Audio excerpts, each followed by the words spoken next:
Our meeting today with invocation will be offered by Michelle Stallings. Our Father in heaven, we are grateful that we can gather together this afternoon and do the city's business. And we ask thee to bless us with guidance and understanding as we listen to presentations and hear applicants, and bless us so we can make wise decisions for the benefit of the community. We ask a special blessing on our first responders and their families. We're so grateful for them and for all that they do. And we ask a blessing also on our city staff and our workers, and please bless them to know how much we appreciate them and all they do for our residents here in Lehi. We're grateful for this wonderful community and the city we have to live in, and we ask you to bless us to put forth our best efforts to do well by the people here. These things we pray for in the name of Jesus Christ. Amen. Amen. Thank you, Councilmember Stallings. Okay, our first start out today, we have a presentation of development and analysis from the planning and engineering students from BYU. We invite you to come. Whoever's going to come present, we'll invite you up. And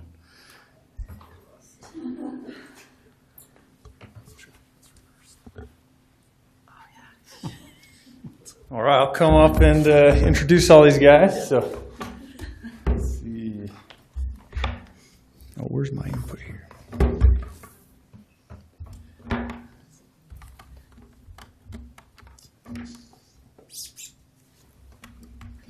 All right. So I was once a student like these guys, so be nice to them because I had to do the same thing.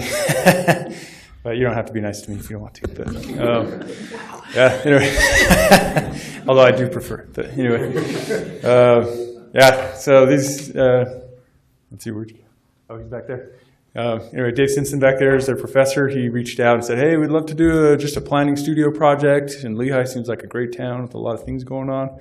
So we put out a few options for them to work on. They chose this project, and it's kind of like a land use meets financial analysis for the city. You know, how kind of the question we want to get after is, you know, can we be fiscally sustainable in the future, you know, once the city builds out?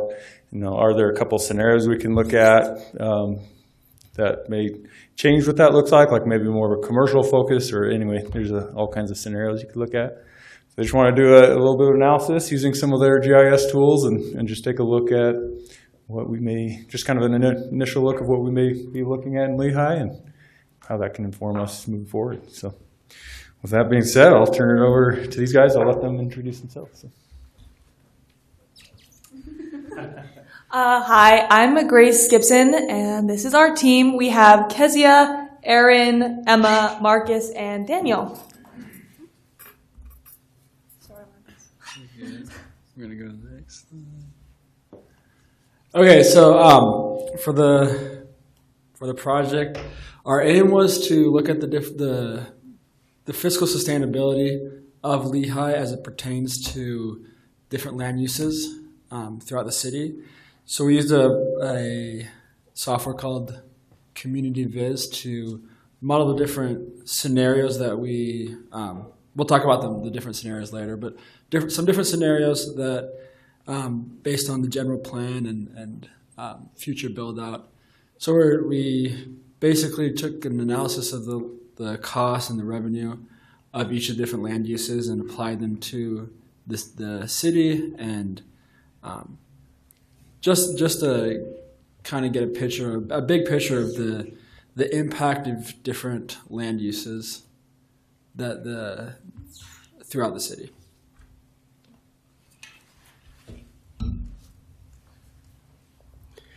So we started out with a community profile to give us a clear current snapshot of the city. And much of the data that we found shouldn't be new to you. You know about the city really well. But essentially we took that data and focused on three key areas: demographic structure, growth context, and then we focused on housing and infrastructure pressures. So in terms of demographic structure, the city has grown tremendously since 2020. That's not news to you. And then additionally, family sizes have remained relatively high, even relative to other communities here in Utah County.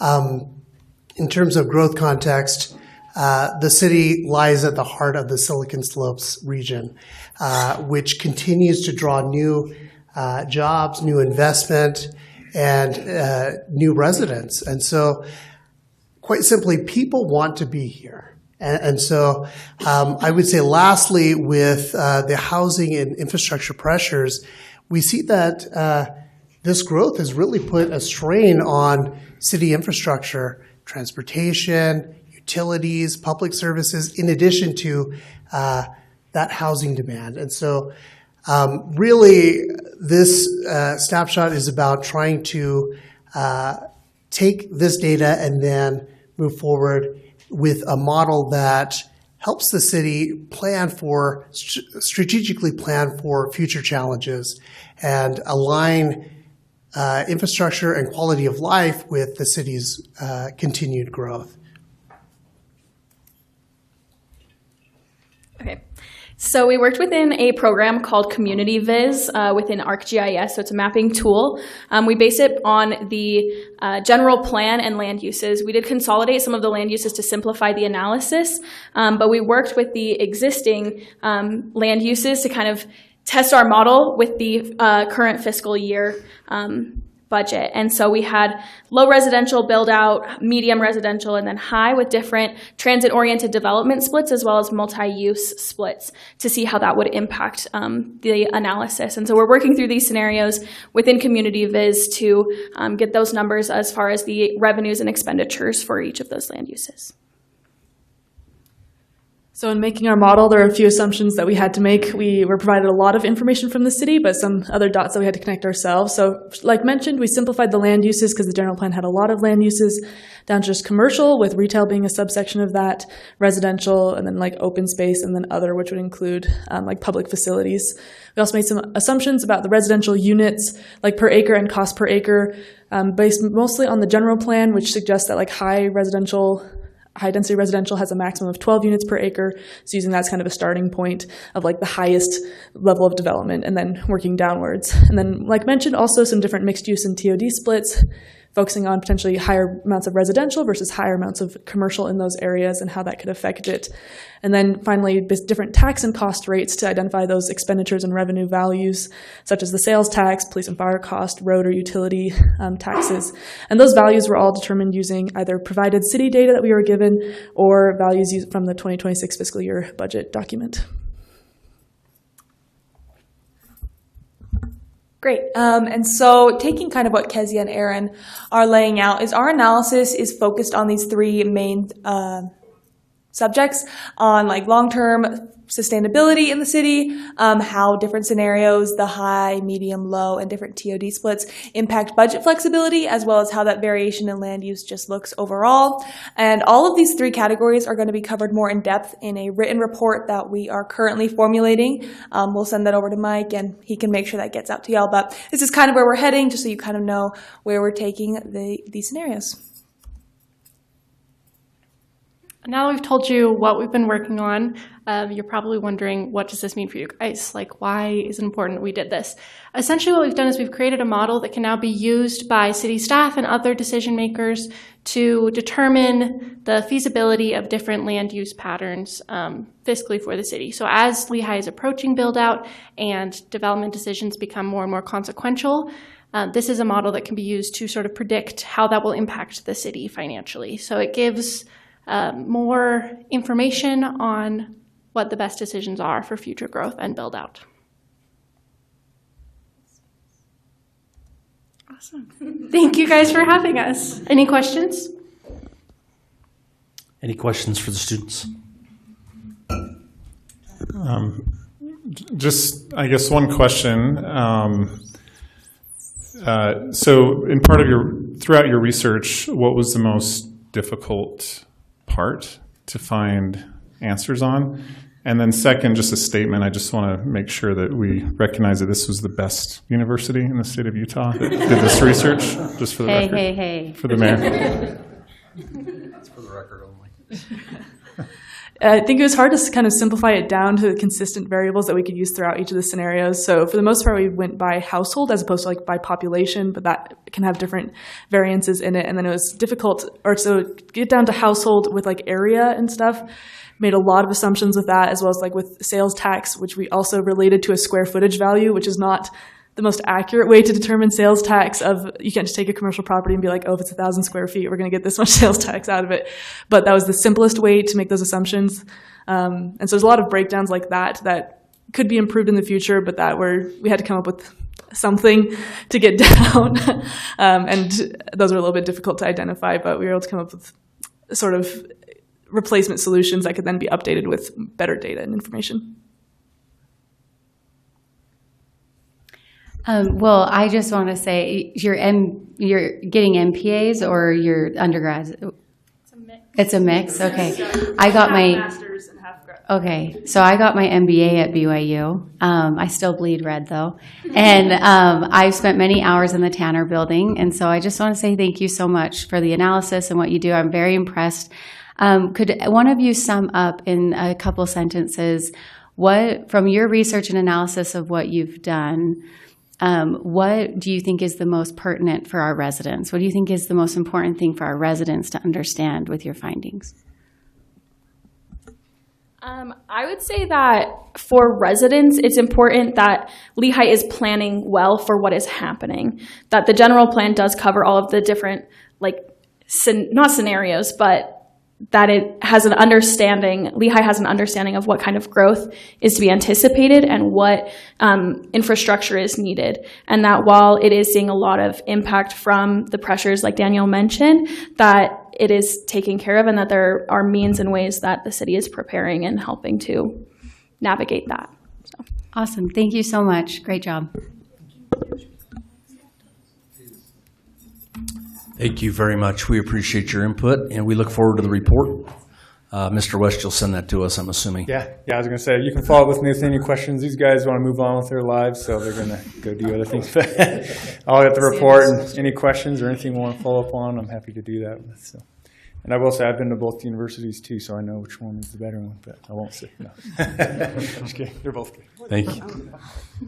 Thank you. We'll now go to item 2, the power rate study presentation from our power department and Mr. Dave Berg, consulting. We'll let Joel introduce.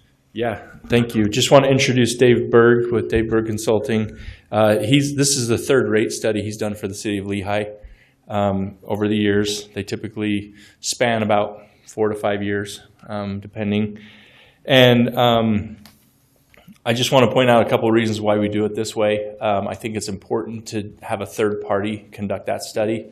It's more unbiased that way, and then we can focus on his professionalism, and it just helps have a different set of eyes on it. When I'm focused on the budget and day-to-day, let the professional do the rate study. And although we collaborate a lot and give input, it is one of the reasons why we hire somebody to do this. A big reason to keep in mind when we're doing a rate study, we're an enterprise fund. We operate a little bit differently than other departments, and we focus still a lot on revenues. We're trying to be self-supportive. And so I often say we try to operate like a business. However, it's an interesting business because we're trying to hit a revenue of 0. If all of our fund balances look good, usually in a business you want to maximize revenues and you just do everything you can to maximize it. We're actually trying to hit that 0 mark. That's why this gets so tricky to make sure we're aligned nicely so that we're not overpaying or overcharging our customers. So that's one thing to keep in mind about these studies and why they're important. And then also just want to thank Dave and point out his professionalism. Last rate study he did, we adopted in July of 22, and then we had a really big market crisis that we've talked about. That November it started. And so it was key that was adopted, and it was important, and it really saved the day because we had a clause in there for a power cost adjustment that we could just implement and go. And we didn't have to wait to do a whole new study, and it was just really smart for him to put that in there and help us there, and it really got us out of a bad time. So we're going to have Dave go over that rate study, or at least where we're at right now, and then Dean wants to talk about and get a little feedback on one component after Dave is done, and then I'll go over next steps on what to expect in our rate study and how this is going to go. So I'll turn it over to Dave first. Thanks, Joel. So I am not a student. I did not go to BYU. And I'm guessing when I was in college, several of you weren't born. So.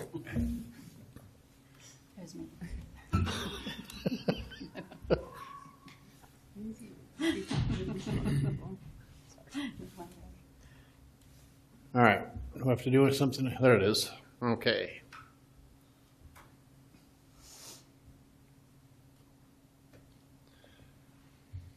So what we're going to talk about is, in particular, capital improvements, because when we're looking at rates and needing to generate dollars, for a lot of my clients, what they're ultimately spending on capital improvements is oftentimes more significant even than like operating expenses relative to making investments. And because of the growth that you're seeing, which actually, when you look across the country, the growth that I'm seeing in this sort of region is kind of unprecedented.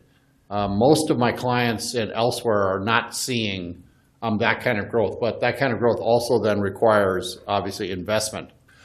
So we're going to be looking also then at your operating results under the assumption that the existing rates don't change. And the reason that we do that is it gives us an indication then of revenue needs. Because if you don't do anything, what's the projection, what's going to happen?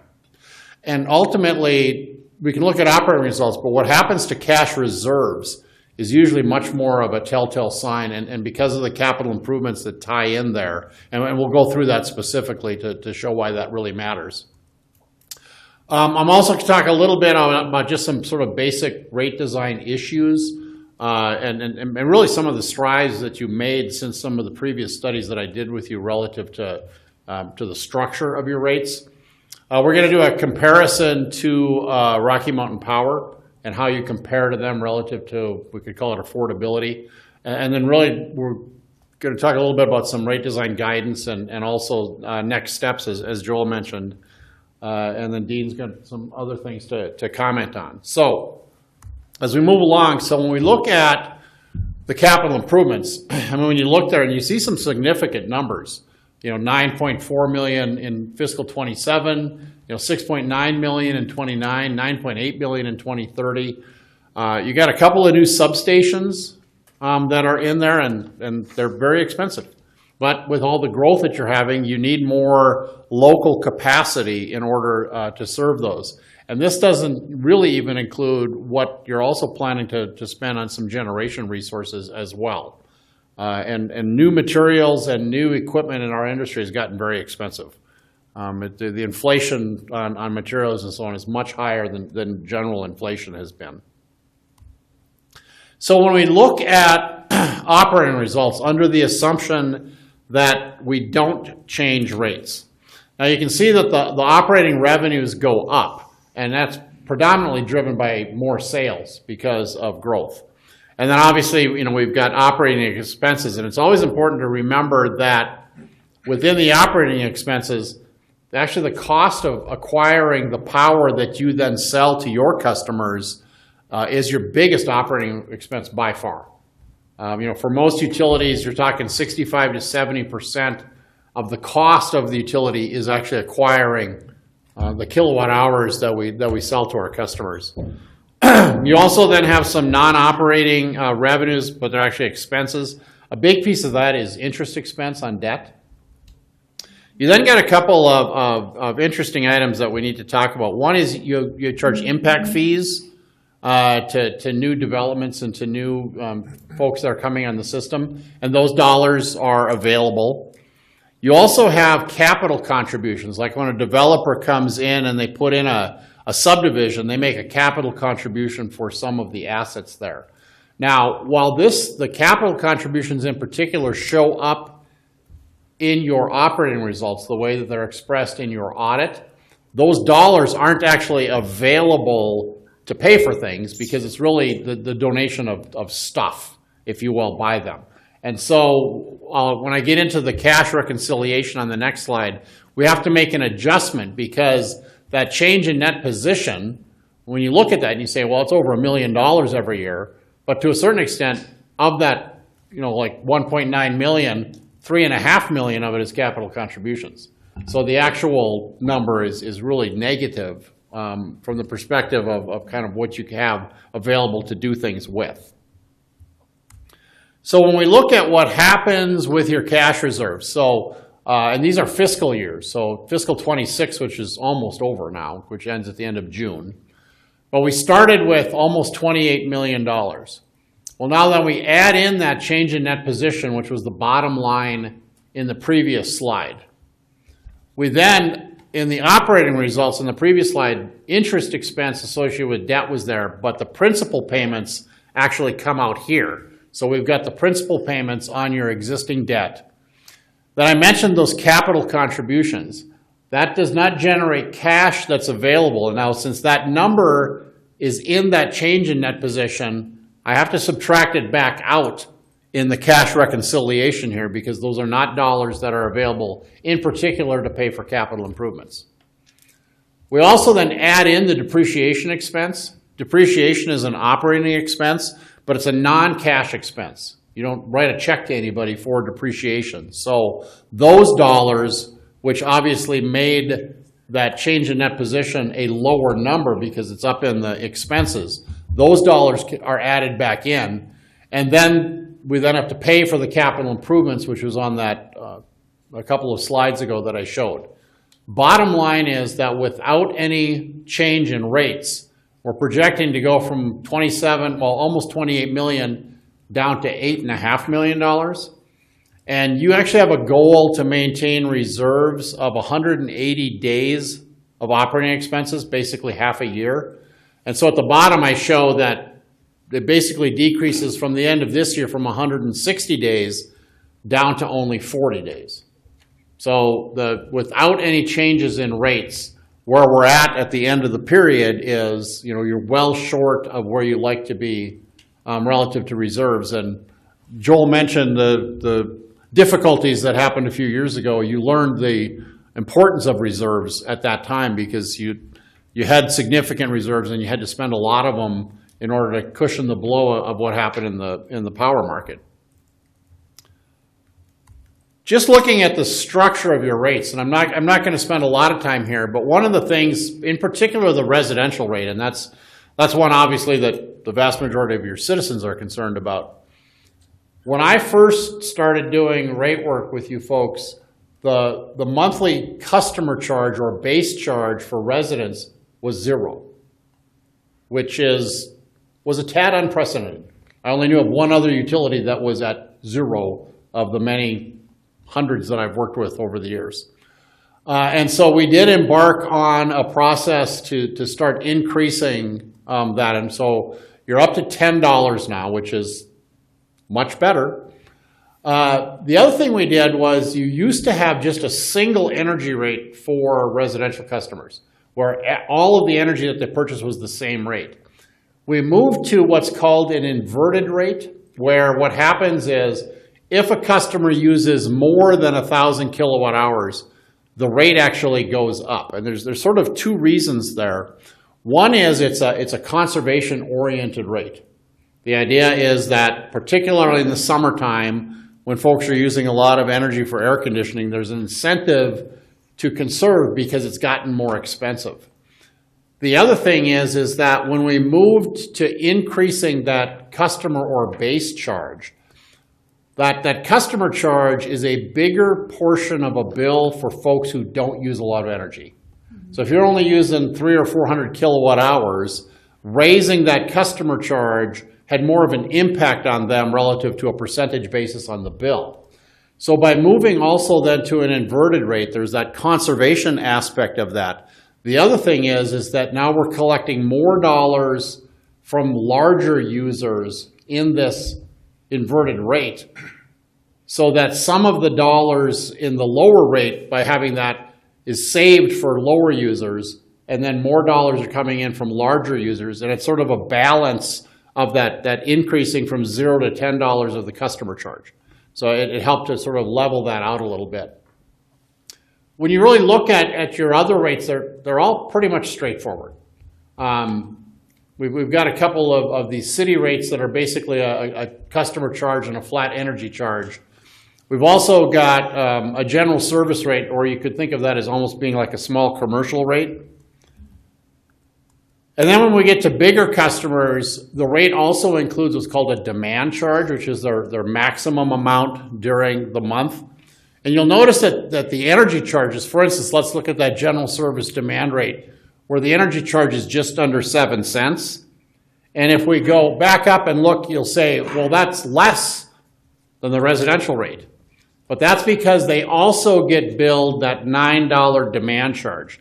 So their average bill, and it depends upon their usage patterns, but it's more than that 7 cents because there's that demand bill component there based on whatever their maximum amount of energy during a short period of time was over the course of the month. So while that energy rate is lower, there is that demand component. And then you've just got some various the rates, the structures all kind of look the same, but for different kinds of customers, for larger customers. Now, rate comparison with Rocky Mountain Power. Now, I've worked all over the country, and almost all of my clients want to know how they compare. And in particular, and I work almost exclusively with municipally owned utilities, they want to know how they compare to the local investor-owned utility. Quite frankly, nobody compares better to the local investor-owned utility than you do. When you look at these numbers, now, Rocky Mountain, they actually have what's called seasonal rates. So they have a non-summer rate and a summer rate. And their summer rates are higher. They also have an inverted rate where if you use more energy, it gets more expensive. And so you look at the current Lehi rates, and then you look at the Rocky Mountain Power rates, and you can see those differences. So like in the summer, you're 30 to 50% less than Rocky Mountain Power, which is a dramatic difference. In our world, on a regional basis, you just don't normally see these kinds of differences between different utilities. I mean, it's easy to be a lot less than people in California because their rates are the highest in the contiguous 48. But so you've got a significant advantage, and these are residential rates, but that advantage goes across your rates. It's more significant, quite frankly, in residential. But you compare really, really well to Rocky Mountain Power. And quite frankly, I'd like to pay these rates, but I don't live here. Now, when we talk about rate design guidance, and when I look at what was going on relative to the projections, and in particular to the cash reserve balances, we're looking at probably 4.5% to 5% increases needed each year going forward in order to get you so that in that end of 2030 period that you're still at 180 days of operating expenses in reserves. Because as I mentioned, we were down to 40 days relative to what we're projecting. Now, with regard to the residential rates, I'm also going to suggest that we'll want to continue at some pace of raising that customer charge. Right now it's $10. On a cost basis, looking at cost of service, you could justify 20, which I'm not going to suggest we get up to 20. But in doing that, again, we can raise those customer charges, but then relative to the energy charge, we can focus a little bit more on increasing that higher rate for the large users. Then again, we've got kind of that balance on rate impact for smaller versus larger customers. For your commercial and general service, your rate structure is really just fine. And so when we look at the increases, they'll be a little bit more spread across.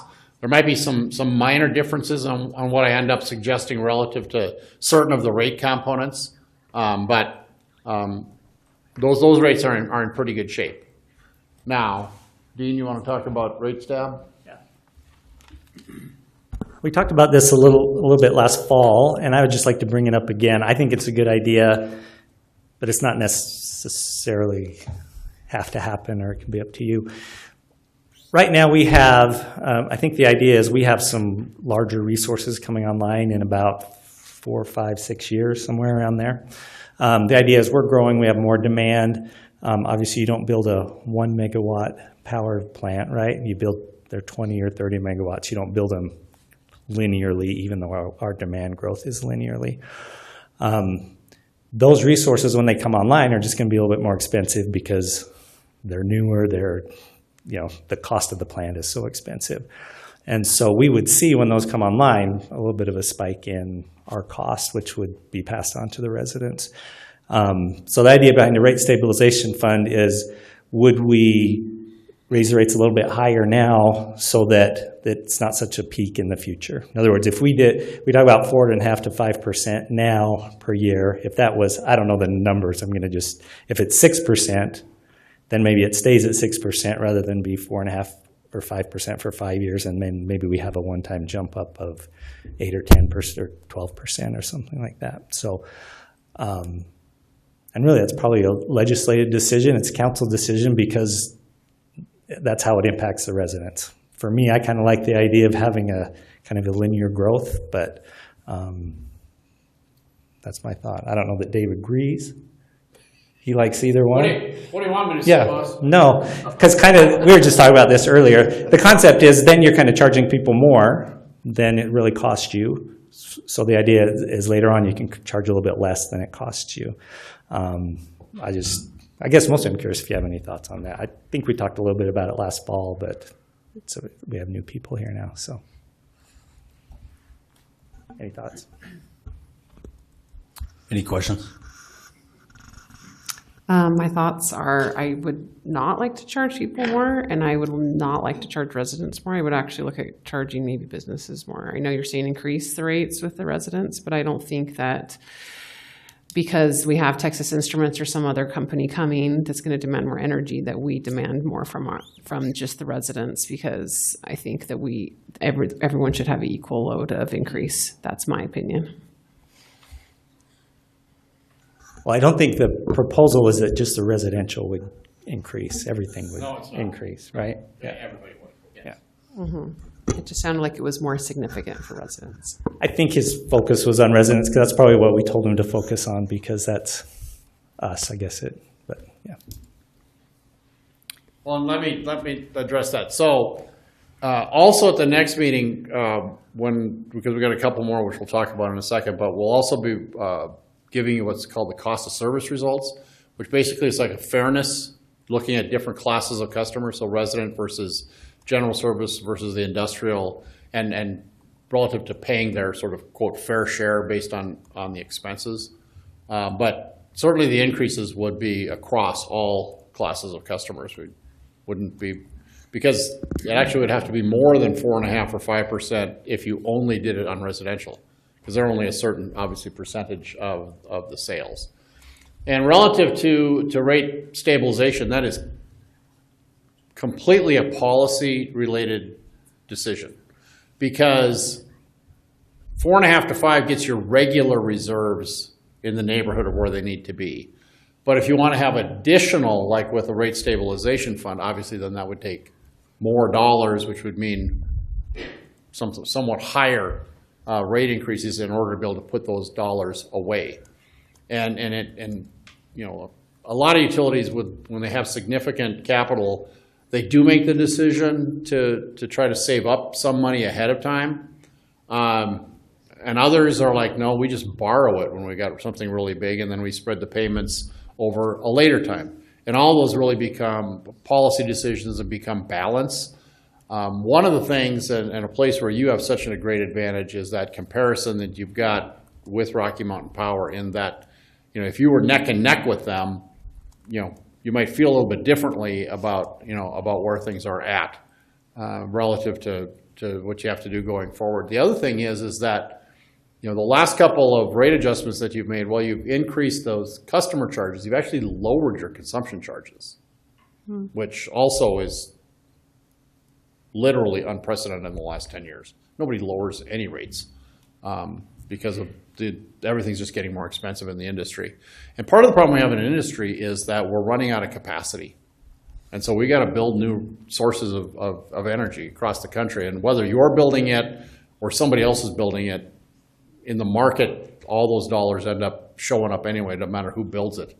And we're just seeing a need for, we haven't built a lot of power plants in a while in this country, and we need more power to serve the growth that we're having.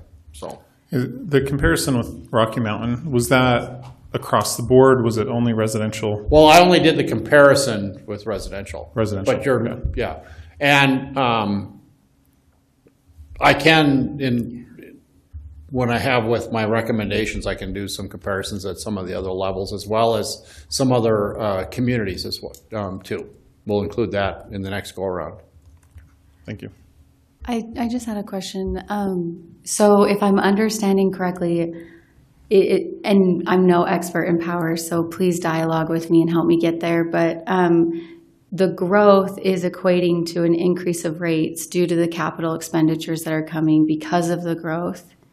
And then if we were to do the rate stabilization fund, my interpretation of what's been said is that we're asking for current residents to bear the cost of that future growth. And I'm wondering why that's not being captured well enough in the impact fees. I'm like, theoretically, I understand this linear path, and I'm not saying from a policy perspective that's wrong. I don't know if future residents, including businesses and all users, right, all consumers, should be bearing the cost of future impacts with capital expenditures due to growth. So if you guys can help me understand how to work through that maybe and help me get there, I'd appreciate it. One of the things that's key to sort of remember is that there's always been socialization of costs and passing on of costs and through rates. And so, for instance, right now, I mean, you've got debt right now. So the current customers are paying for most likely some kind of infrastructure in the debt payments that are being made. So let's say and nobody charges big enough impact fees to pay for all capital improvements. Nobody would come here then because your impact fees would be so high. And it's actually, from a cost of service perspective, it's not really fair because when you put an asset in the ground, it lasts like 30 years. And so people use it for 30 years. And so does that mean one customer comes in and you don't have to add anything for that customer so they don't have to pay an impact fee? But then the next one you need something so they have to pay one, but then everything sort of gets socialized. And so that's just how the system works. And quite frankly, every business, you keep adding things and it adds to your costs and it goes into the cost of what you're selling. So, impact fees do cover a portion, but they can't possibly, and it quite frankly wouldn't be fair. The other thing is some of what's in your capital is actually replacing old stuff. So you got an old power line and it needs to be replaced. Well, then who's paying the impact fee for that? Does that go back to the existing? And so there's always balance in all of this relative to fairness. Yeah, is there an analysis you could do with the data showing us like how the spread is placed across the generations of consumers? That's a tough one. But I would say, you can say, all right, for instance, we add facilities that cost money. But the other thing that happens with growth is that, all right, I've got a certain staff. And if that staff can still cover everything, now that fixed cost really of staff gets spread over more customers. Mm-hmm. And so, it's very, very difficult to point to how much does this customer cost, and based on when they came on the system and how old their infrastructure is compared to this customer. How much is a customer who's a block away from the substation versus somebody who's a mile away from the substation? Mm-hmm. Because I have to build lines to get to them. How much, and so. So what I'm hearing you say is at some point we all have to come together and live together and bear the cost. And when you look at, if you look at the regulatory model of Rocky Mountain Power, all of their customers in the state pay the same rates. And so a customer that they have in Salt Lake versus a customer that they have somewhere else, you could say there's differences in what needs to be built and what it looks like, but that's just the way our system has always worked. And it works that way in water, and it works that way in natural gas. It works that way in wastewater services. You have to socialize. You make differences relative to class of customer, because residential customers use energy different than industrial customers. That's why their rates look different. and there's different costs associated with that. Is that as far down as you drill down is into the class of customer type? Yes, because typically what happens is within a class, like when you look at the residential class, you can look at the quantity, but there's also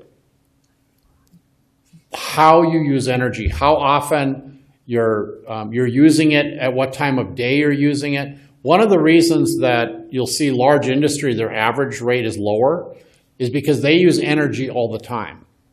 So, like for a house, I've got to build a portion of a substation and a distribution line and a transformer outside your home, and you use energy a certain percentage of the time, whereas a large customer uses it much higher. So they push more energy through the fixed system. So they're more efficiently using their share of substations and power plants and distribution lines because they have a higher energy use per fixed unit. And that's why we have different looking rates and different costs, because they use the system in a different way. Okay. You think about somebody that builds a home, and let's say they only use, the average is probably around 700 kilowatt hours a month. Let's say they only use 10 kilowatt hours for some weird reason. I still had to build a line to get to their house. I still had to put a transformer outside their house. I still had to put a meter on their house. I still have to read the meter. I still have to build them. And they're hardly using any energy whatsoever. So for them, the average cost per 10 kilowatt hours is huge. But they don't get billed that because we socialize across different kinds of customers. Okay, thank you. Yeah. Can I mention one thing too? Because as you said that, I think maybe I could have explained my part better before when I came up. So part of the idea is UAMPS will be building some projects in that 4 to 5 year range, some couple natural gas plants, I believe. And if I say something wrong, Joel can jump up and correct me. But so what's the cost that's going to go up is our power cost. In other words, we get a bill from UAMPS every month for the power that they generate that we use, right? So that's not really a project for us. That's not an impact fee for us. It's the idea that, one, this power that's coming on is going to be a little more expensive just because it's a brand new plant and there's a brand new cost and everything, and some of the power that it's maybe replacing, it was cheaper just because it was built a long time ago. And so it's not necessarily could be coming through an impact fee because it's not specifically related to new growth. It's just the fact that power plants don't last forever. They have a life, and then yes, and so the new that's coming on is going to be more expensive than what drops off. Okay. And so it wasn't just a matter of saying we're going to build this. Can we pass it on to as an impact fee to new growth? It's a matter of our costs are going up. Thank you. Yeah, that does help. Okay. Yeah. I have some questions. Thank you. Try to write them down. So when you come back, I would like to see how we compare to other cities, public power cities, not just private power. And I think maybe, so when you presented the numbers, you talked about the capital expenditures, but you said that did not include the power plants that were power generation, right? Right. So what would that be used for then? Well, how that gets reflected ultimately is it comes through in your power costs.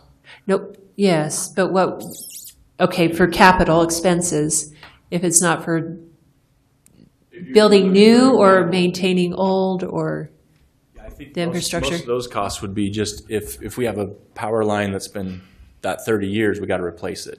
That money's got to come from somewhere, and that would be a capital expenditure. So replacements. Outside of impact fees. Okay. Okay. And then, so when you presented the impact fees, it was just flat from year to year.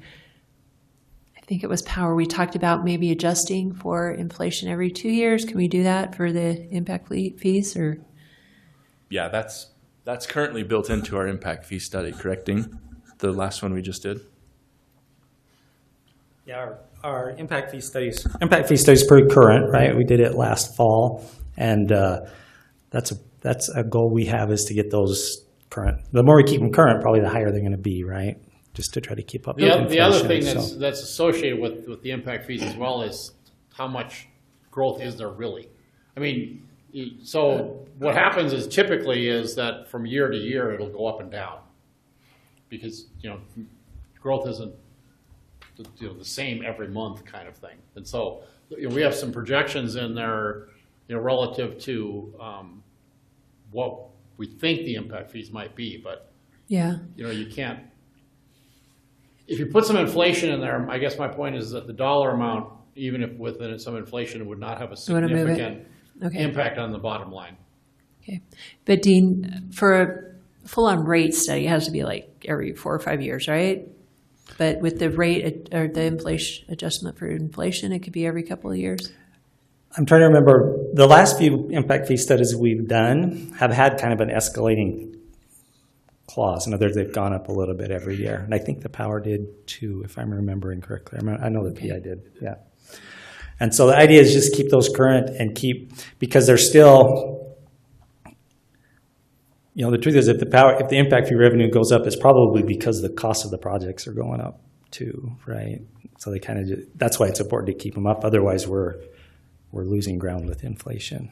Okay, but you don't think that would change things much, even if we... Well, I don't think it changes this because it probably also, both change. I think the revenue change and the cost of the capital projects would change. If we build 500 more homes than we planned on, we're going to collect 500 more homes worth of impact fees, and that will then equate to 500 more homes of projects that we got to do. So it kind of just washes out. Or declines because the impact fees never keep up, I guess. But yeah, as long as I was just we're keeping hopeful up with there inflation. that we can get something back. I'm just going down my list of notes here.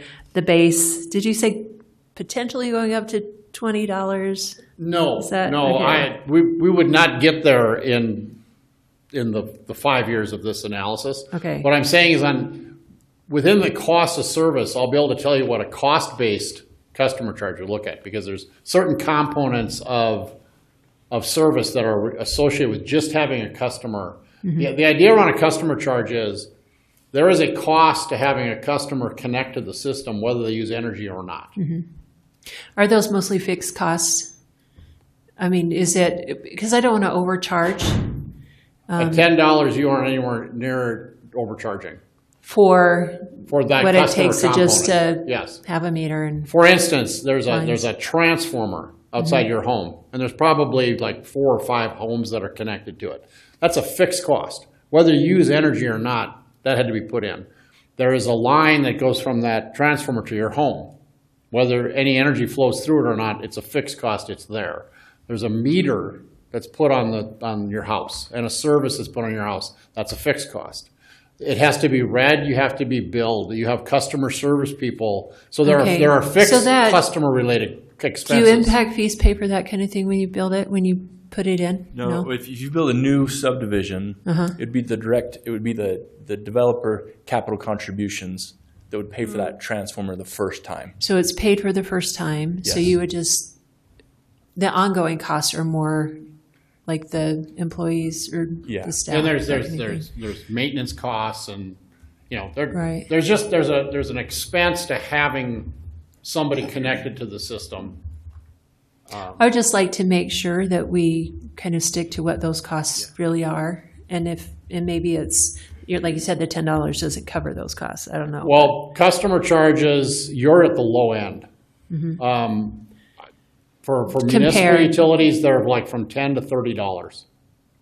Yeah, in comparison, but I would like to look at, if you can, what the actual costs are and see where we're at there. Yeah, I think don't you break it down? Yeah. You go through every expense and assign it either as a fixed cost for. Yeah, in the cost of service analysis, which we haven't completed yet, I do that. Okay. So.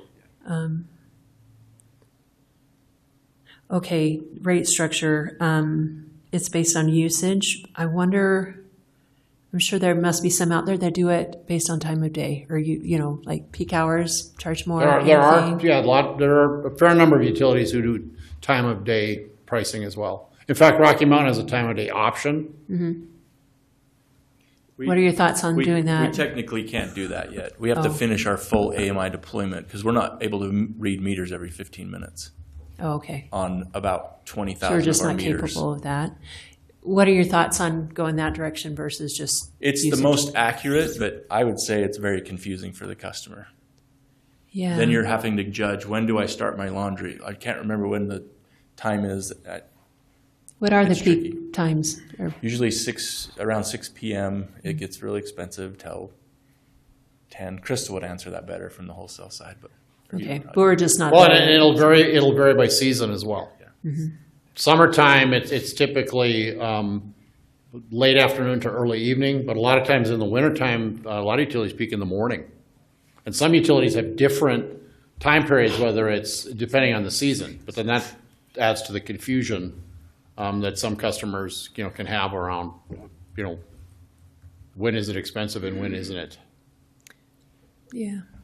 Generally, I think we're not there yet, but I kind of like that idea because that's when the energy costs are the highest, right? To buy power and stuff. So anyway, I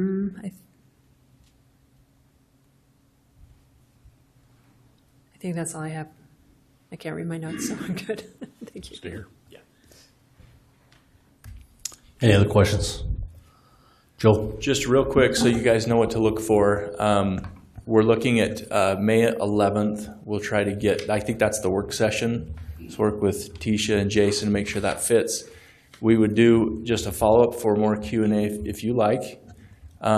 Keep in mind, we'll have the draft with recommendations around April 30th. So we'd like you to be able to digest that for, what is that, almost a couple of weeks. Ask any questions you want. I'm free for visits or emails, or we can just have more Q&A here. And then we look for an adoption approval on May 26th, and then we'll be asking for that to be implemented and begin July 1st. So hopefully that helps. And I will point out, Rachel, your question, look for that in the study. I know last year we looked at discrepancy subsidies between commercial and residential. And so you'll see there is a difference there. It's already reflective of what you're looking for. So, yeah. Can we get these slides, or at least the ones with Yeah, the... I think we have to provide them, correct? Okay. Yeah. I need to make sure, because we made some changes this afternoon, so I got to send you. Send them later. Yeah. Send the one we Yep. presented. Okay. Thank Great. you. Thank you. If Thanks, there's Joel. something different you want to, please let us know. Will do. Okay. Thanks. Any Thank you last very much. questions? All right. Okay, from electric to water. So we will now have a discussion on water conservation. Welcome Dave Norman, Mr. Matt, the waterman himself. Waterman, I like that. Well, and Craig, the attorney's behind you, so this will get interesting, so we're excited.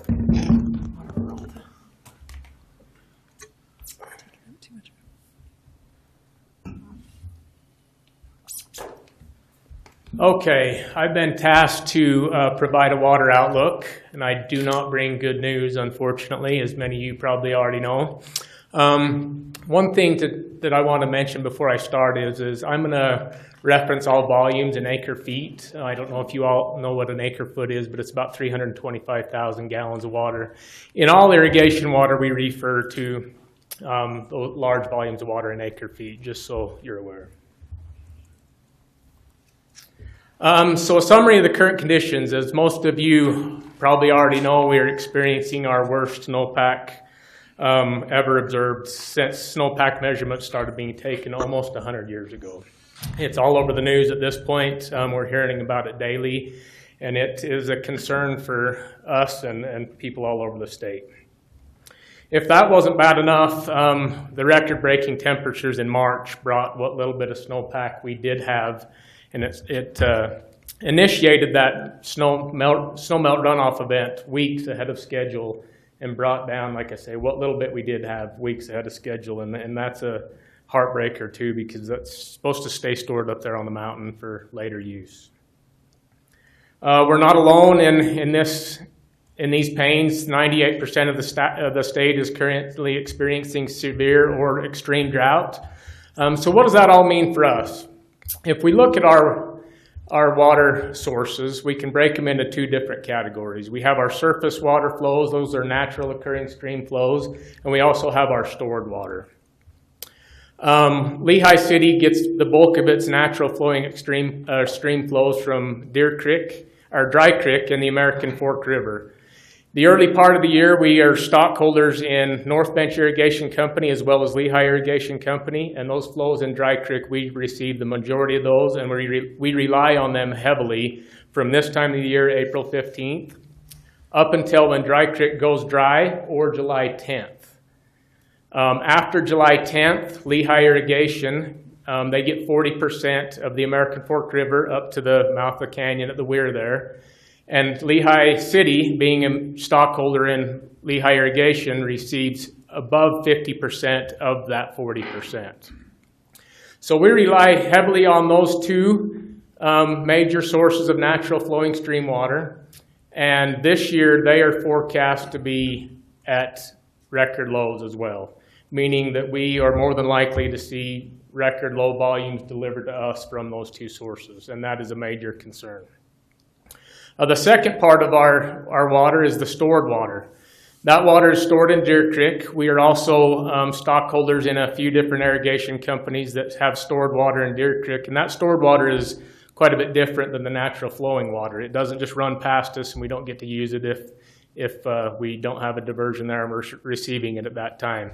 As that water comes off the mountain, it makes its way to Deer Creek and it is stored there until we call upon it to use it.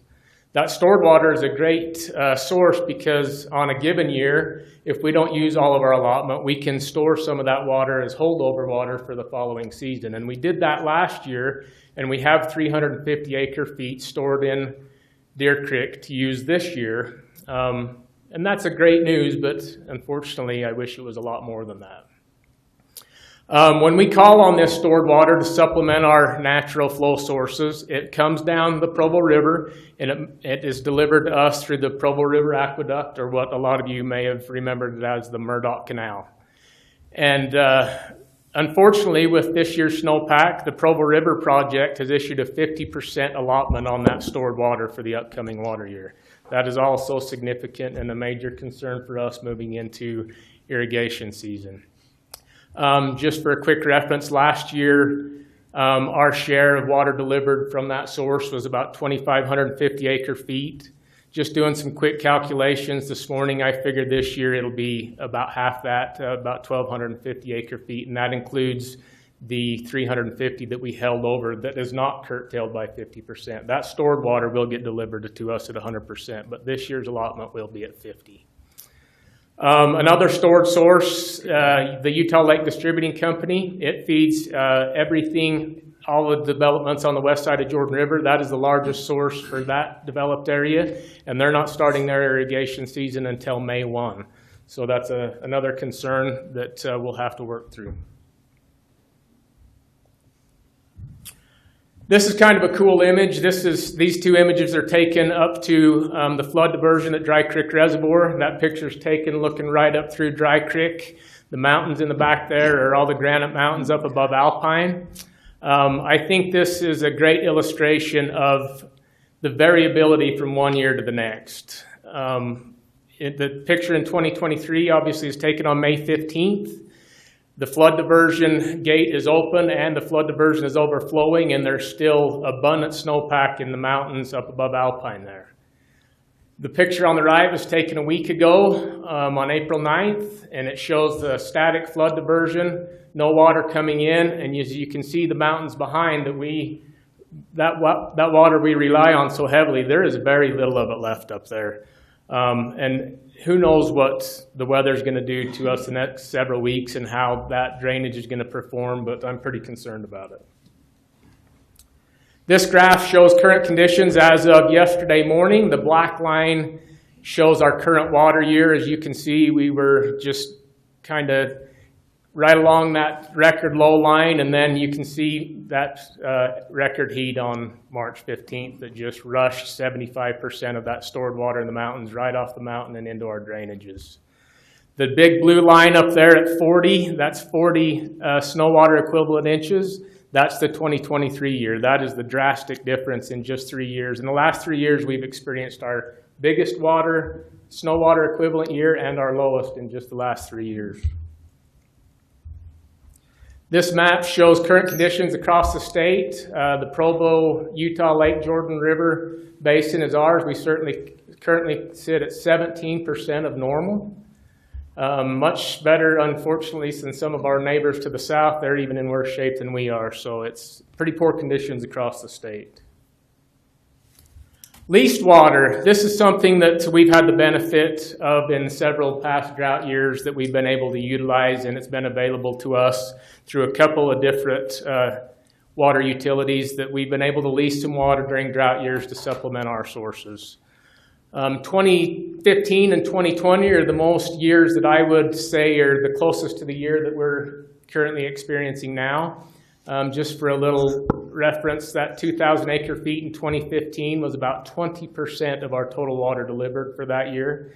In 2021, the 1,000 acre feet that we leased was about 9% of the total water we delivered for that year. I have always had a great concern that we would get a little bit too reliant on that leased water, and it wouldn't be available at some point. And that year is this year. It is no longer available. I've reached out.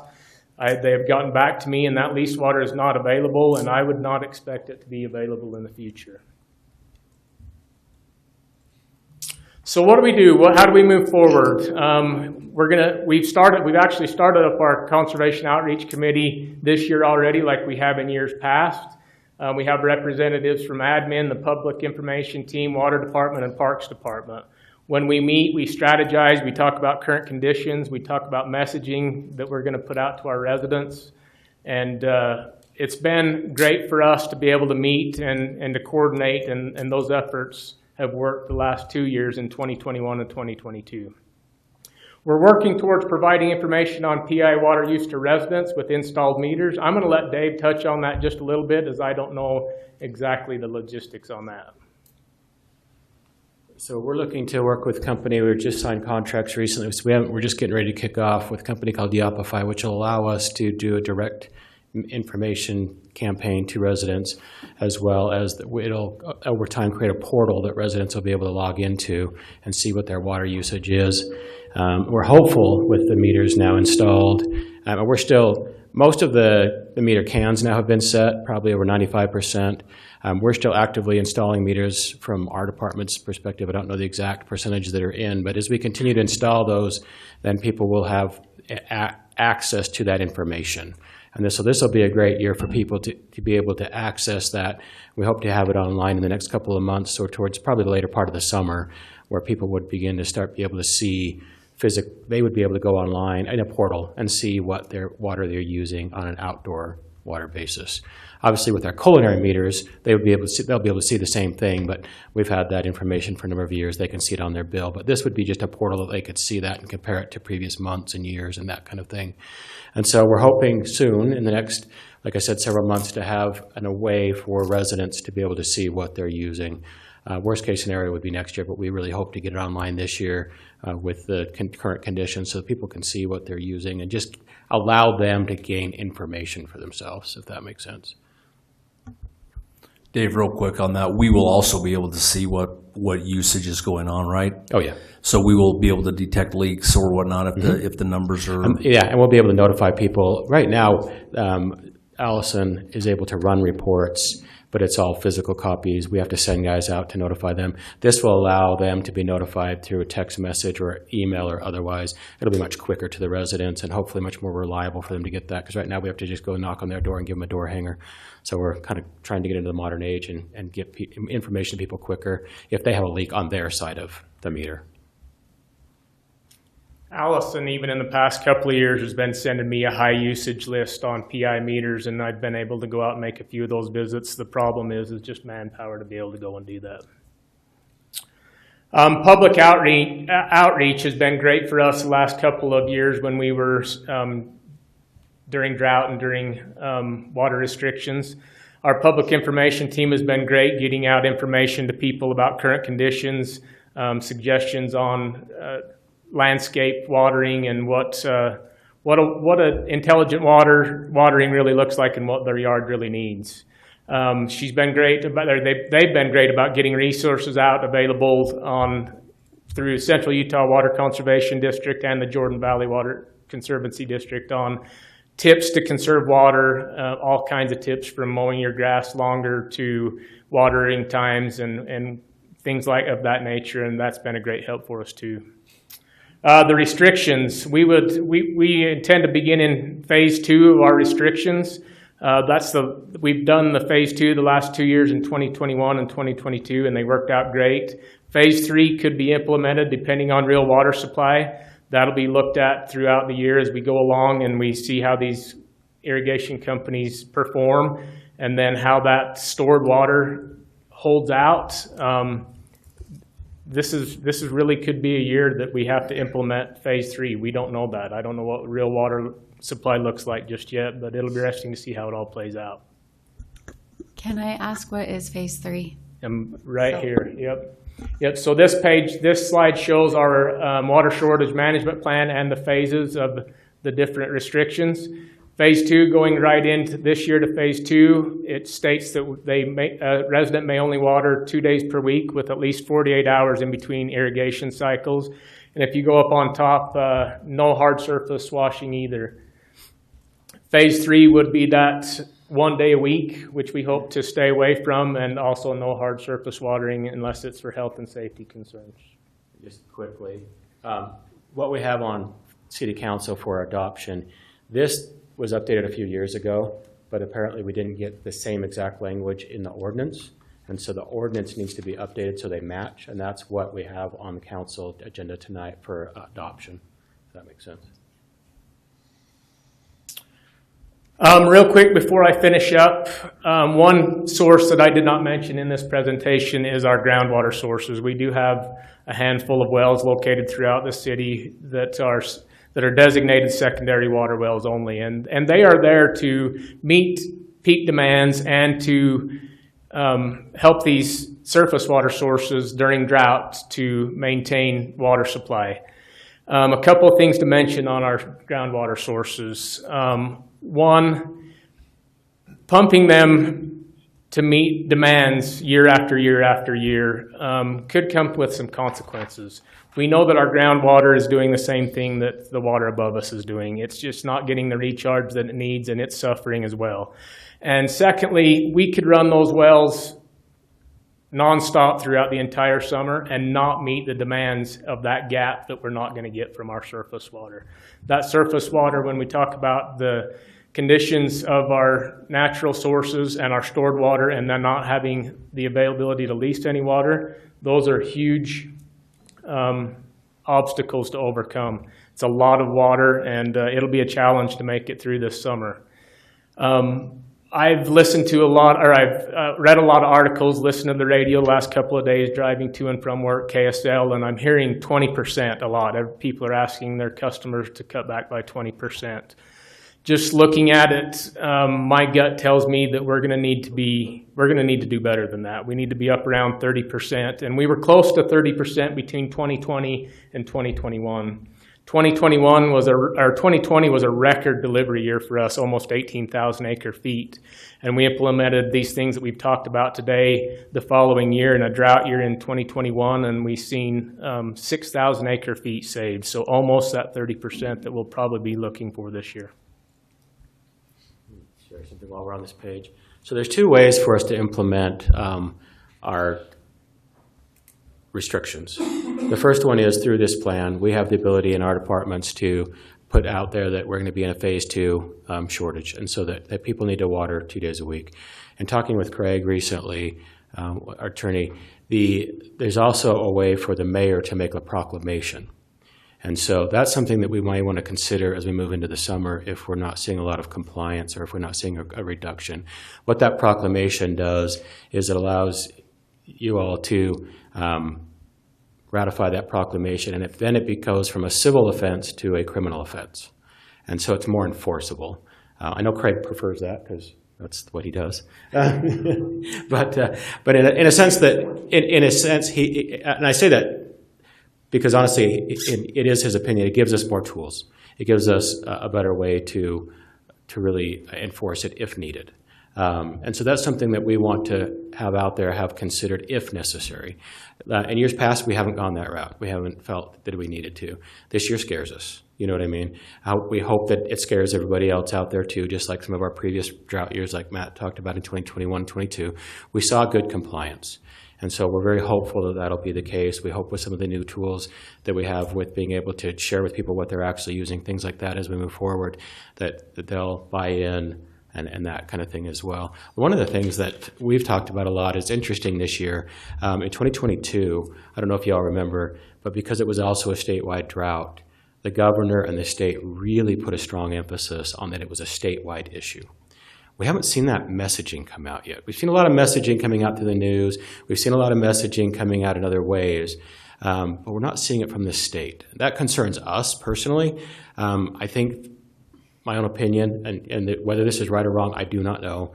I'm concerned that they're putting such a heavy emphasis on the Great Salt Lake, and the water that Matt talked about that we've leased in the past, all of that water is now being leased and is being sent to the Great Salt Lake. That's why we anticipate it not being available for anybody else in the future, because it's all going to be tied up on the Great Salt Lake, because that is one of the mayor's major goals, is to keep that lake filled and viable to a point. So our concern is we're not hearing a lot of that messaging from the state and statewide, and if we really felt like 2022 was a huge year for residents to really buy in, because it wasn't an issue statewide. And where this year, I'm not hearing that same messaging, which I'd love to start to hear, but I'm concerned that they're conflicted at a state level because they're saying we're going to send all this water to the Great Salt Lake, but hey, we don't really have a lot of water. We're not, it's, like I said, just my own opinion. I don't know how else to read it. Maybe it's something else, but so we're going to, I think as cities and municipalities and utilities, we're going to have to get our own messaging out. I'd love to see it, like I say, more as a statewide issue. I know the news media is putting it out there, but hopefully it will get some support from the state as well, because it really did make a big difference. But hopefully we've learned from the past and people will comply. That's all I have. If you guys have any other questions. Go ahead. I have questions. In 2021, did you have fines for violations? We did not. No, I mean, what we had was implemented. They were available to us. We didn't find anyone. Okay, and you saw just by messaging that there was a change in use. Yeah, and like I said, in 2021 we saw a reduction. 2022 we saw even more, and we really attributed it to being a statewide issue and so much messaging going out from the state that people really bought in. So we saw a significant reduction. We hope that'll happen again this year with people seeing what the situation is and if we can get the messaging out right, what we're dealing with. Okay, and then have you, I know the Environmental Sustainability Committee is really interested in this. Mm-hmm. They've been working on messaging that they would like to include in the Lehi Ledger or online or whatnot. And like we had a whole meeting, multiple meetings about it with all of their things. I don't know if you have tapped into them, but they seem like a good resource as citizens. I met with the sustainability committee. It's been several months ago, but I forwarded them a bunch of reports from several years that I have going over water use and water availability during that year, and would be happy to continue to work with them because I think that'd be a great resource as well. Okay. And Todd has been included in that meeting that Matt mentioned that we've been having with a group of us. So yes, they have been involved in those. So he's okay. Yeah. I've just been to those meetings, and I know they have a bunch of tips they've put together. We are not allowed to reuse our gray water. Is that what I understand? We cannot reuse our water. Right. So a couple of years ago, TSSD started a project to look at producing reuse water because it'll help them with their permitting and that sort of thing. We were one of the first cities to say we would absolutely love to participate and be able, because we're close enough to the plant that we could bring that water back and utilize it in our secondary irrigation system.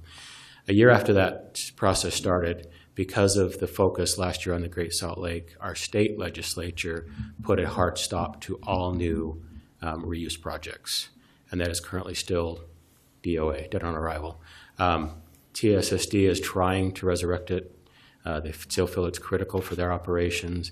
There's an engineering firm out there that's done a lot of research, believes that it will not harm the Great Salt Lake to do reuse.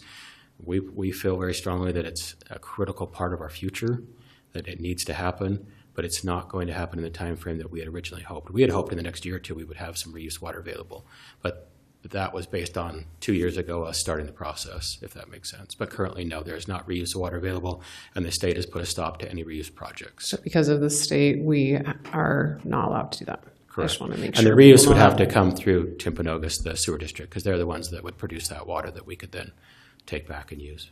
Okay, so tonight you want us to ratify something that is going to have either for the first violation of using pressurized irrigation more than twice a week within more than 48 hours or closer to 48 hours, they'll get a warning, like a notice. The second violation, they will get a $100 fine, and the third violation is a $500 fine. Right. Compared to other cities, it seems a little bit high to go to $500. Can you explain? And then I heard that a fourth violation can consider turning off their water. So No, I don't think at a fourth. It would have to be several at the 500. You know what I mean? That, and honestly, in years past, we haven't done any fines. Do you know what I mean? It would just be nice to have it available in our tool belt for those that are that are egregious offenders. So how would you know that they are offenders, and how would you enforce that? Anybody with a meter, we can track that use. We would know if they were using it daily or every other day, or we can track that use with anybody with a meter.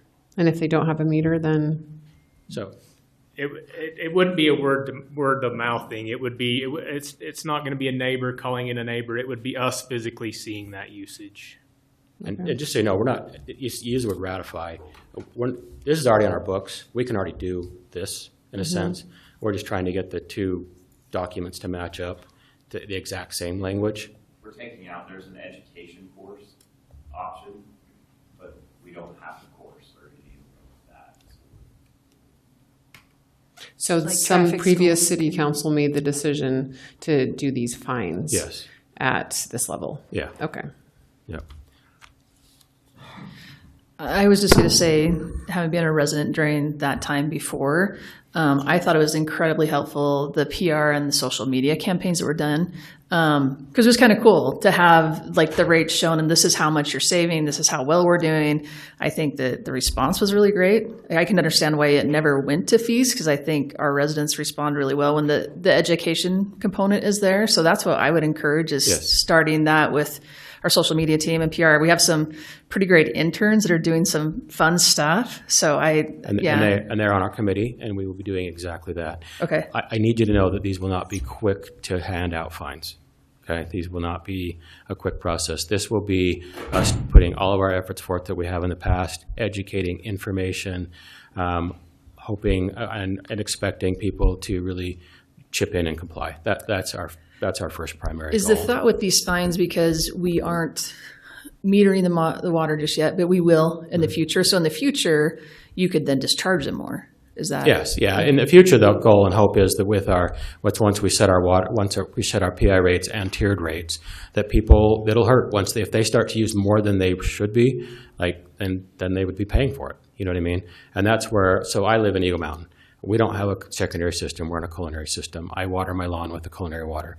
And so they have tiered rates that if you use more than you should, you're going to pay for it. And it hurts. You know what I mean? For most of us, there are some people that don't care and have the money and they want to pay for it. But with our current system, there's no incentive for people to reduce because they pay their $15, $20 a month and they can use whatever they want. And that's just not a world that we can continue to live in. Being the third driest state in the nation. That's just not feasible. And we've got to change our culture. That was when we were down at what's called the Utah Water Users Conference last month. And the guys from the state, the meteorologists that do all the forecasting, one of them said something that's really stuck with me. He just said, we were down in St. George for the conference. He said, Southern Utah has shifted the culture. Grass is not the normal thing that you put in as part of your landscape anymore down there, if they want to continue to grow. He said, Northern Utah hasn't figured out that the culture has to shift. And I've been in this business for over 25 years, and that has been my concern my whole career, is that in Northern Utah, I do not understand why we just cannot shift the culture. Even with the droughts that we've had, even with the shortages that we've had in 2021, 22, I hoped it would take hold. It hasn't. As soon as we got a couple good water years, everybody just goes back to what we're used to. We have to figure out how to shift the culture. And that's going to come up back to us and you guys and figuring out what are we really willing to do when it comes to new development. We're kind of losing some of our ground because we're building out quickly.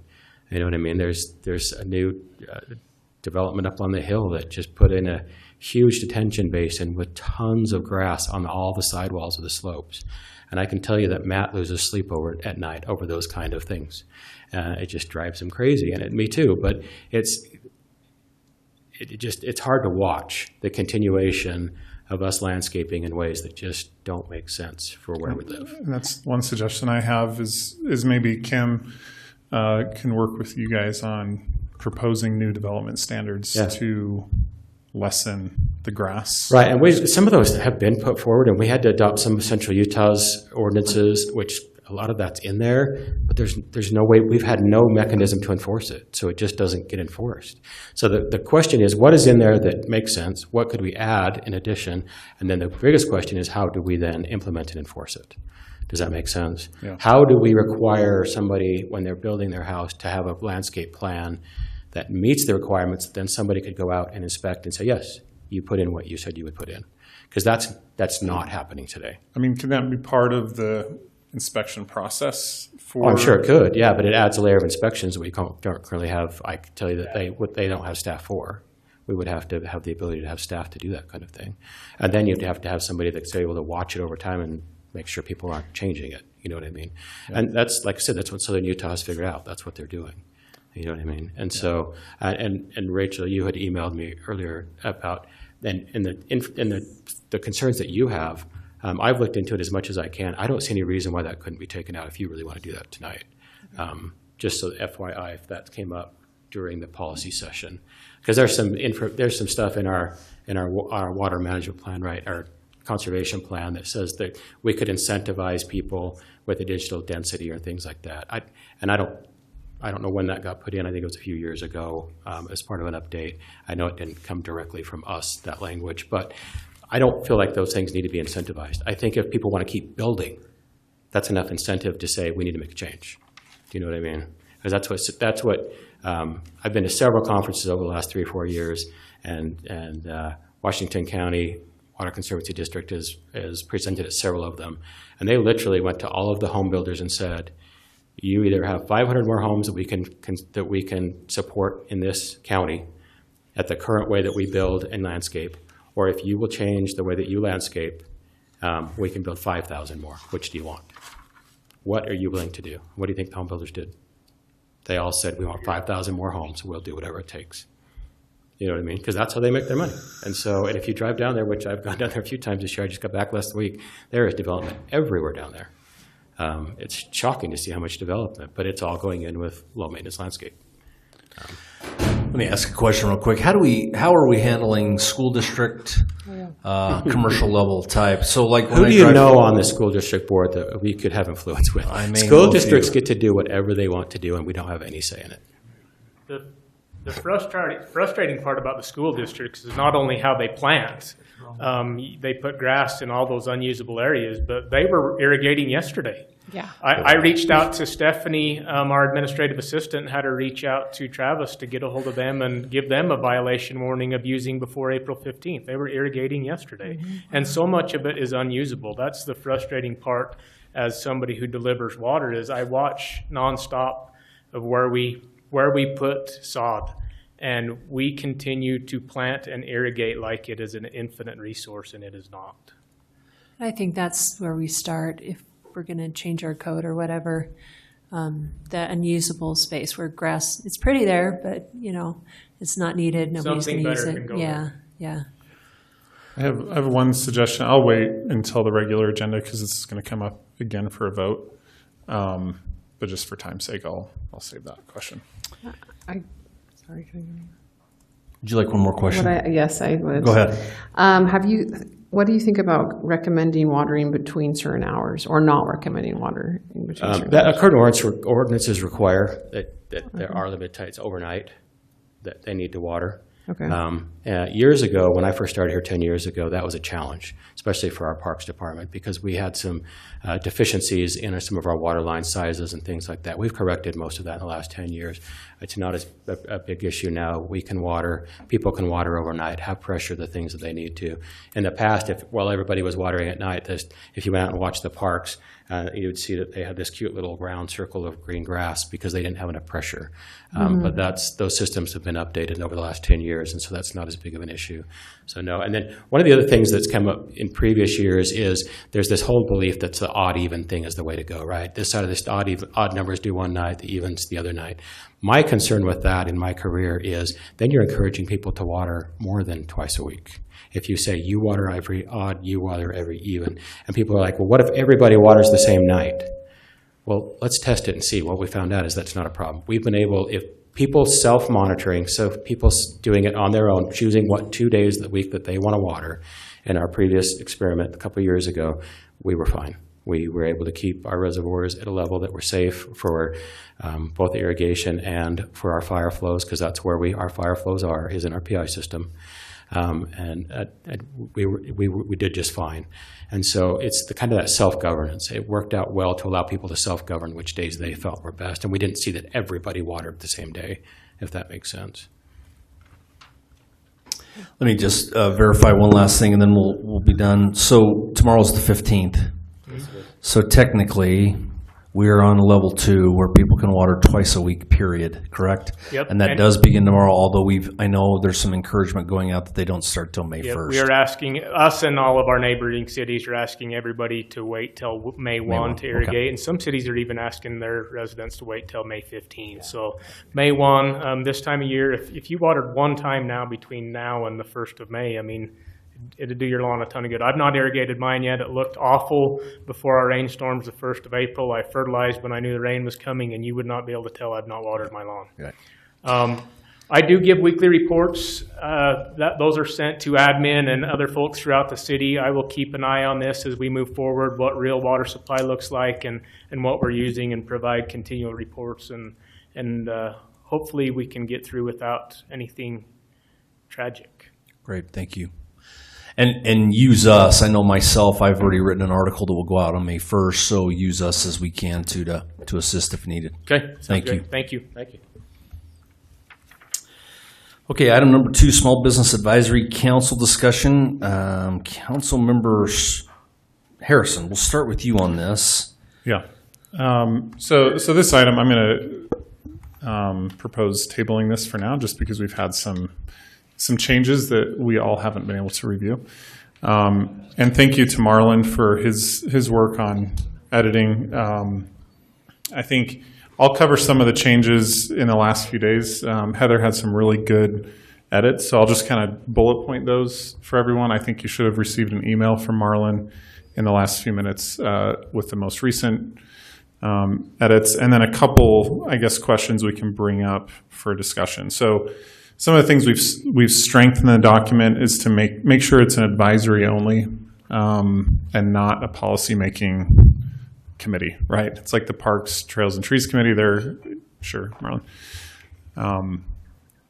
And then there's a few other 2-year terms, but no limit on those terms, because obviously there's going to be businesses that are around for a long time, but they do have to reapply for appointment.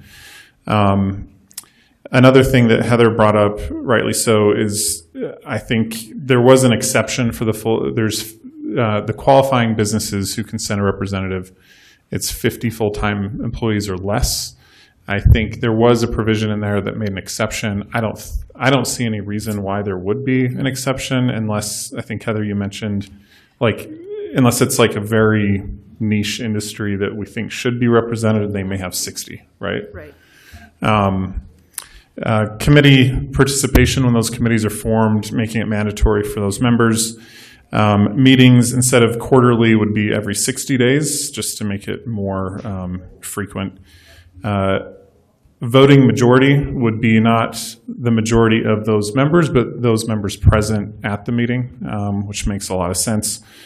The also to meet the qualifications to apply to be in the Small Business Advisory Council, they need to maintain those qualifications throughout the life of their term. And if they don't, let's say they go from 40 employees to 100, they need to resign or inform the chair, and they'll leave the committee. Also, the one thing I recognized a couple days ago, it said business owner, but I think it would be appropriate if a business owner could appoint someone else to be part of the council. Virtual or hybrid meetings would also be allowed, and then also having a periodic review of the effectiveness of the council every 5 years. So those are some of the new edits in the last few days. I think one, I'm just going back to my notes. Let's see, something that we should probably discuss, if I can find my email. Marlon, do you have anything to add to that until No, as I went through it, I tried to take everything out that was like voting and put in recommendations. So I also, as I put this together, now again, complete draft form, so we still really need to massage it, was that they do not need to follow the Utah the rules for public hearing and stuff like that. Now, if you as a council decide that they need to, then obviously we can put that information back in. But I set it up as a past chair, chair, vice chair, and then a secretary that's responsible for maintaining the minutes of that. But I did not have that fall under the public meeting notices and stuff like that. I did put in there that staff and or public and or private could be designated as the secretary to be in that. But again, I tried to strip out anything that would lead to setting policy for you as council. It purely becomes a recommendation, approval by 50% of those that are there and present at the meeting. We have to have at least 50% of the membership there to form a quorum. To even have the meeting. The chair is the one that sets, the chair and the vice chair set the agenda. I put it as a standing committee that's what the chair and vice chair oversee, and then they can create an ad hoc committee if they so desire to really deep dive into an issue that's been brought forward. So I do need to, there are a couple things, James, that you brought up that we do need to make sure are in there to include the 5-year implementation by the council as a review. And there's a couple, I think there's one or two other items that you brought up that I need to make sure got slid in. But the rest of it, I've really tried to strip out a lot of those things.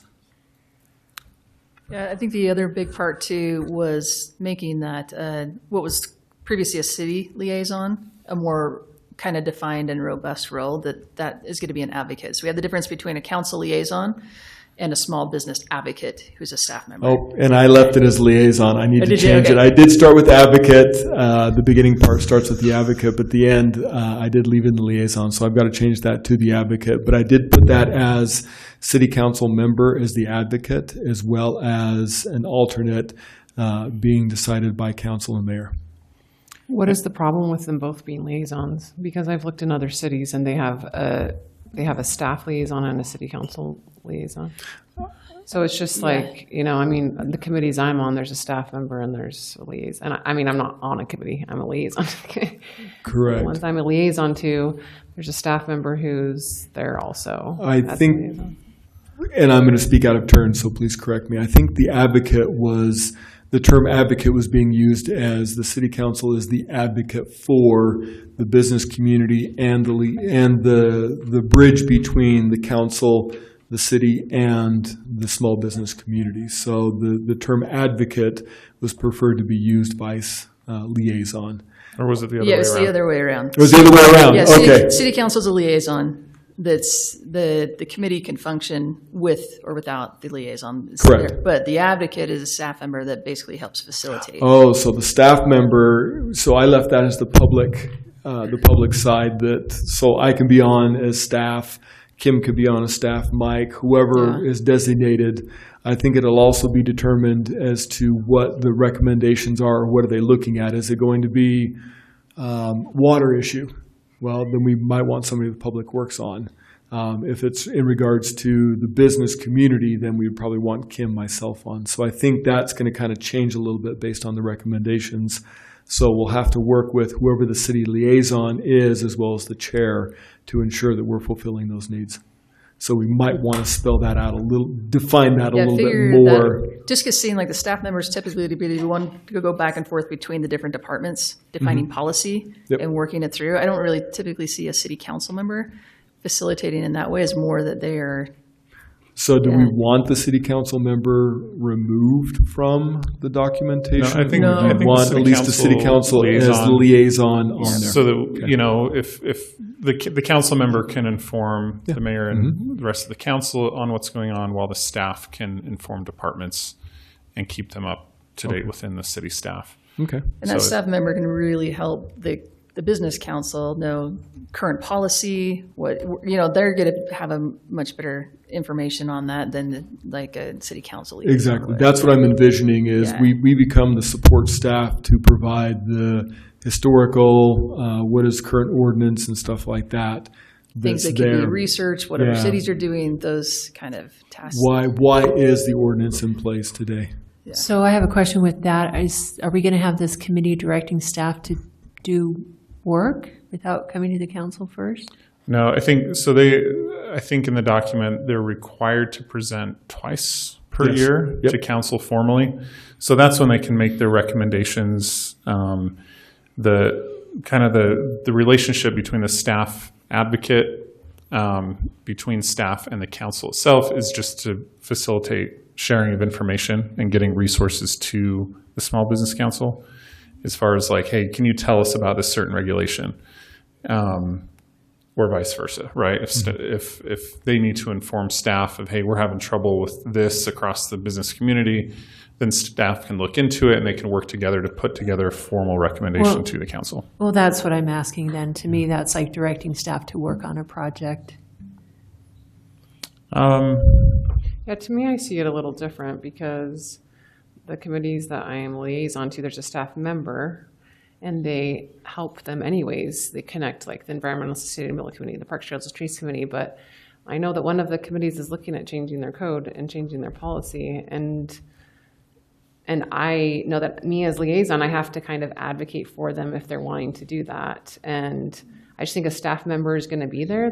That's hopefully, I know y'all are good, and so whichever staff member is there is going to help this committee. And I think it might be an evolving process as we see what this ends up happening. Like maybe we'll have to reevaluate in 6 months or whenever, you know. It's kind of it's a new thing, so I think it'd be good to keep it a little broader and just have staff member and then see what's working, what's not working, and kind of go from there. That's the first draft that staff member kind of read as a secretary, taking notes and those kind of things. So it seemed like more of the staff members probably going to be typically what you would see a staff member be on these other boards, you know, kind of like what you see Kim being on the planning commission. So when we originally put it together, the train of thought was that we were going to have to follow the public meeting laws. So we were going to have a staff member like Tisha or Katie or somebody there to take the actual minutes and verify them, everything like that. But since we've changed, and again, if council wants it put back in place, we can. So when we changed it to where they can designate a secretary, then from my perspective, what I would envision, I think is what Rachel's talking about, is we would have a staff member or two members. But for example, Kim and I would be liaison to this group, and we would be present for all meetings to be able to answer the questions that they have. Okay, where can we find this? Can you help us understand this? Why is this ordinance in place? And maybe be that person that helps kind of direct. And okay, as a recommendation comes forward, become that advocate to say, okay, here's how you might want to put your recommendations together to be able to bring before City Council. So I guess that's, to answer your question, Michelle, yes, I would envision that there would be some staff time that would have to be dedicated to this. That makes me nervous. I don't, because it'll be more employees kind of thing. I've already got an ask for an employee for this. And to chime in on that point, the Planning Commission can ask staff to do work. Planning commission is very different, and they get paid, and it's state law to have that. This is something very different. So that's my concern. And the other concern I had is if we create a committee by ordinance, I believe they have to follow the Open Meeting Act.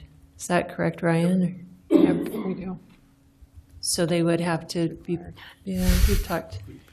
I mean, it doesn't mean they have to follow Robert's rules necessarily. No, we're talking like posting notices. No, but then we have to follow the open meeting law. We have to post it. We will have to then, that would probably require more staff time because we would then have to record it.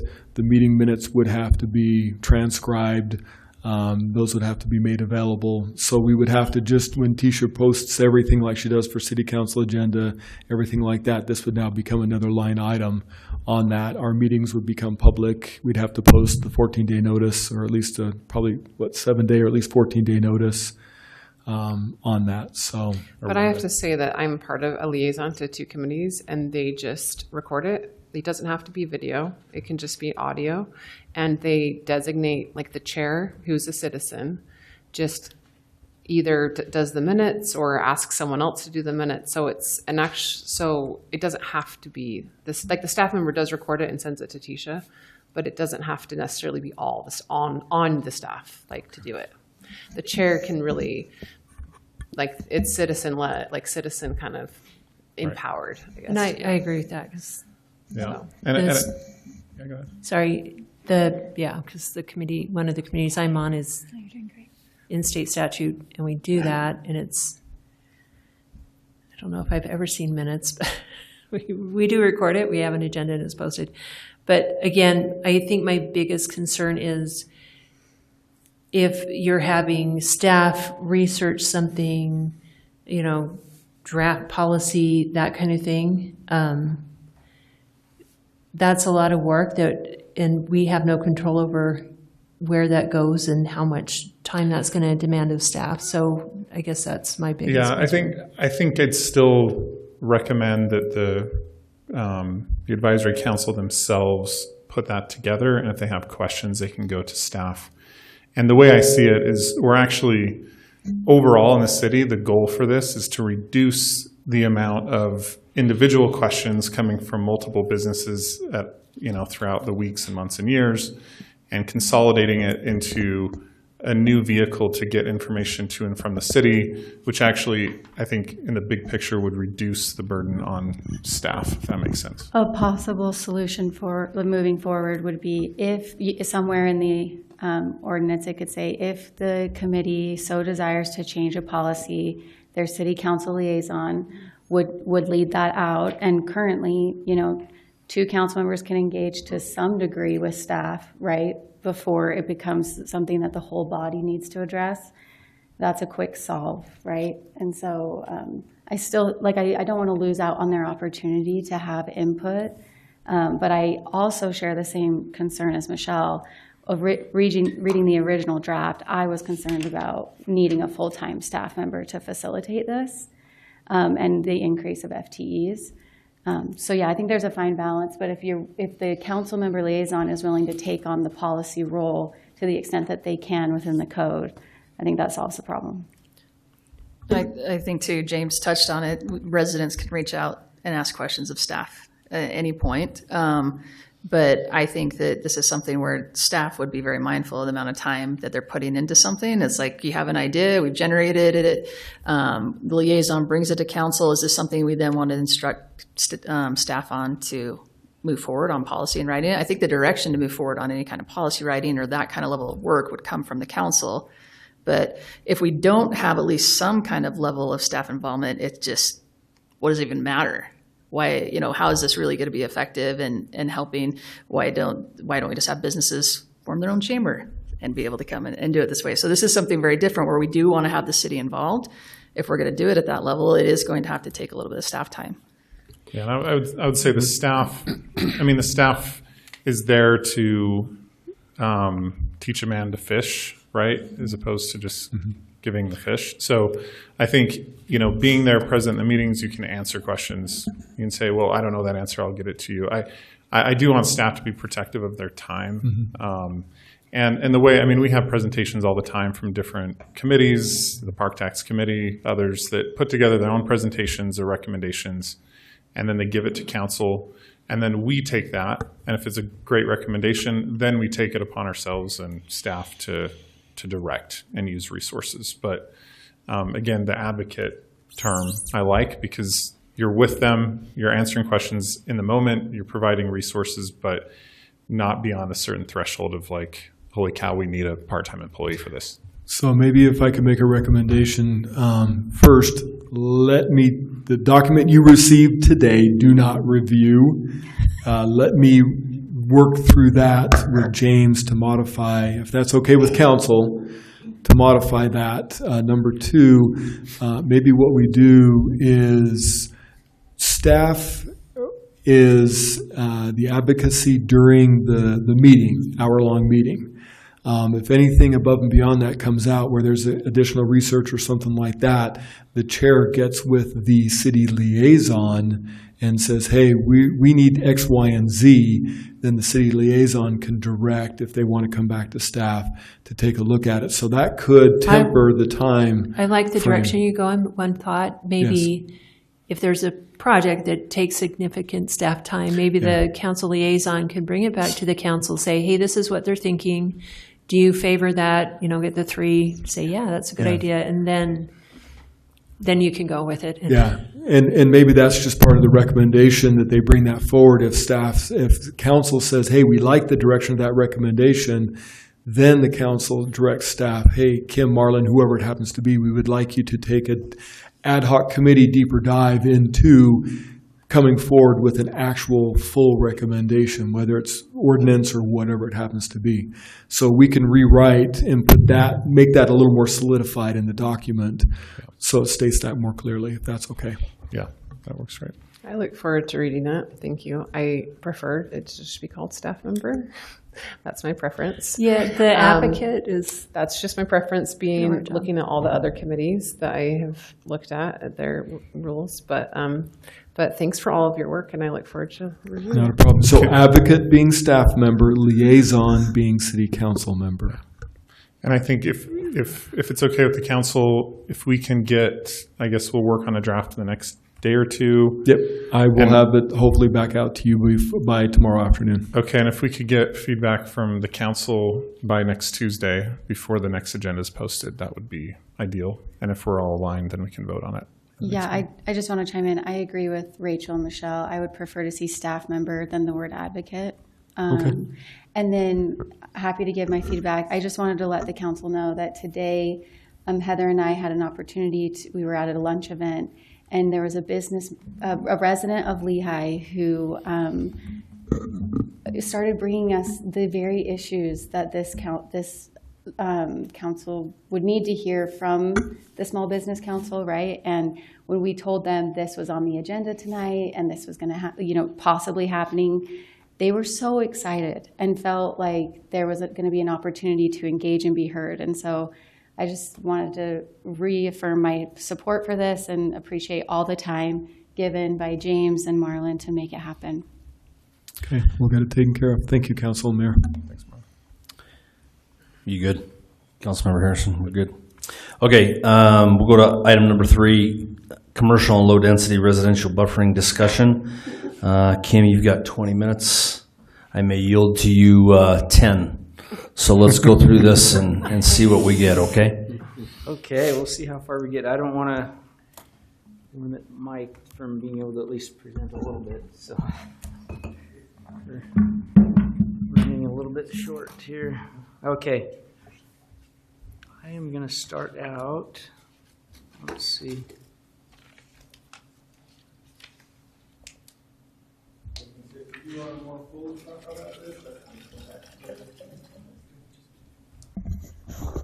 There we go.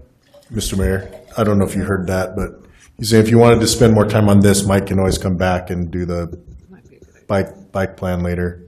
We also have the closed session that we do need some time for as well. Are you okay with that, Mr. West? You're fine to come back? Council, are you okay if we push this item to the next pre or a work session? Thanks, Mike. Great, thank you. Thanks, Mike. Okay. I yield back to you 10 minutes. Okay, 10 minutes. 6:20. I'll be done at 6:30. I don't know if we'll be done with the discussion, but we'll be done. So we have been bouncing around this draft of our buffering and screening. There's actually an item later on the agenda that you'll have an opportunity to take action on. It was more of a kind of an immediate low-hanging fruit that you asked us to quickly address, where do the buffering standards apply to only property that's zoned residential, or if it's an existing home, even though it's commercial. So that will be later tonight. But in the interest of time, instead of going through all this, what I did was I created a PowerPoint that I'll just run through. And I tried to just summarize all the big issues, and we'll see what you think. So this is kind of based on that draft that I was showing you. And like I said, it's been circulating a little bit with some of the city council. So this is the first time I think we've had an opportunity to discuss it as a group. And tonight is just for general discussion based on your input. Then we would then bring that draft to a little bit more of a robust discussion, kind of like we talked about. And then later, if everybody's comfortable with that, we'd move it forward for action. So this kind of illustrates what we're talking about. You know, you're in a commercial area adjacent to residential. What are the appropriate buffering and screening requirements that we should have? So this is out of that newly drafted. We're trying to consolidate the language a little bit, but we're just trying to say the whole purpose of this is to mitigate, not necessarily eliminate, because I don't think you'll ever, I don't know, maybe in some cases you could get really close to eliminating all of the effects of living next to commercial activities, but we're trying to be realistic. I know we've had issues in the past where, you know, it's almost like this expectation that, hey, I shouldn't see, hear, or, you know, have any impacts. And it's like, you chose to live in an area that is in proximity to a commercial use, but we're going to do our best to minimize them. So that's kind of the purpose statement. And then the applicability, this would be for all non-residential zoning districts whenever they side or back onto a residential zoning district, or, and we've added it in this new draft, existing residential uses, even if they're in a commercial zone. So that would be the applicability. One of the big things in this is fencing, and I think this is probably the best buffer out of all the requirements. I think this would be the one we'd want to make sure we get right. So what we're proposing is a 6-foot tall fence for typical commercial zones, and then an 8-foot fence for our heavier zones like light industrial, heavy commercial, technical manufacturing, some of those where you probably have some really intensive noise and other impacts that could be going on. So if it's just an office building next to a neighborhood, 6 foot, but if it's, you know, it's got a construction yard or whatever, that then goes to 8 foot. So the height is one issue, and then the material is the other one. So right now our code, it just says 6 foot side obscuring, so that could be chain link with slats, it could be vinyl, it could be wood. So this, our proposal would be to modify that to say it has to be either masonry, which would be like literally, you know, they put cinder blocks or bricks or whatever, build a masonry wall, precast concrete where they set the posts and then they lower the panels in place. And then similar to that is this lightweight precast fiber reinforced concrete fence, which the most common term that you hear for that is rhino rock. It's like a really dense foam in the middle, but it has a concrete shell. So it has a lot of the same benefits, but it's not quite as expensive as a full precast fence.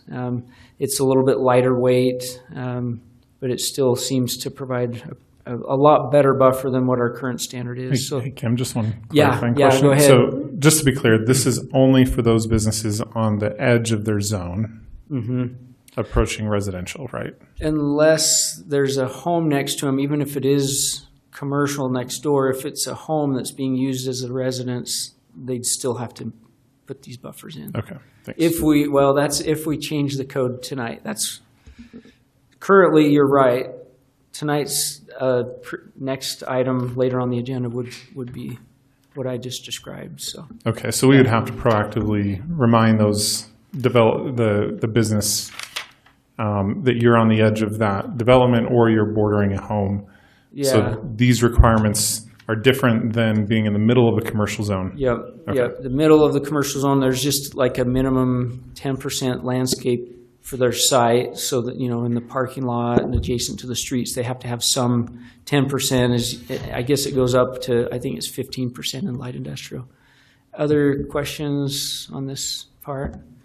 So yeah, I think, Would this just be for new, like going forward? Yeah, we couldn't apply this retroactively, at least I don't think so. Ryan left, but this would be for any new project as they come in, or if it's a major renovation.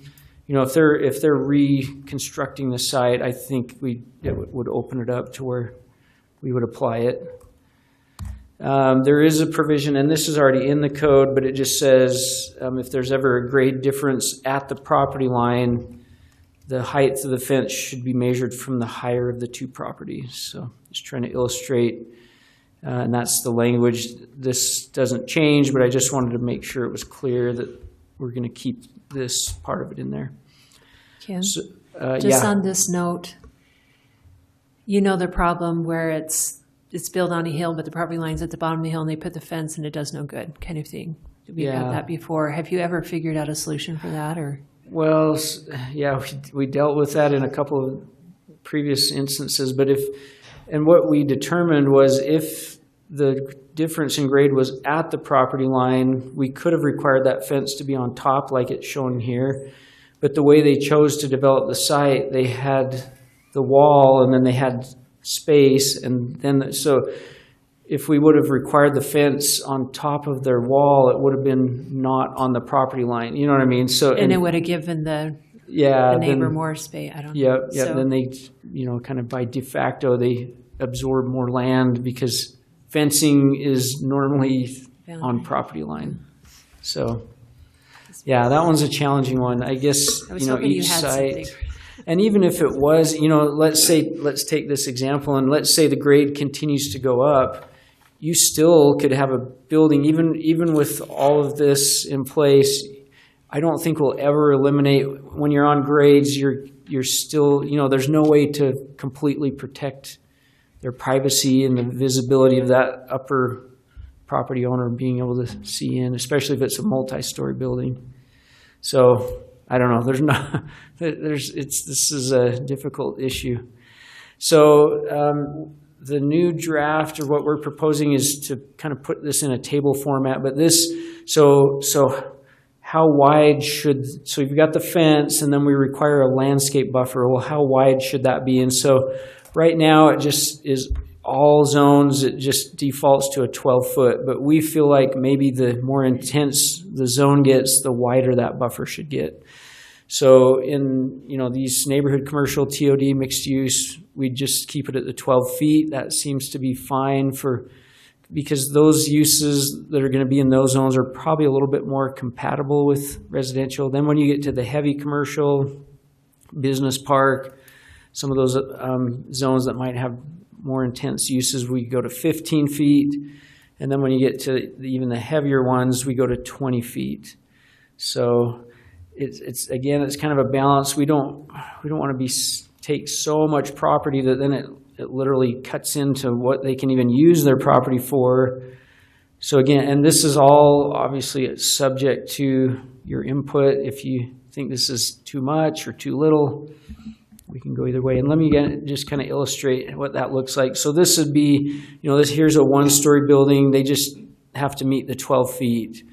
If it's under 20 feet. So, and then this slide, this kind of outlines, what types of vegetation would be in that 12 feet. And so it talks about trees. They can't ever have more than 30 feet between the trees, just because the whole idea is try to create a little bit of a screen there. We would require tall shrubs. We used to require low shrubs, but in our drafting of this, we figured that those really don't have an effect on, the buffering. So we're just going with trees and tall shrubs, which are, I think it's 10 feet tall. I don't know if it says it on this slide. Yeah, they have to be larger in size so that you're not waiting 10 years before any of this takes effect. And then, yeah, you have to have some evergreens mixed in there so that there's at least some benefit year-round for the screening. You can, if there's existing trees on site, you could use those, and then not more than 40% of any one plant, just so they don't have all the same. We think a mix, and that was something that our urban forester recommended, to have kind of a mix of tree types. Okay, so now in this case, the building is taller. So if you go over 20 feet, we add another foot for every additional foot of building height over 20 feet. So in this case, in this model, the building's 55 feet tall. So now you have a 47-foot setback. So you just start to create a little bit more breathing space so that, it tries to take into account you've got windows and things. It separates that building a little bit more. And they can, again, we're trying to not limit the usability of the site. So we do say some of that additional buffer can be used for parking and drive aisles, as long as they maintain the minimum buffer at the property line. So yeah, there's that one. And there are some exceptions currently, and we want to keep some of those, but so we could, the Planning Commission is the way it's written currently, but they could allow an exception if the adjacent owner consents in writing, if the property adjacent is a commercial or non-residential land use designation on the general plan, even though it may not today be zoned non-residential. And then we wanted to make sure if there was ever any right to farm issues, that would take precedence over any buffer reduction. And then there are currently some flexibility standards for mixed use zone, and I guess the consensus so far from where this has been circulated, maybe we just take that out so everybody meets the same standard. I know we put that in there for the mixed use because mixed use is challenging. It's a lot of times smaller pieces where it might be basically prohibitive to even do the buffering, but I guess we can try it and see how it works. And that's all I have today. Ooh, I went over 3 minutes. Sorry, Mayor. Any questions for Kim? Thank you, Kim. I would, just talking to residents about this who live this life where they are backed onto commercial, I would be in favor of having an 8-foot wall minimum requirement for them. I'm over 6 feet tall, so I can easily look over people's fence as I'm walking, and I just think to me that's not tall enough, I guess. It is for the neighborhood fence, and I guess people don't care if I walk past their fence and look over their yard, but I just think having the commercial and anything right next to residential, I do want to protect both zones and just create kind of like this nice buffering between them. So, okay. Yeah, that was my concern too. Is mostly the fence height is for privacy, not necessarily noise is some of it too, I guess. But I know that's expensive, right? When you get into an 8-foot fence, cost goes up quite a bit. Yeah. But if our priority is to create this buffer, we could modify that. And I know we've had some comments from the public, and there's an individual here that would probably prefer that 8-foot, and we're happy to, whatever the majority feels is the appropriate regulation, we'll change it.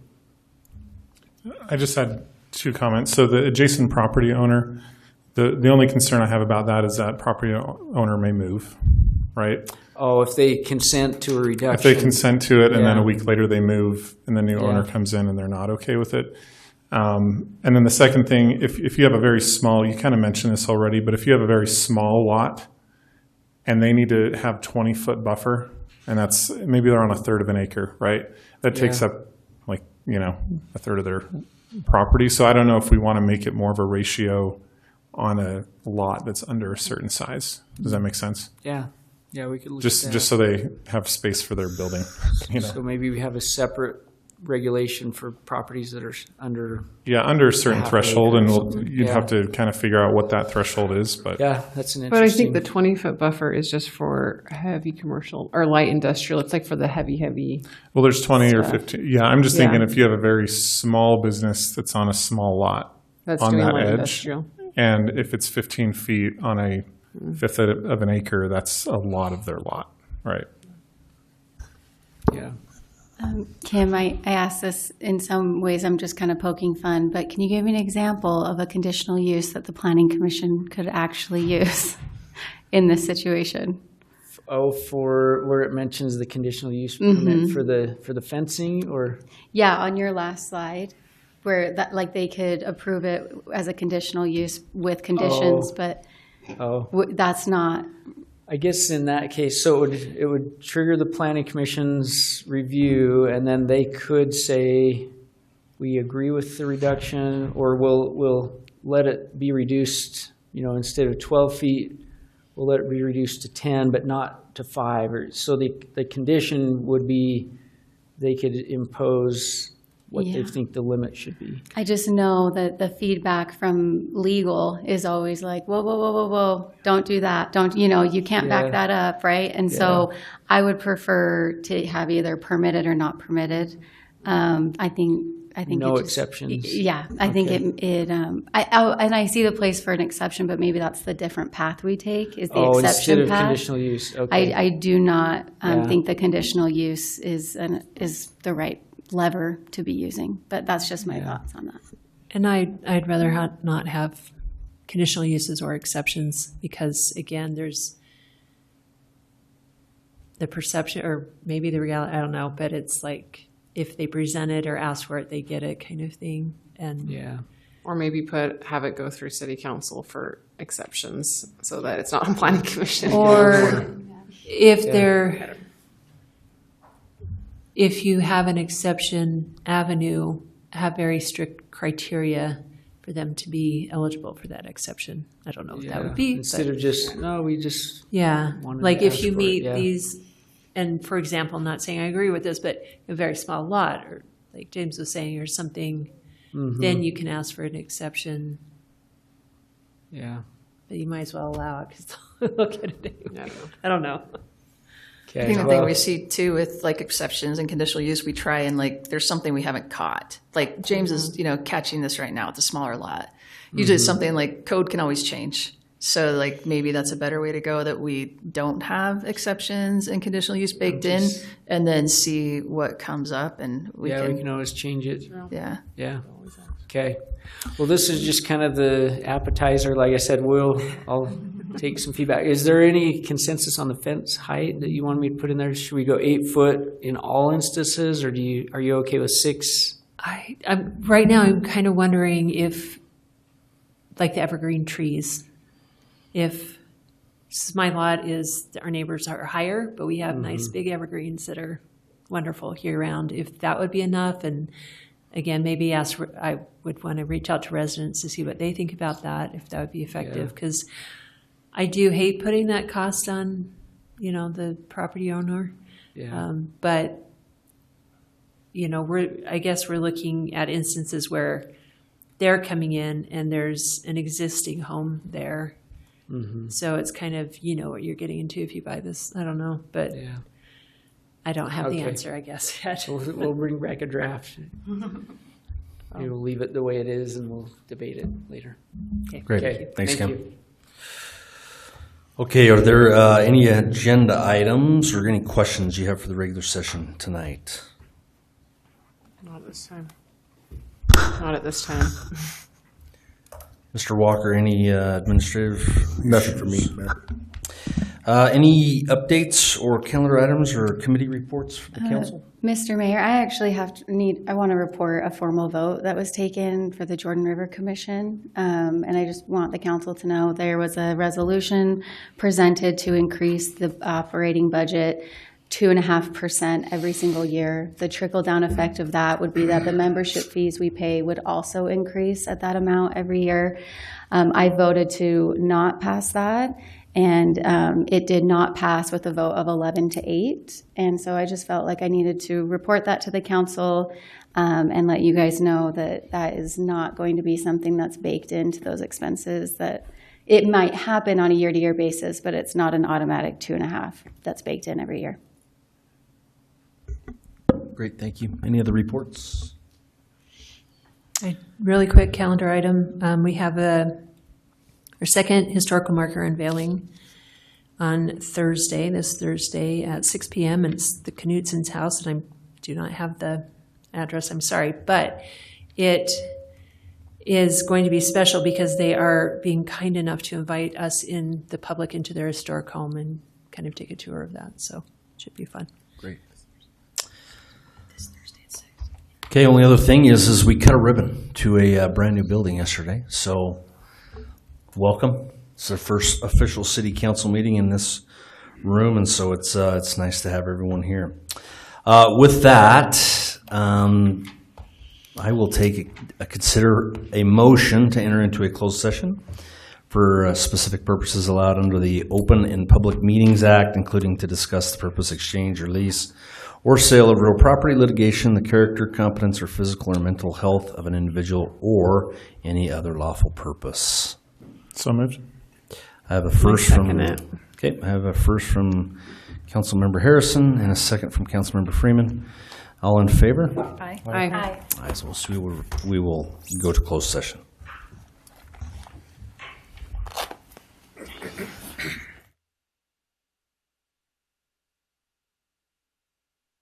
Councilmember Lockhart, our staff, and we welcome you to our council meeting tonight. We appreciate that you're here, and we're grateful to move forward. To start tonight, we'll stand and I'll lead the audience in the Pledge of Allegiance. If you'd please rise.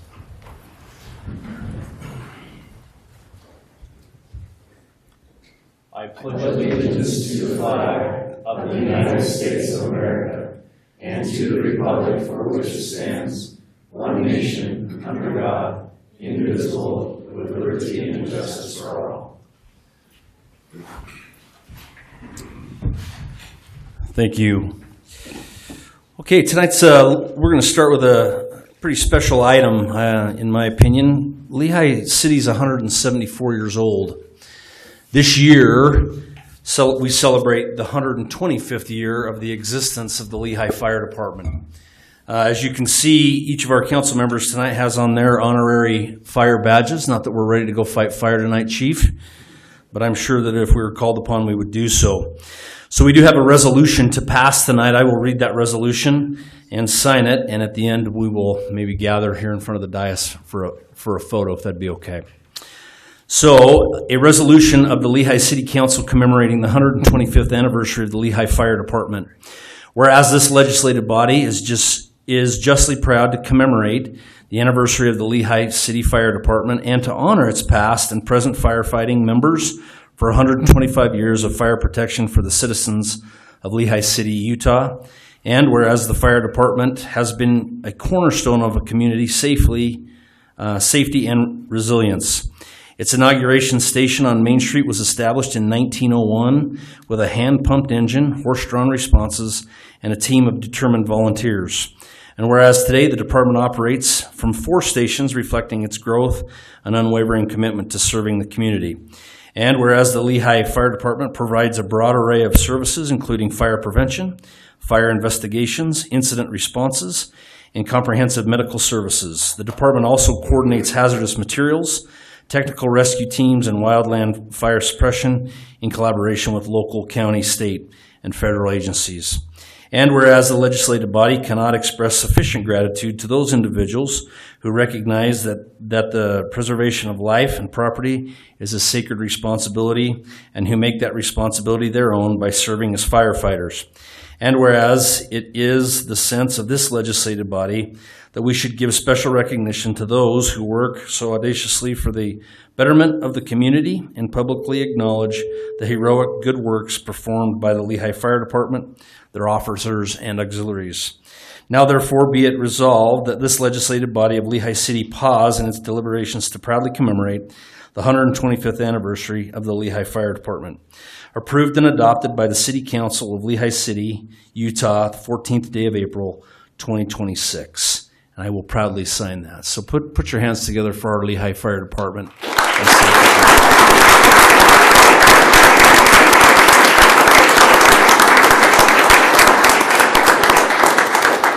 Chief, I think it'd be appropriate if your firefighters came and stood in front of the dais and we stood for a picture, if you'd be okay for that.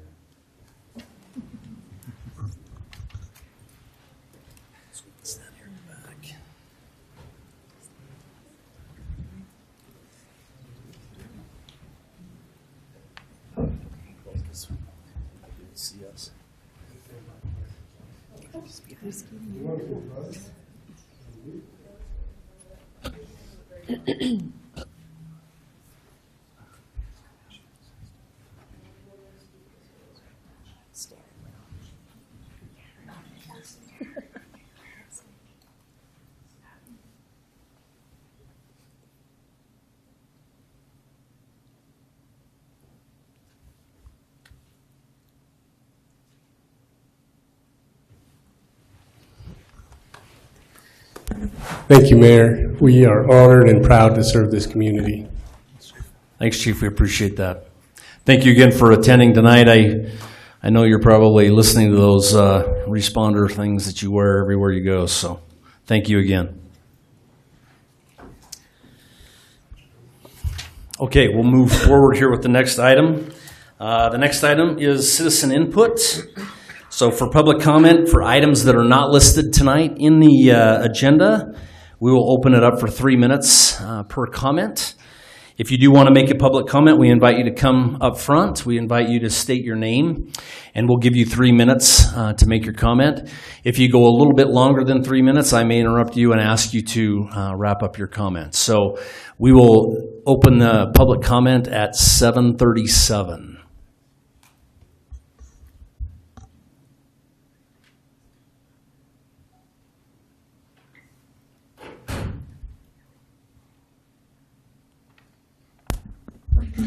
Good evening, Mayor and Council members. My name is Brody Meller. I'm a freshman at Willow Creek Junior High, and I'm excited to go to Lehi High School this coming year and be a part of the Lehi football program. I want to take a few minutes tonight to thank you for supporting and funding the Lehi Police Department Citizens Academy. I was lucky enough to go through this program alongside Mayor Benz, Councilwoman Freeman, and Councilman Harrison, which made the experience even more meaningful. I also got to do this with my Aunt Angie and my dad, which made it even better.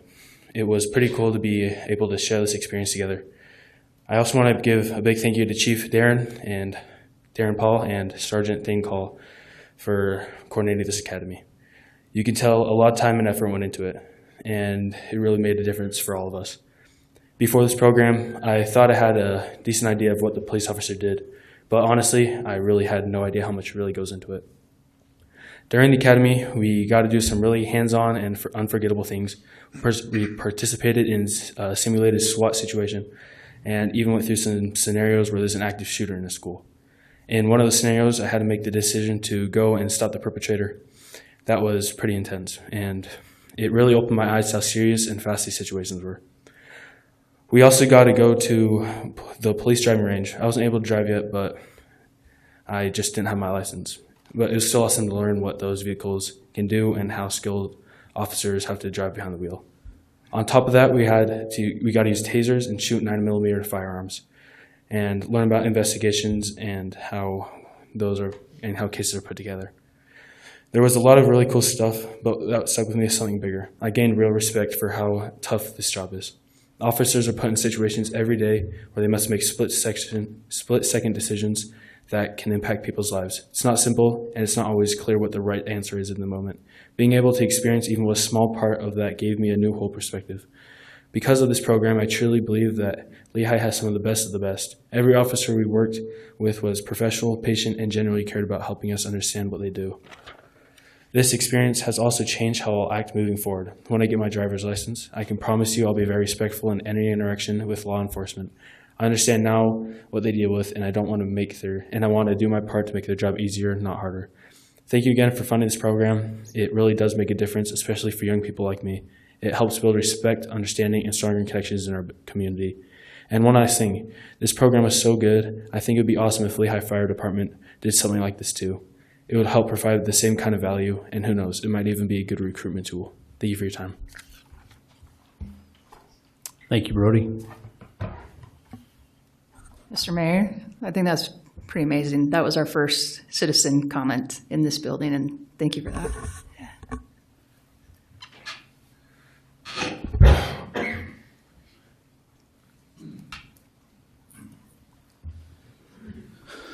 Mayor and Council, I'm not a resident of your fine community, but my family heritage is my grandfather was born here. Do you mind stating your name real quick for us? Jaron Davis, middle name Lee. My grandfather that was born here is Lee. Thank you. Leo.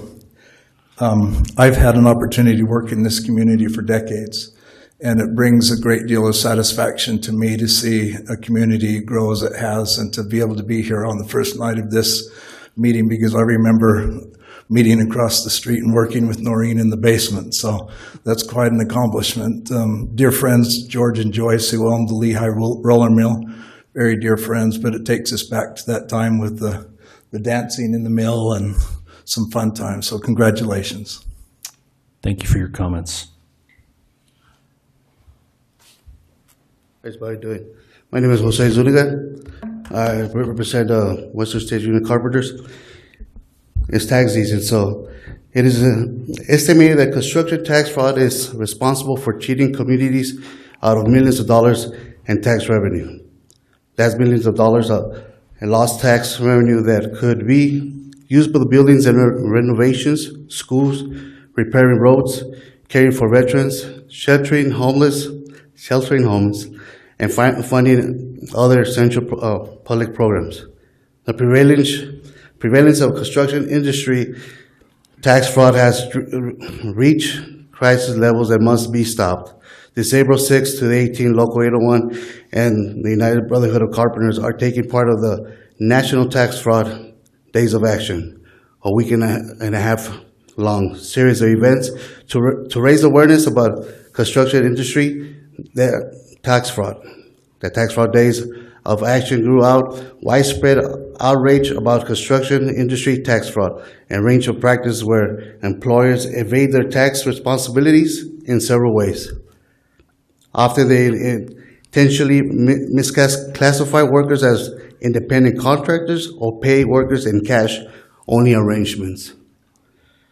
As a result, this business significantly reduced their income tax and payroll tax responsibilities and federal communities out of much needed tax revenue.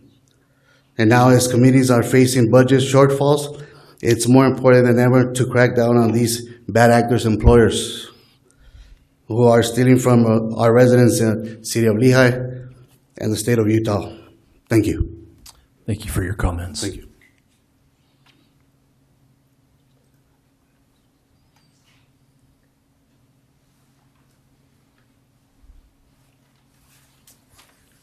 My name is Teresa Gonzalez. Thank you for allowing public input. I appreciate it.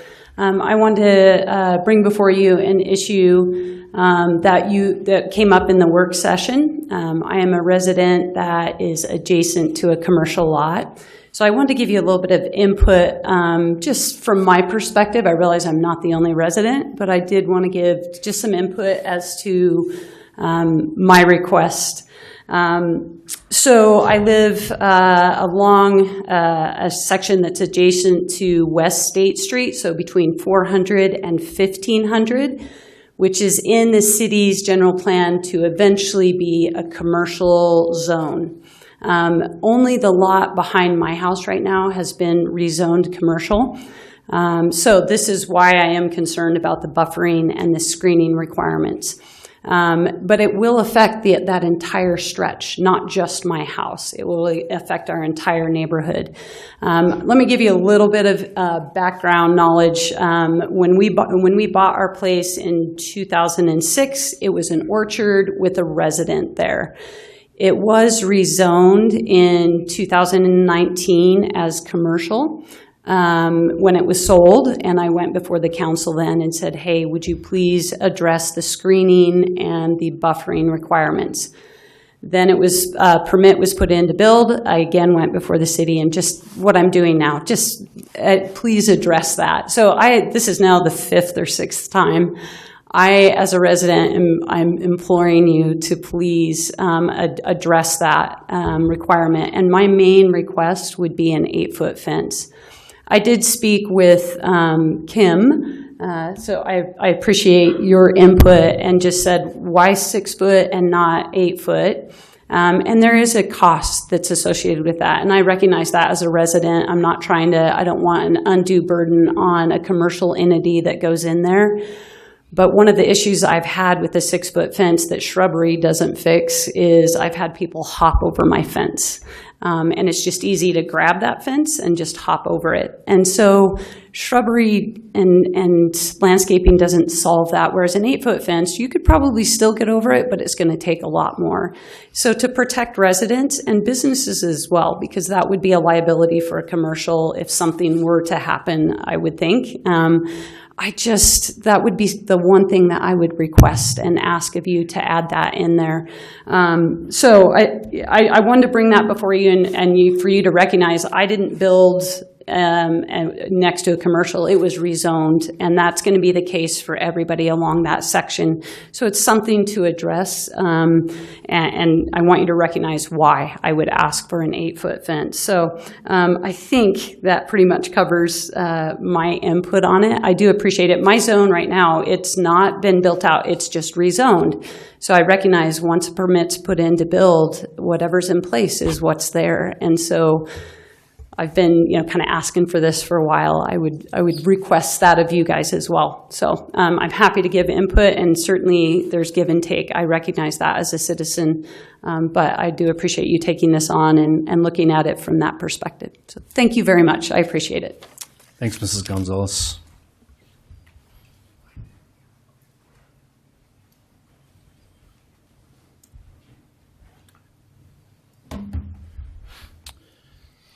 Okay, so it is 7:47. We'll close public comment and bring it back to the dais. Our next item, item number 10, the consent agenda. Any questions on the consent agenda?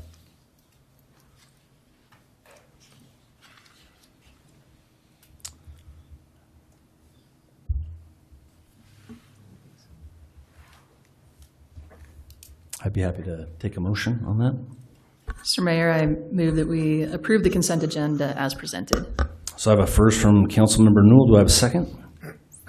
I second it. I have a second from Councilmember Freeman.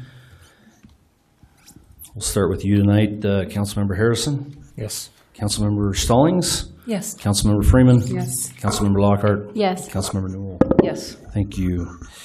Item 11, number 1, consideration of ordinance 14-2026, amending the Lehi Municipal Code, Title 9, Chapter 2C, Section 2-3, Water Shortage Management Plan and Enforcement. Mr. Norman will talk about that, and then we'll... Yeah. So this is an update to our ordinance. Our water shortage management plan was updated a few years ago, and we noticed this year when we were doing some work that the language in the code hadn't been updated to align with that. And so in the phase 2, the moderate water shortage section, it was just being updated to align with that, where it's water users may not use sprinkler irrigation on consecutive days, may only water 2 days per week and at least 48 hours in between irrigation cycles. And previously it just said only 2 days. It just said 2 days a week. It didn't give any real definition of what that looked like.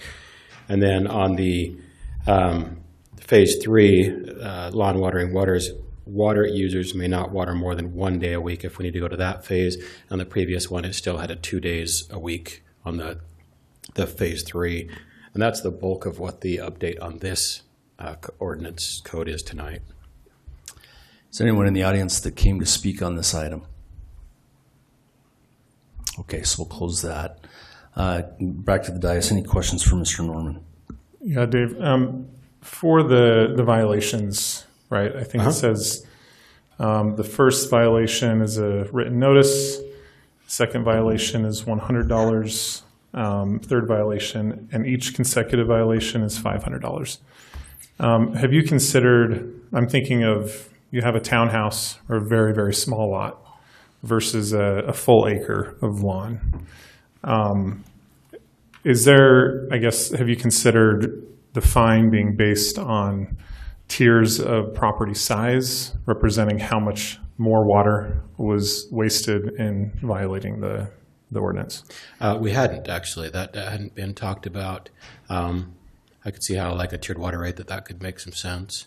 But yeah, no, that hadn't been an item of discussion to this point. Okay.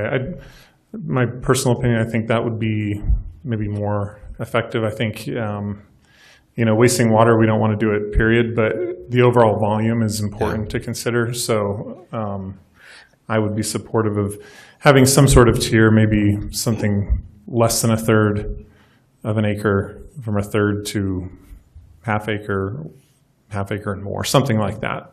Something that would make sense that represents the volume of wasted water. And I think that's, if there was consensus on that, I think that's something that could be made in a motion that we would be happy to add into both of those plans.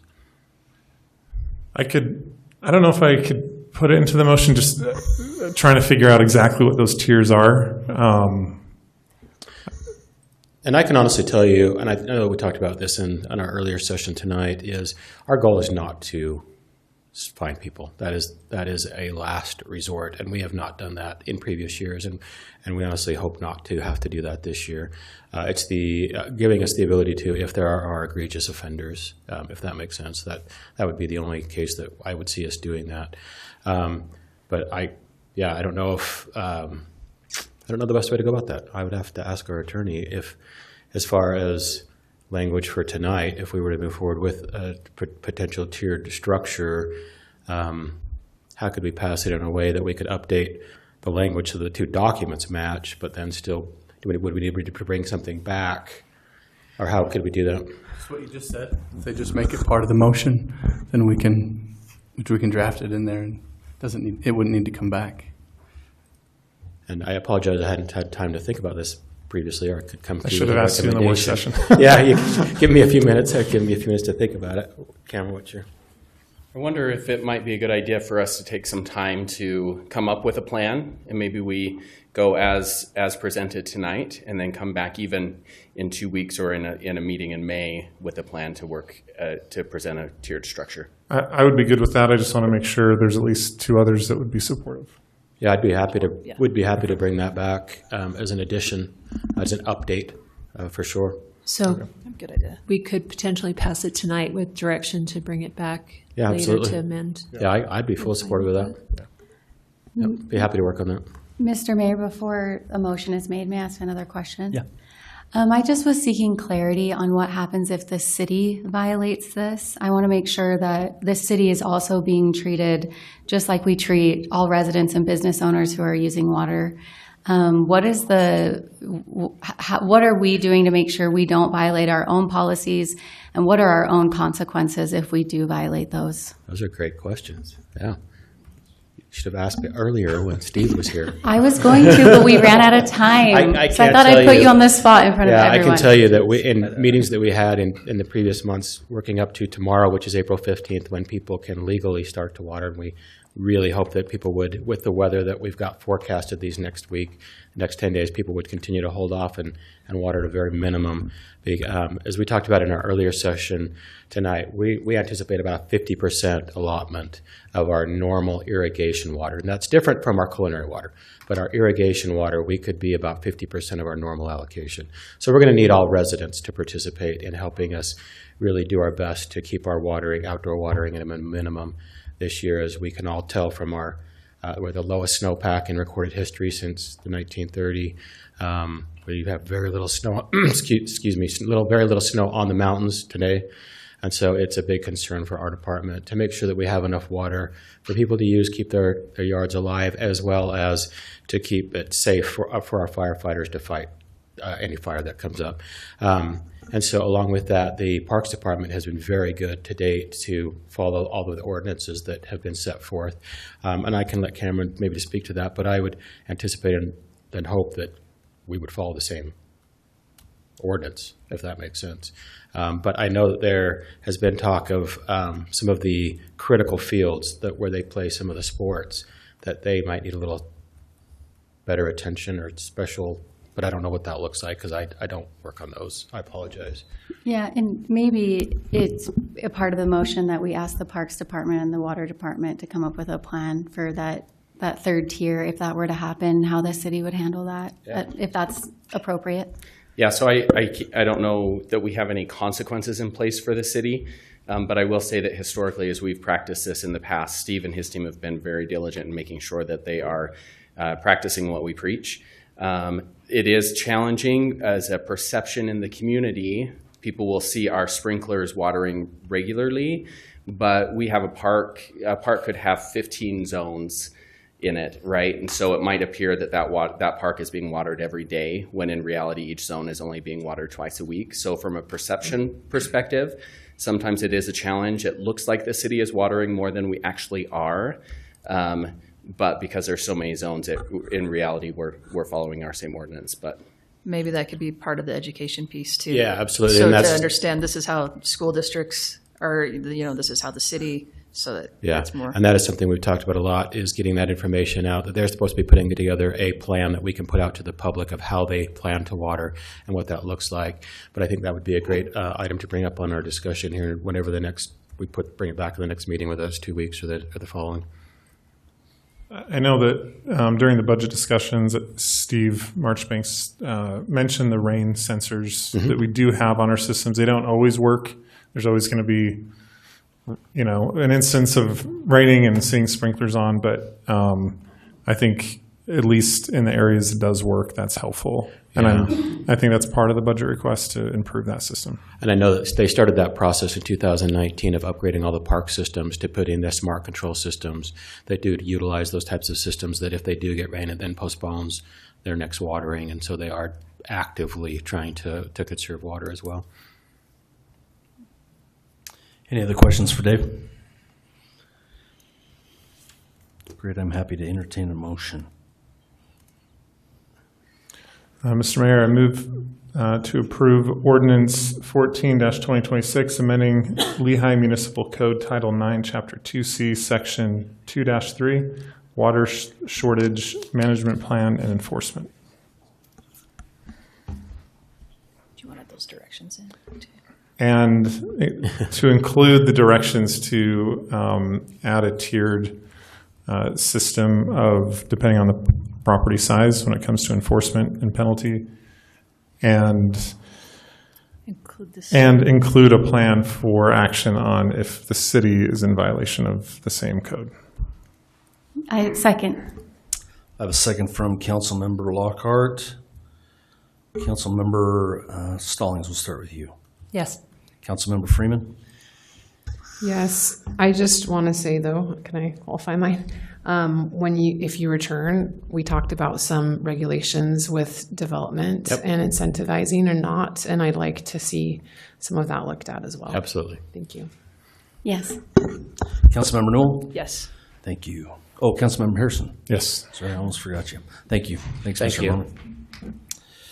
Okay, item number 2 under number 11 is the Lehi budget amendment. This is a public hearing.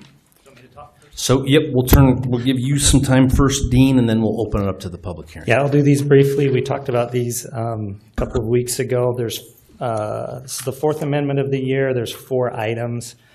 The first one relates to the COPS grant that we received. So it's a federal grant that helps us hire police officers, and it's a grant that we get for a time, and then the grant slowly dwindles away, and then the cost of those officers come on the city.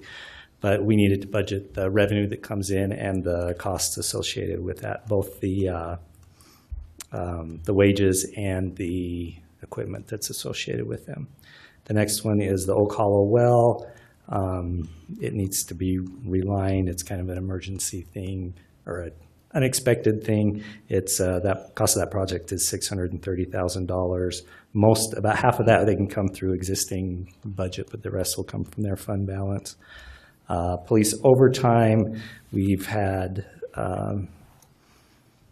at the incident Utah Valley University last year, we have had officers over there. A lot of that will be covered through a grant from the state, but the same thing. We get the grant revenue, but we still need an amendment to authorize it to be spent.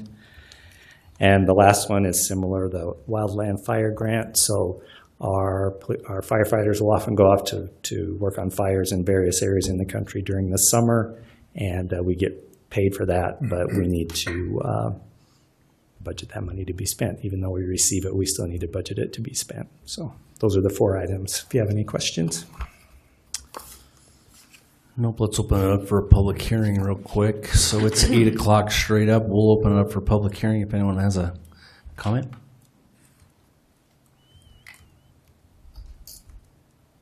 Okay, so we'll close the public comment, bring it back to the dais. Any questions for Dean on this amendment?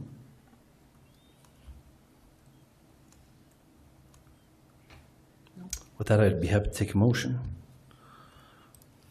Mr. Mayor, I move that we approve Resolution 2026-27, amending the budget for the City of Lehi for fiscal year 2025 through 2026. Do I have a second? Second. Either way. Councilmember Lockhart with a second. Councilmember Freeman, we'll start with you. Yes. Councilmember Lockhart? Yes. Councilmember Newell? Yes. Councilmember Harrison? Yes. Councilmember Stallings? Yes. Thank you. Okay, item 3, consideration of resolution 2026-28, adopting a tentative budget for the City of Lehi for the fiscal year of 26 to 27. Dean, you're back up. Okay, just a quick explanation on kind of how the process works. So under the direction of the mayor, the staff, we've been putting together a tentative budget, a budget to be presented to council, which is what we're doing today, is essentially just presenting this budget to the council for their, to begin their process of asking questions and doing more work on it. So the resolution today doesn't adopt the budget. By state law, the way it reads is by the first meeting in May, which we're ahead of that schedule, the council needs to tentatively adopt a budget, which is what we're doing today, which again, just essentially means that you're receiving the budget and can start asking more questions on it. Just briefly, there's going to end up being 3 resolutions related to that because we have one is for the city, there's one for the local building authority, and one for the redevelopment agency. The reason those have to be done separately is because even though they're part of one budget, they're legally separate entities, so they have their own budget that needs to be adopted. Is there anyone from the public here to talk on this item?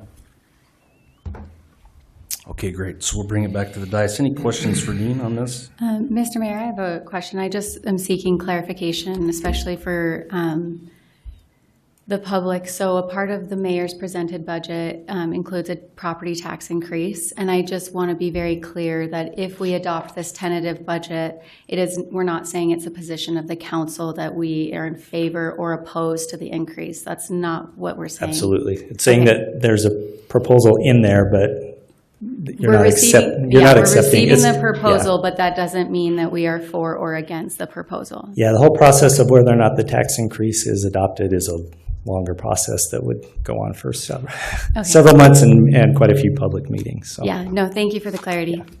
I'd also just like to take this opportunity to thank the staff for fielding a lot of questions from the council members over the last couple months, and the great presentations that we've seen from different department heads on their new requests. One thing I've learned through this process is that I'd love to see even more information over a longer period of time. And so I would hope, and I might put Rachel on the spot here just because she kind of brought this up before. Maybe next year we could use a new process of starting earlier in the season, even in November, to begin with the goals of the council, to begin talking with department heads, not only on new requests, which the current structure is mostly the net new requests to the budget. And that's what we've been seeing in these meetings, which is great. I'd also like to see more specific expenditures to see where we can be more efficient, where we can cut certain fat from the budget, which I think over several departments could save significant amount of money. But I wanted to, again, put Rachel on the spot I know you talked to me about this structure, but I wanted to let you say it firsthand. Yeah, I've talked with other cities, not even in Utah, and to kind of just see how they do it, since I'm very new to this, and to know what to expect. And you've been so wonderful explaining what to expect here. So I would love, we could only have 2 council members in the department budget meetings, and so I wasn't able to be in most of them. And I would love to also talk to the departments. And part of me wonders if, coming up in 2 weeks when I'm in the understanding that that's when we are really going to workshop this budget or present it as a city council, is what kind of our responses to the mayor's budget. Yeah, I think the idea is in 2 weeks that's your opportunity to ask in this public meeting whatever questions you want to ask of me or department heads or anything. Yeah, so we have approximately 2 hours to ask all those questions and delve into it. And just with how this council is going with our time frame, part of me wonders if we need to kind of even go earlier in the day and discuss more, give ourselves more time, because we tend to run a little bit long and ask a lot of questions, because most of us are new and we are very inquisitive. And I've already emailed you, or Allison, so many questions about the budget. So that's something that I think might be beneficial to us, especially with 4 of us being relatively new. I mean, okay, the mayor's already done his part, but 3 of us. So that's something that I think would be helpful this year. I don't know how the rest of the council feels about that. And I don't know what time to start that, but I think I could see definitely starting much earlier in the day to kind of spend time digging into it, because we have a deadline for when we have to have the budget finished, and we want to have it put in place so that the public can give hearing. We can have a public hearing to hear their comments about what our insights are, I guess. So I'll answer that, Councilmember Freeman. There will be, besides in 2 weeks, there will be other opportunities in open meetings to discuss it. So we're not going to be limited just to those 2 hours. In the first week in May, there will be a few other opportunities that come up as we're planning for those meetings, just so you're aware. And I will say, we've typically we're supposed to have the tentative budget prepared by the first council meeting in May. We've always been a little bit sooner, partly because the last council meeting in June typically gets canceled because it's Roundup week. Mm-hmm. We do have until June 30th to get the budget adopted, so we have maybe a little more time, but yeah, nothing says Lehi Roundup like approving a budget. I mean, I would like to approve it before. Yeah. Like, I would love next time to really go through it all and then get it done by the beginning of May. And Dean, don't we typically approve at the end of May? I think we've gone, the first meeting in May has been the public hearing. The second meeting in May we've tried to adopt at that meeting, with the idea we would have one more meeting if we needed it. I think that's what we've done historically. Yeah. But again, I'm happy to do whatever. Yeah, we just never wanted the council to feel like their backs are up against the wall. So at that second meeting in May, you could table it or continue it into June. For one more thing. But there is a deadline at some point. It's the end of June, I think, right? It is the end of June. I just want to voice my support for what Rachel has said, and I would love more time as well. So however we work that in, I agree with her. And whether that's just an additional hour or 2 to that same meeting, I'm open to, adjusting my schedule, come early, whatever works. But anyway, I think that's a great thought, and I just wanted to make sure you knew I agreed with that. I think we have the foresight that this is going to be a longer meeting. I would rather go earlier than keep staff to 8. Yeah. So if that, if we're, like hey, we're going to start an hour early for a work session. Yeah, I would be. Oh no, I was going to say, Mayor, if you're okay with that, we can put a schedule together. I think let's work on a schedule. And to further your point, Mayor, we also have the May work session that we could devote the whole thing to the budget as well. Correct. So we have a few coming up. So yeah, and we'll plan any of it's accordingly. fine with me. Whatever we do, we'll start earlier. Yeah. Yeah, I would love to start midday. Really, and personally. I'm going to speak too that I support that, especially we're looking at a tax increase, and I think it's beneficial for us longtime council members that have been here. So I'd appreciate it too. Yeah, I feel just as new as you guys do. So. Hey, you teach us the ways. Okay. Anyway, I'm happy to entertain a motion. Oh, we're doing that. Not to get too far away from what we had on the paper. Mayor, I move to approve resolution number 2026-28, adopting a tentative budget for the city of Lehi for fiscal year 2027. I have a second? Second. I have a first from Councilmember Freeman, a second from Councilmember Harrison. Councilmember Lockhart, we'll start with you. Yes. Councilmember Newell. Yes. Councilmember Harrison. Yes. Councilmember Stallings. Yes. Councilmember Freeman. Yes. Thank you. Okay, item number 4, a motion to adjourn for a Lehi Local Building Authority meeting to adopt a tentative budget. We need to leave this meeting for a brief moment and go into a Lehi Local Building Authority meeting. We need a motion to do so. Mr. Mayor, I move that we adjourn the city council meeting and convene in the Lehi Local Building Authority meeting. I have a second? I second it. Second, Councilmember Freeman. Yes. All in favor say aye. Aye. Aye. Okay, welcome to the Lehi Local Building Authority meeting. Roll call, we have all 5 of our council members, Councilmember Newell, Councilmember Harrison, Councilmember Stallings, Councilmember Freeman, Councilmember Lockhart. We're going to go to item 2.1, consideration of resolution L2026-01, adopting a tentative budget for the Lehi Local Building Authority for the fiscal year of 2027. Dean, any comments on that? No, really the same thing applies. It's just the tentative budget, or just for that one fund. Anyone in the general public here to talk about the Lehi Building Authority general budget? No, so we'll bring it back here. Any questions on this one?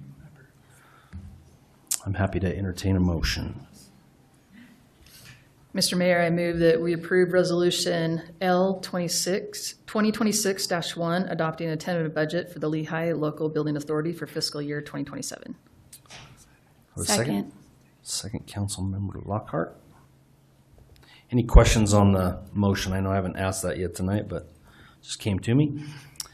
Okay, with that, we'll go ahead and vote. Councilmember Newell? Yes. Councilmember Harrison? Yes. Councilmember Stallings? Yes. Councilmember Freeman? Yes. Councilmember Lockhart? Yes. I will happily take a motion to adjourn the Lehi Local Building Authority meeting. Motion to adjourn. Okay, Second, all the things.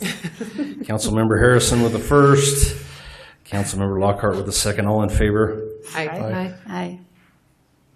Okay. All right.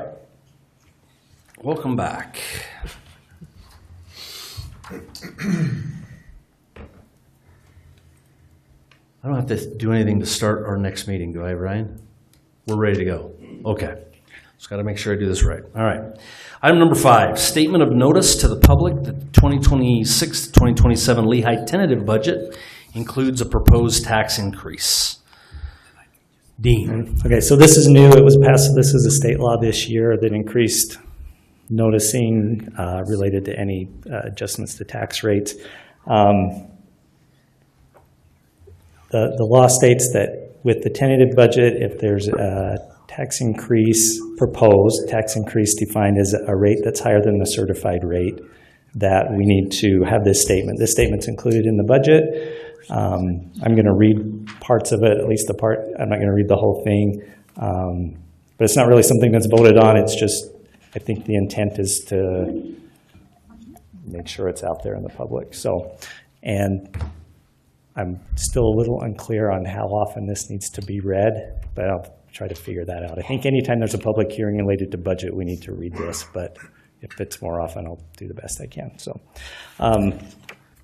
so this budget the tax increase or the tax rate would be higher than the certified rate. Now, I should say I don't have any information on property valuations yet. I don't have any information on what the certified rate is yet. So these are all estimates. But the additional revenue generated would be $1,729,474. It's anticipated that that rate would be 9.78% higher than the certified rate. The average impact for a Lehi homeowner would be $35.52 per year or $2.96 per month. That's based on a property valued at $600,000. For a commercial property, it would be $64.58 per year or $5.38 per month. The proposed increase will provide additional funding for police, fire, parks, and the Justice Court. Increase for the police department would be 3 patrol officers, 1 new school resource officer, 1 records clerk, and implement a shift differential pay program. Increase for the fire department would be to increase pay for fire department personnel to get them to market. Increased funding for the parks would allow for 3 additional parks positions needed to keep up the city's increasing park acreage, and the increased funding for the Justice Court would be the hiring of 1 additional position to meet the demands of a growing city and additional patrol officers. That's all. Sir, do we take a motion on this? No, No, this there's is not a just vote. this is just for public. This just says we're Public, we have to- doing that in the public, yeah. Thank you, Dean. Okay, item number 6, consideration of resolution 2026-22, approving a purchase and sale agreement for commercial real estate between Lehi City and the Lehi Mill Pond LLC, located approximately 535 South Mill Pond Drive. I believe, Lauren, this is yours.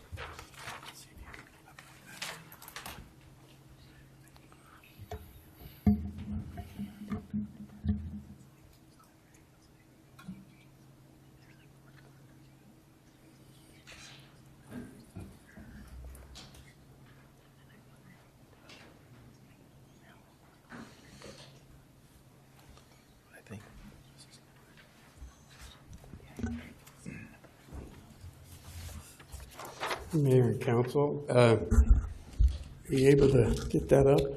Yeah, I don't know if I can, I haven't tried doing it from here. If not, I can just. You're bring my building new laptop. things. Oh, here we go. See if this works.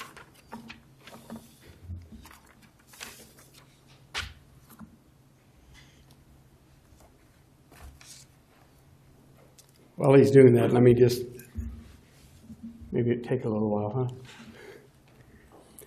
The mill pond has been around for probably ever. It's been there a long time. In the 30s, in the early part of the, before the 30s, the mill pond was actually, it's called the mill pond because there was a sugar beet factory built there. It was, what I've heard, one of the biggest in West, even in Mississippi. And it had hired a lot of people. The smokestack you see there is part of that. And they had a great big facility here. Back in those days, sugar beets were a big deal. And then the pond was used in the processing and so forth. It's now called the mill pond. Back in the early days, it was called Mulliner's Pond or something like that. Totally different. Back in the 1985 and 84, 85, we created a special improvement district out here, and we also created an RDA. And the special improvement district encompassed this property and all the industrial out there. It also, the SID was created to actually put the road in on the west side. As you see down there, there's a road in the industrial park and the improvements. And we thought at the time that it'd be pretty exciting to have that. But in 1985, nothing happened. It was dead. If we sold over 4 or 5 building permits a year, that was too many. And it really didn't pop up again until about, we put the pressure irrigation in 1990, and about 91 it started to move again. and ever since it's moved. But this set for a long time. We've collected funds from it. This is now closed. The RDA is closed. The SID part was built. There was a gentleman that owned part of this property. He owned one of the properties, and he got tired. I don't remember the detail, but he got tired. His name was Guyman. He didn't like paying these assessments on the SID. So we paid off his assessments, and for that we got basically 4 acres. And we've been holding on that since 1985. We've had different issues and different arrangements. We've never, it does have a few issues on it.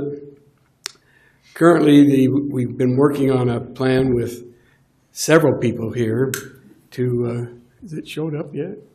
Just Kim showing up, huh? In this whole pond area, we've been looking at different ways to use this facility, maintain it. To me, it's quite a unique thing in the city. It's probably one of the most unique things in the city, other than the low hills, what I call the low hills. It's probably the most prominent thing you'll see going along the freeway. I think it has enormous historical and benefit for the city.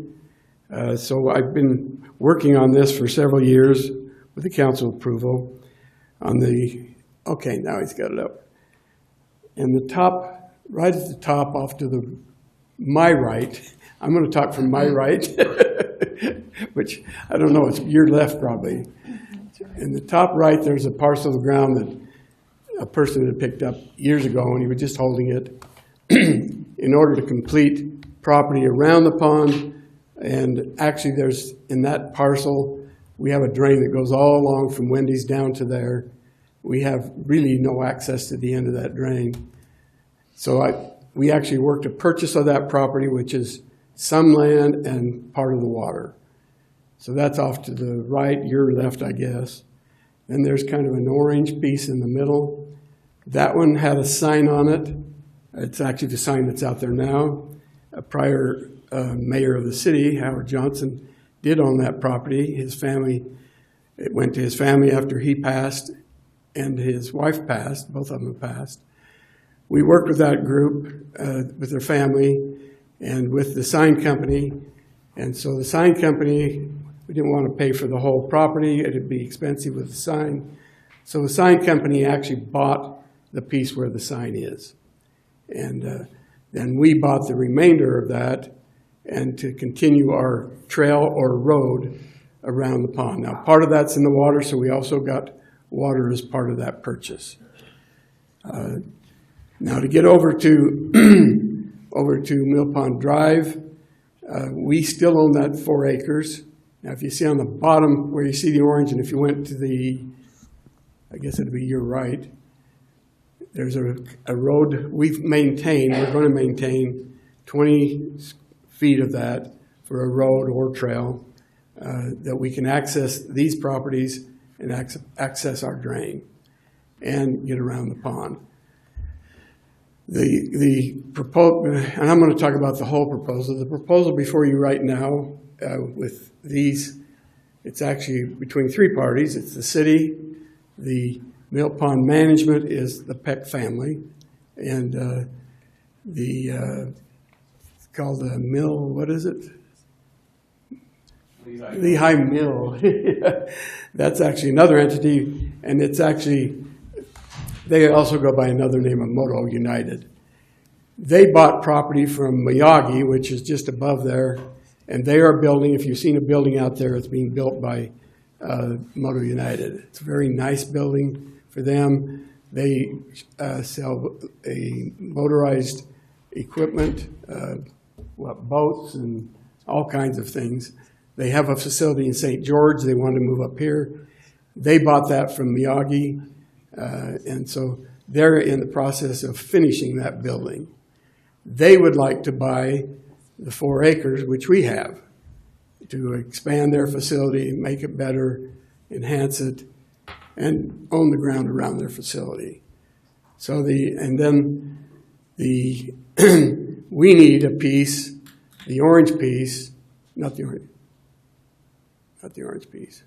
Is that the one I'm looking at? Green. Maybe it is an orange piece. I'm sorry, there's another piece over on the other end. The orange piece, we actually need to continue our road through. That is owned by Moto United.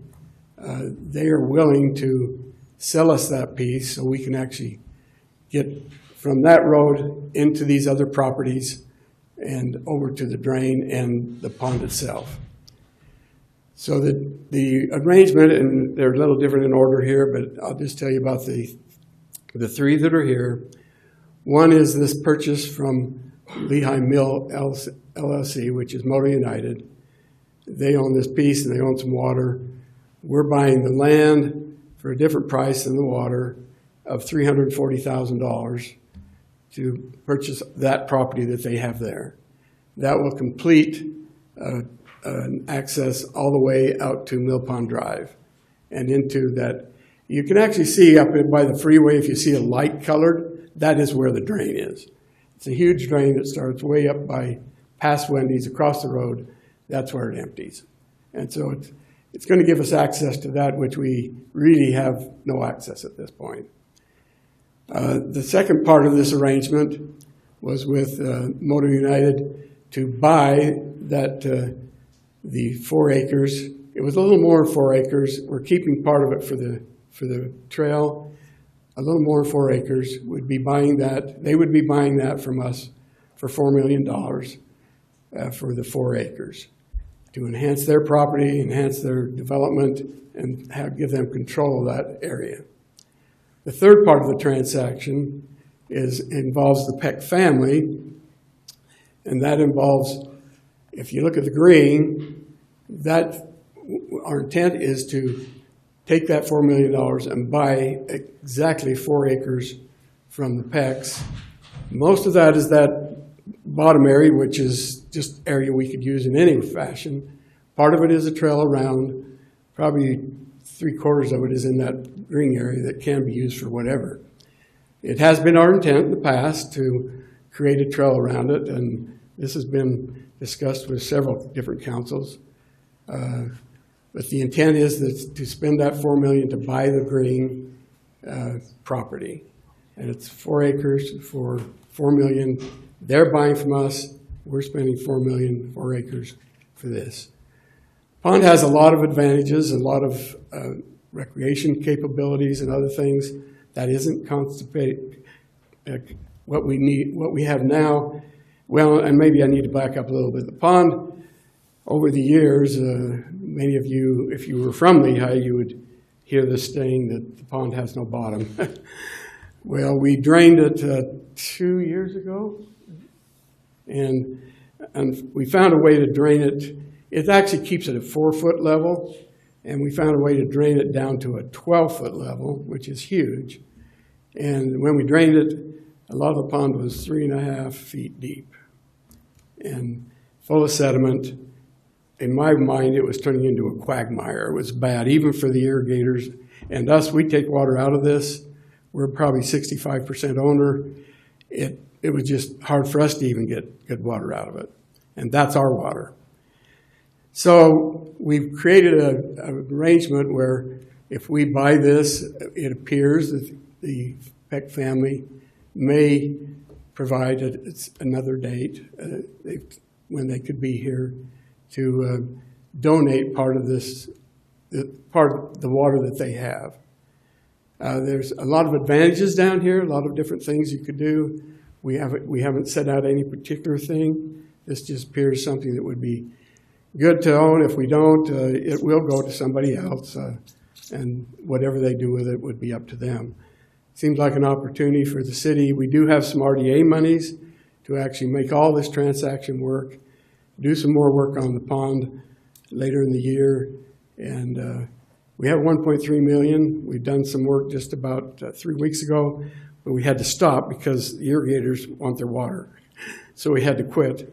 We had trucks lined up. I think I had, 24 trucks lined up? I don't know. But we had to quit because it was time for them to load up. So the intent is to do those 3 transactions, and they're on here. The first one, I think, is the one for the $4 million from selling to Motor United. The second one is us paying Motor United $340,000 for that orange piece. And then the last one is for the green area. The $4 million would be used for 4 acres, which is the green area. I think it's a fantastic deal, but that's the proposal. And maybe I could answer a couple other questions that have come up. There were some questions about sediment. As far as I can tell, this has never been dredged or anything done. There's an inlet that had to be dredged. Probably not been dredged since as far as I can tell, probably 90 to 100 years.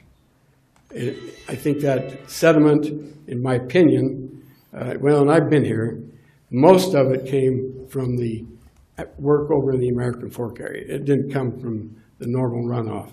American Fork does have their own detention basins. They have their own basins to settle it out. I do not believe this is an ongoing thing. There is some, but it'd take an enormous number of years to get back to where we're at least 90. That was one comment.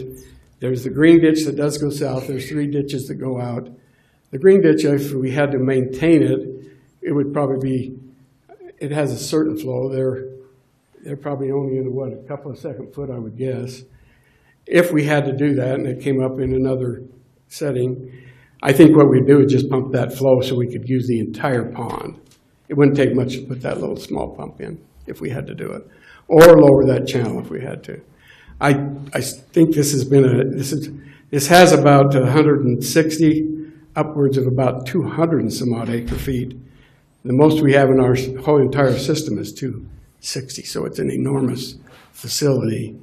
And during the drought, the prior drought, there is a pipe, goes over and you can actually see it right at the mill pond. We hooked a pump up to it, and that helped us enormously in that drought year. We're a little bigger city now, so it's probably not as helpful, but that was a huge benefit. We bought one pump, that didn't work very well. We bought another pump, and in those days, 3 CFS or 4 CFS was a lot. Today, that's not, but it was a huge benefit in those days. That pipe is still there, still capable of serving if we wanted to do it. Anyway, that's I'll take whatever questions you have. So real quick, Lauren, is anyone from the public here to discuss this item? Okay, so we'll close that. So we'll bring it back up. Any questions for Lauren on item 6? Mr. Mayor, I have a question. Yes. On the map, the 2 pieces that say remainder, the 1.17 acres and the 0.62 acres off to the left side, who owns those pieces? Put that back up. Oh, sorry. Right here on the left side of the pond, there's that 0.62 acres right there, and then up at the top, there's the 1.17. The PECs will maintain those acres. Okay, and then they're not part of the transaction. Okay, and then off to the right, the TRC Mill Pond LLC. That's owned by when they built that, they had to do like a PUD. That has to stay open space. It was given for that density. Okay. And so it has to maintain, it is an American Fork, but it has to stay in that position. And stay open space. Yep. Okay. We've talked to them, and they're open. If we want to build a trail on around, which we have, some have wanted to do in the past, but if we want to, they're open to that. And we've discussed it. They would be willing to work with us. And no trail currently exists? No, that is correct. Okay. Thank you. Just one clarification, Lauren. So we're buying property for $4 million, then we're selling it for $4 million. That's correct. And then we have the one transaction of purchasing $350,000 coming from 340. That comes from the RDA funds that expire at the end of this fiscal year. So if we don't use them, we lose them. That is correct. The funds that would be, if this transaction goes through, the way I've laid out the funds for the remainder of the year, I can't go into the water now. I can't drain it because it's irrigation season. There's a pipeline you see in there that would go through there. that pipeline is intended to serve our property no matter what we build. I wanted it big enough. It's a dead-end line, so it has to be a 10 and a 12.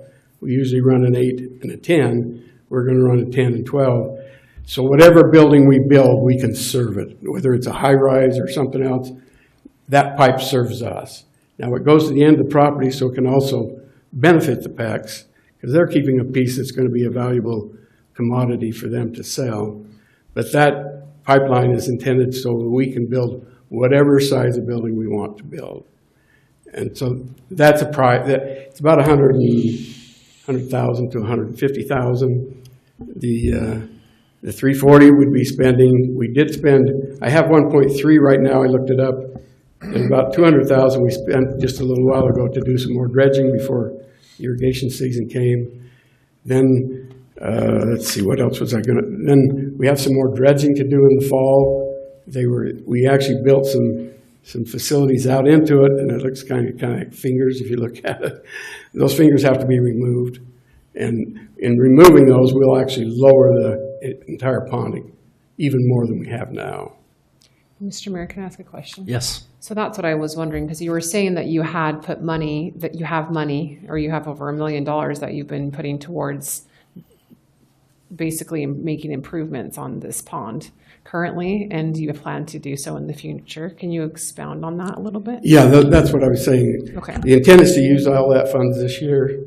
So part of it would be for the 340, the pipeline, additional dredging in order to take out those fingers that we built to get out and make the pond lower. Those would be removed. And is that from the RDA? Or yeah, that's all coming out of this fund. Okay. That's all from and I can't do some of that work until you have all the property. Till the irrigation season's over. Oh, okay. In October. Oh, okay. And if I may, what building are you saying that we're going to build? No, if we build something. If we build something, you have the infrastructure to get pipelines. Because they're underground and they come off through some properties. I want to make sure they're there so we don't have to worry about whatever we build. I don't anticipate, well, no, I think we will build buildings. We spent another $2 million to cross the tracks to get to this property, and so we can build anything we want on there we had sewer now. We had no sewer. This property is not sewerable except what we built. And so now we have an opportunity to do whatever we want on that property. Just on this bottom portion that's green? No, all the way up. All of the pond area. The actual part of that, the Good and Beautiful had to connect, they connected to that. We had a sewer over further to the west. It's going to be overloaded. That facility probably would have taken several $1 million to redo. Now I have that facility plus another brand new one. So I have two facilities that go through this. That sewer, there's an easement through there. Well, it'll be through our property if we get it, but that sewer goes through that property. Mm-hmm. So another huge advantage of having that property for us. Lauren, can you speak, or maybe Marlon can speak to this, the economic benefit factor of this with Moto United having that piece of property? What economic benefit to the city do we have? Probably Marlon might be.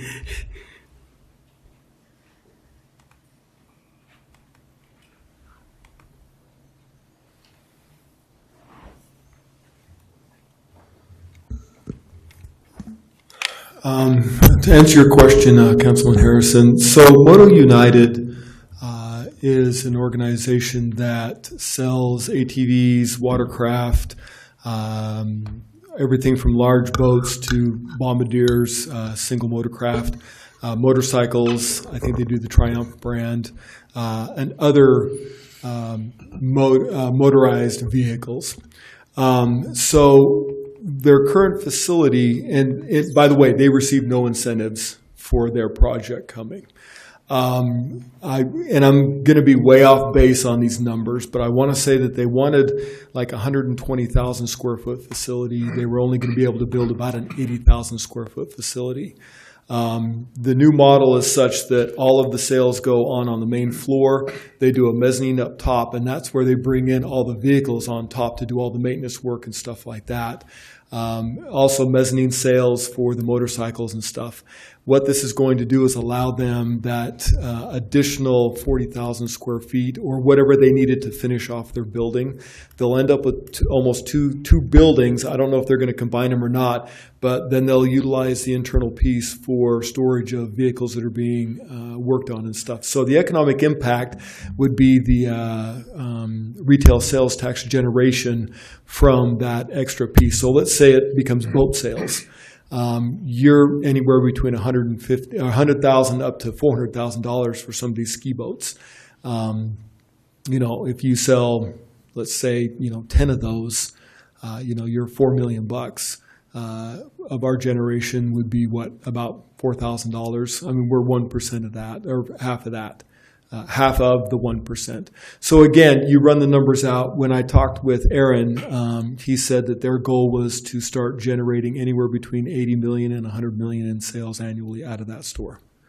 So I would say that this would probably be 40%, 30 to 40% of that sales in that expansion. So that answers your question. Yeah. Thanks, Marlon. Okay, thank you. Marlon, no. Lauren. No, sorry, I just got the wrong name. Never mind. What time is it? So you said you have 1.3 million in the RDA left. About 1.3. Correct. 340,000 for the parcel, and then 200,000 for dredging, and then what else did you need to? There was some dredging that occurred just now that I haven't got the bills on. It's about 200,000. Okay. That we've already spent. And then were you spending the whole 1.3 on this project with Correct. various things? There won't be any left over? No. Like I don't want to give it back to 80,000 for a anybody. fence? Or no? No, it could go to fence. That's possible. I mean, those are some things that come up. And if we want to do that, I think that would. My intent is to take out the fingers, but I probably will have funds that I could do some work if we needed to do more fencing or something, that could be done. Yeah, that's what I was wondering. You think it, I mean, that's a new thing that came up today, and I think it could definitely work within that. There's fencing on part of the properties. We'd have to do some fencing on the other parts. Okay, but I do have enough funds that I think I would cut down on the dredging and actually put in these other facilities if that was the case. Okay. Just wondering about that. And so I think I could that wouldn't be that hard to do. Okay. On the southern portion, I'm not seeing any road access to that. It comes off of, we were going to come off of over the other one. We're actually coming off of, what's the road that goes north and south? Mill Pond Drive. Mill Pond Drive. There's an access right there. Oh, right there. Oh, okay. And it's existing. Actually, there's an existing access right now. You can go in. Okay. That's all I had. Thanks.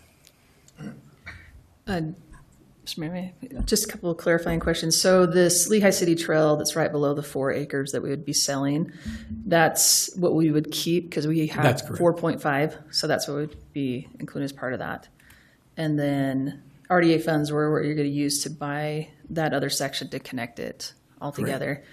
Can you help me understand why does Moto United care about being party to? What does it matter if we do a transaction with them versus what do they get out of this having multiple parties involved in this? I'm not sure. I'm not sure of that totally, but they like the transaction of the whole property. They like the fact that the city's coming in, doing something that's very valuable to them, that we're having something that they could use.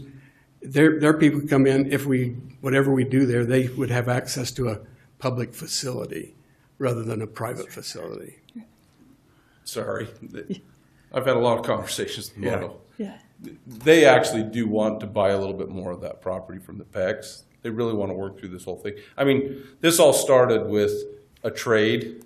I know you're all very familiar with what we were proposing. The reason why I pulled Moto United in is because if the trade happened, we did 4 acres for 4 acres with the PECs.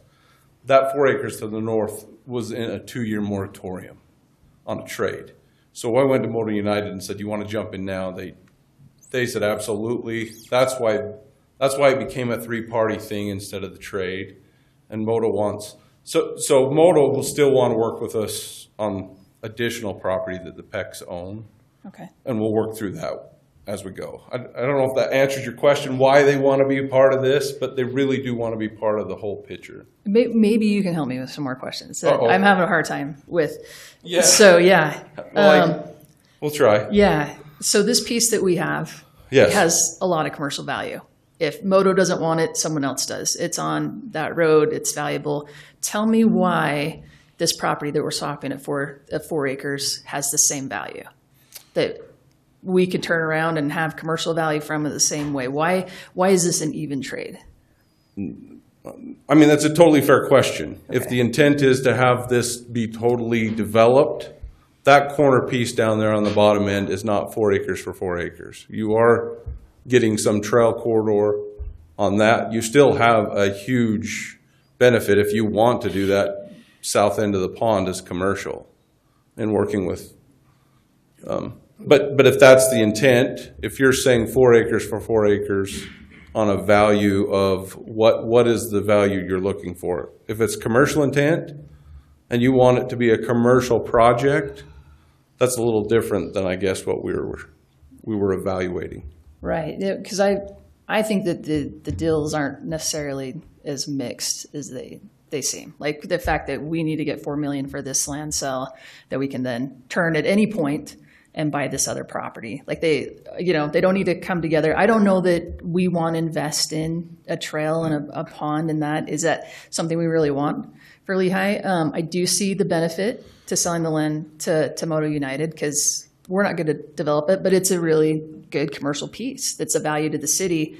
Does the city get the same value out of having these other pieces? Do we want to have this trail system? Do we want to have these things? Is that the same, exchange? That's what I'm having a harder time trying to grapple with. And I think it's harder because instead of looking at these individually, I'm looking at them all combined together. Whereas if the city had $4 million to go buy property, would we go buy property around the mill pond with it? It's a fair question. There's more to the situation. Like was said, there's been some other things that would require us purchasing easements if we didn't do the trade. I mean, that was one of the reasons why we approached the trade. Yeah. Because we were having to pay for property anyway, and you're paying 50%, to get an easement through. So we constructed a storm drain through here. We constructed a sewer through here. A lot of different things happened for years through here, and to be fair to the PECs, we've kind of said, let us get to this stage before we purchase the easement. So, I mean, if we walk away, how do I say that the right way? If this isn't part of the deal, we still have quite a bit we've got to deal with. This was to solve a lot of issues. I mean, I shouldn't say it like that. They've been very good to work with these situations with us, very helpful. None of these things would have been accomplished without involving that family. One thing that was really good is, and the reason why I've been concerned, I work with the irrigation companies immensely, this pond was disappearing. By going in and doing some of the excavation, we found the springs that have helped immensely. I mean, that pond is so much more healthy than it was 3 years ago. So, I mean, I don't want to say it's, if you're looking at it from just the perspective of we have this, that is a challenge. I totally agree. But there's a lot more to it. With these easements, we're going to have to go back and purchase anyway. Part of the agreement that we had with the Good and the Beautiful is that we would construct a trail on that piece. How we work through that would be another situation. We're bringing up a whole bunch of things. No, and I'm looking from the city perspective of like, okay, is anyone going to come in and put a trail there? If we were to come and say, as a city, we want to buy some easements to improve the land and put a trail and put, access to the pond, that's a good deal. But then you're also getting on the other side of it. We're purchasing land that I don't know that anybody else wants to purchase for 4 million. Yeah, if we need, if we need. So the bottom part's not true. That you think that yeah. you think that there's others that want to buy that for Ours is actually encumbered. yeah. I mean, they do. They have an offer right now. I don't think that. And these are think like that they can't sell this like property. I'm not putting water on it. I'm like I've got to wrap my head around it. You know, and you're helping me more than anybody has been able to. So I'm really glad that you're like helping walk me through this. So Yeah, let me whatever I can do to help you understand this. This has been years in trying to work through quite a few things. And I understand from your dilemma of coming into this situation and seeing 4 acres for 4 acres.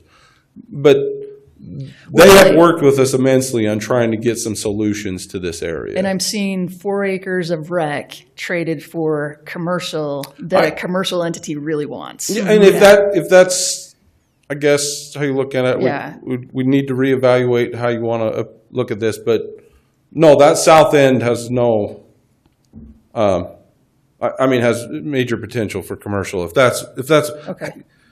I mean, that hasn't been the discussions we've had with the past city councils at all, and how we've presented it. And it's more not that we would ever develop it as commercial, but are we justifying the value? It's fair, totally fair. So that's what I'm looking at. Yeah, and so Can I whatever ask a we follow need to up do. on that? Absolutely. Who appraised the value of the land we're swapping for? How did they find $4 million of value around a pond when the commercial I think. Who did the appraisal? Was there an appraisal done? Do we know the value of this land we're swapping for? Is it truly market value at $4 million? Or are we giving $4 million and getting really $2 million, but we're calling it $4 million because it's 4 acres? Yeah, who appraised it? Fair question. It was actually the purchases that were there. They're actually higher than this number. Yeah, the people that are proposing to purchase the rest of the properties are above that. We've been working on this so long. Moto said they were willing to purchase it for what the PECs were willing to sell to do that. I mean, if you want to take a step back and go say, do we really need to evaluate what we're selling with Moto? I mean, that was the intent. It was a trade. And to be fair, it was probably me who brought Moto United to the table. I mean, Marlon had been working with them a long time. We were trying to preserve this to make it work, to create a really nice environment at the mill pond, which, to be fair, there's some challenges with that. But man, what a huge blessing to a city. You just can't find something like this anywhere. That being said, there's always going to be challenges with it. But to your point, if the whole point is we need to know exactly what the values are, right now, there's offers on the table for the rest of it at 28. So I got to be careful saying numbers. I don't want to throw things out there. I don't want to be disrespectful to this group on what's going on. But we had an agreement and understanding with the PECs, and they said we'd take $1 million an acre if it's the city. We went to Moto United and said, would you buy the 4 acres at $1 million an acre to trade for the trail and that issue down there? And they said, yes, we would. They're very interested in that 4 acres, but that 4 acres has challenges, quite a few challenges. And you guys are aware of that, I hope. No, I don't think we are. are. You're not? We're not. No, We've been and I told think there are that's the missing challenges, piece right here. Not on our 4. No, the 4 acres has a sewer going through it diagonally, which is challenging. The one we're selling has Yes, issues? the one you're That's what selling. I'm saying, yeah. Which 4? They're taking it as is, which is very good. So that's- to your point. What's the value of that 4 acres? Yeah, you have a sewer going through right through the middle of it. They have to do some mitigation on that property, which they're very aware of, and we've gone through that a number of times with them. And they've been very good to work with us on that. And to be clear, the 4 acres that Moto United would take are going to be immediately commercialized with the expansion of, that's their goal, right? That's their goal. To expand their business for more revenue, right? Yeah, they've wanted it for a long time. Marlon was trying to come up with a solution for them. The PECs were going to sell it to them. Basically, the PECs were going to trade, and they were going to sell it back to Moto United. That was the idea years ago.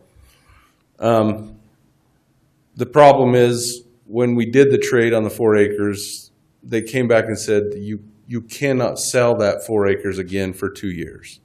That's when I went to Moto United and said, man, it makes a ton of sense for you to jump in now. And they jumped in. So they really, But I think you called out the point that I think we're concerned with, right? Is if we sell this highly valuable asset to the city of, commercial land for $4 million, and someone grabs it and sells it for more. I think that's why we're like, wait, what are we getting in return? that's Right? that's a totally We're trying fair to thing. protect the asset that the city has. Aaron is desperate for this piece, and I think Marlon maybe explained that before. The reason why they really wanted this piece, they have to have a certain size building to draw in this specific boat. They're the only dealer that can bring in this specific boat. This is what they've been explaining to us, but they have to have this property to do that. That's why this is becoming a very viable thing for them. But that the 4 acres that Lehi City owns, we've always known that there's some challenges to that. It's not just something you can buy and develop. With the sewer the way it is, with some of the mitigation you've got to do. And Motor United, because of their situation and needing it right there, they need it right there, have been willing to jump in and help us do this. So I got some thoughts and questions as well. Sure. We're just assuming here that our parcel is worth more than this one on the bottom, and I don't think that is necessarily true. I guess with the challenges, yeah, and I'm not going to call it lakefront property, but it's, if you want to sell it, pondfront, I don't know. Maybe it's more valuable, I don't know. But one thing that appeals to me is that it's kind of a wash, right? Yeah. We have these funds that we have to use, and we get water in return, the storage of the water, which even if it's a little bit, it'd probably help, especially. Every drop helps now. Anybody who's not trying to preserve water, we just had a whole... we've got to have a conversation about that. So, and I like the idea, Good and Beautiful is going in there, and this other, the boat or whatever they sell, I think that's going to draw attention, and it'll increase the value of this land. Now, I do have some questions. You said we. Are you referring to the city or you, as far as we agreed to put a trail? When I say we, I guess I'm representing every party available. You're kind of, yes. I don't know how I'd get in this position. Well, I'm just saying, who committed to do a trail for Good and Beautiful? When we went through the city, yes. So part of the deal is that we put in a sewer through that section. We have to construct, meaning the city, access along that sewer. It was part of the project. So we kind of, the city, okay, have commingled it in the fact that rather than purchase an easement there and construct what I'd call a gravel trail, let's do it as a trade and construct the asphalt trail that benefits everybody because something needs to go in there anyway. This is a benefit and something that we're going to have to do as a city, a good portion of it anyway. I don't know if that, and I apologize, it's not coming across quite right, but if we walk away from this, I guess, there's still quite a bit we've got to do anyway. We're going to construct a gravel access all along there. We're going to have to maintain that area because it's an easement for the sewer system.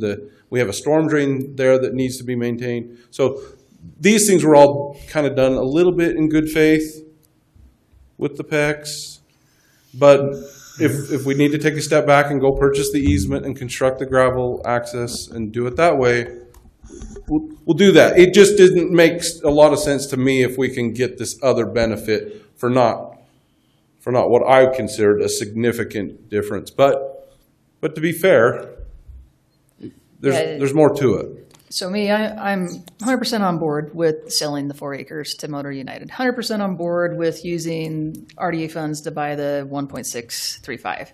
And then this is what's been helping me to be able to understand, because Lehi doesn't have the money, the resources, the manpower to develop a trail, maintain a trail, to make this, we're doing Dry Creek right now, and we don't even know how that facility is going to be. And so we still haven't seen that come to fruition and how it's, and then to take on another water property. So I think that us doing something is going to be way in the future. So it's like us securing land for now. So it's the thought of, to me, I have to separate all those deals in my mind. Fair. Do I want to sell this for $4 million? Yes. Do I want to purchase this bottom property for $4 million? I don't know, but this has helped me a lot more, especially when you're talking about like, yes, I need to hear those, like, these are a fair trade. You're getting a value out of this. You may never develop it. You may sell it off and you're going to get your value out of it the way you would have gotten the value from the north. Do I want Moto United to be able to expand their business and have the commercial aspect? I see a huge benefit to doing that. But it's basically these deals that have been all commingled that really don't commingle. They're like separate deals. So yeah, and to pull this all together is not. But I also have to recognize a family is the one that put these deals together. You know, that they were all, you know, trying to do all these things too. So yeah, and I mean, we had a vision. I say we. I mean, I've been involved with the city for a long time. I've dealt with this mill pond for a long, long time, and I've had a vision that this is one of the nicer places in the city. It's just a beautiful place. Can be. I was watching it disappear, and 3 years ago we looked at that mill pond, and it was just chock full of algae, and it kind of depressed me a little bit. I really have no skin in the game, but yet I've vested myself immensely in trying to make this a viable thing. And I just think it's a good amenity. We're going to have to do things anyway. This was a way to solve a lot of the commingling things that I somehow got it all mixed together. And like I said, we had a solution for Moto United. It was going to take them 2 years, so we went back to the drawing table and said, come now, let's just get this solution done. More to help them, and it did delay it. I mean, that's why this has been delayed, what, 8 months maybe? So Trying to work Tony, through that. sorry to interrupt you, Yep, sorry. go ahead. I just want to say, there's probably a lot more to this story, and we got to be careful with land deals, Yes. right? We know that, right? Yes. But There's a lot more to the I'm very supportive of this, and I'll say why is I've been on the council where we've given a lot of tax dollars in tax incentives to bring commercial in. And if we can get something like this here and then still get a valuable piece of property for the city and then water and the access that we need, I'm very supportive of this. And one thing, the trail though is, I mean, this is a future thing. So as it is, I'm supportive. The trail maybe in the future, to me, it kind of is going to benefit this commercial area. I mean, there's some housing, but I think it's American Fork down there. So I'm wondering if, Lauren, you would know this. Could we do like a, what do you call them? Special assessment district where Special improvement? it'll benefit them and maybe they can pay for that trail system.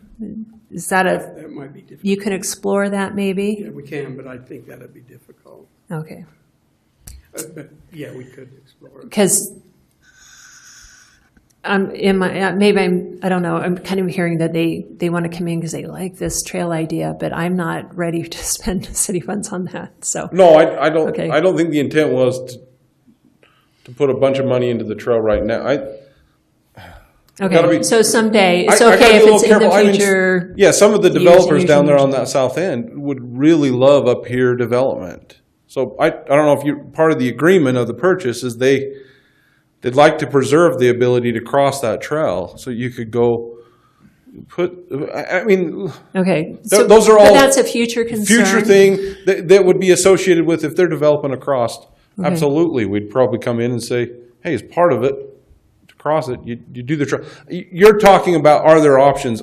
I think absolutely 100% there's options, but to preserve the corridor, we thought now's the time. If we need to take a step back and say, you know, that area over there, there's still some variables, let's say. Let's say we pull that, I mean, just working with you as a council, we pull that area out.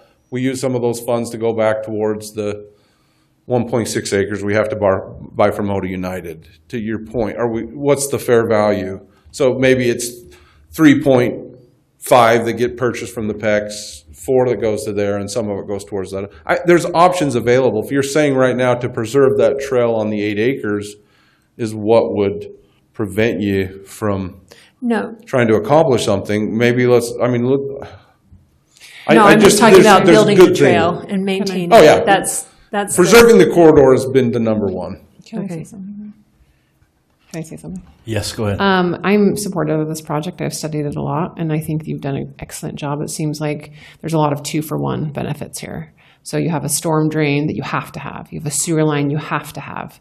And in theory, you could build a trail over those, or you could not. But we have to have those. So we have this line. We have pressurized irrigation, culinary lines that we have to have. The city is going to get and purchase that land anyways. So let's try to utilize this trade. I don't know if everyone understands how RDA works, but we have a limited time to spend this money in this area, and the expiration is coming up. And this is a great solution to try to utilize that and to kind of clean up an area. And I've had a lot of residents who ask me, what is happening with Mill Pond, right? And they're concerned. And so this is, I think we have heard from, I don't know what's going to happen in the future, but to have a potential for some more open space there, where we already have some required open space at the TRC Mill Pond LLC area, makes sense to me. So there's just a lot of things. I think it's been a complicated situation. I wasn't involved from the beginning at all, but just walking into it and having you explain it to us and have Lauren explain it to us, I appreciate, and I'm supportive of it. So thank you. Kim, you had a comment? Yeah, I just thought it might be helpful or relevant to this whole conversation to show you, and now it's going to be frozen, the trail, that it is part of our overall master trail plan, that it's not just this isolated trail that would just go around the pond. It connects down to Spring Creek Ranch, and it goes up into our commercial area along Main Street. If I can get to pull up here, I've got our trails master plan. For some reason it's frozen. But yeah, anyways, just for context, just because we've had a lot of talk about the trail, but it's more significant than just this. It does connect into a north-south network on that east side of the city. Anyways, that helps. Yeah. Just a piece of information that might be helpful. Great, thank you. Any other questions for Mr. Trainer or Lauren? Nope. Okay, so I would happy to entertain a motion.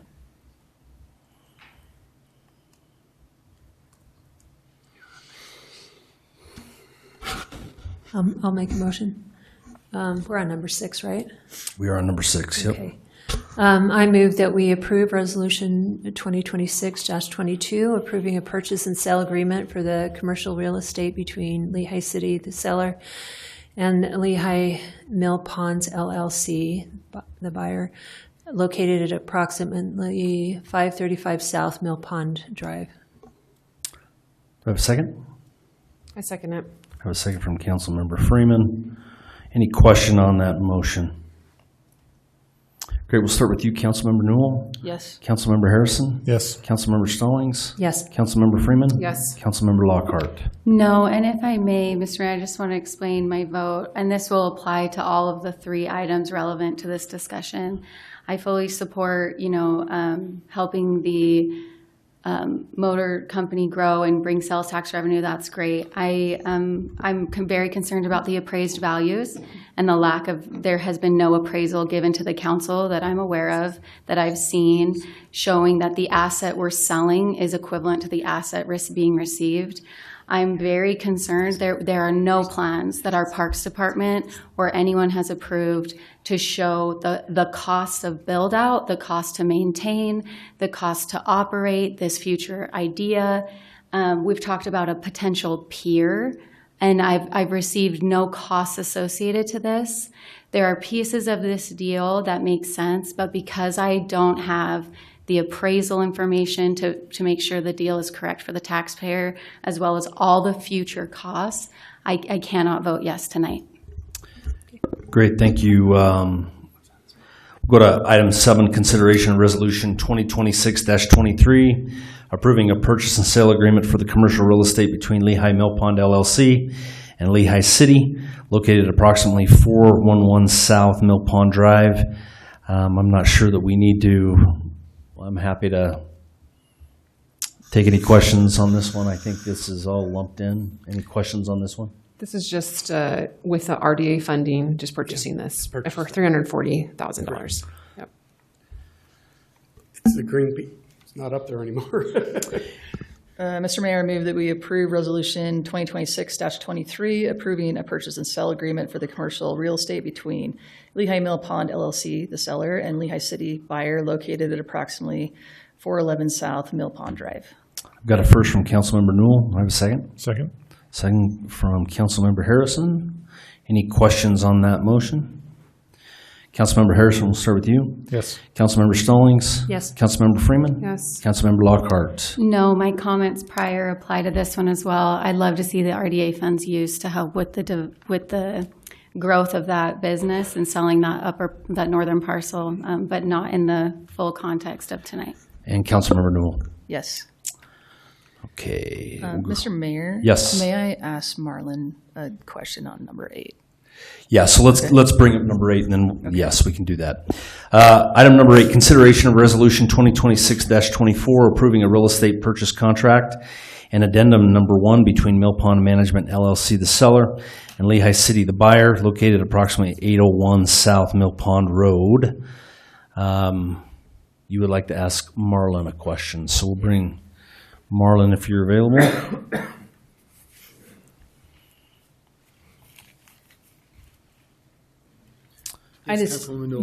Hearing Mr. Train and what he was talking about with the exchange between the two pieces, I just wanted to get your input on it with the fact of, do you feel like this piece is valued at $4 million to the city? Do you think that this is an exchange that's, I just want to get your economic input on this. So you're about $23 a square foot. The saying in the real estate industry is property's worth what people are willing to pay for it. The two pieces of property that you guys approved, or that was approved last year for us to purchase for the booster pump stations up on Traverse Mountain and over next to Tsunami. The piece by Tsunami was really unusable, and I paid $29 a square foot for that property, and that was by an appraisal. Okay. The other property was $33 a square foot. The property we're talking about here is about $23 a square foot. It is commercial. It will allow Moto United the opportunity to put some type of a sign up that will be able to be seen from the freeway and stuff like that. Again, the one thing that Lauren didn't bring out, that sewer line that's in the ground there is gravity fed, but it is so shallow in that area. Inches. I mean, we were inches away from getting the deal done because we couldn't get the grade all the way through. So there are some serious issues with that have to be resolved before they're going to be able to build on it.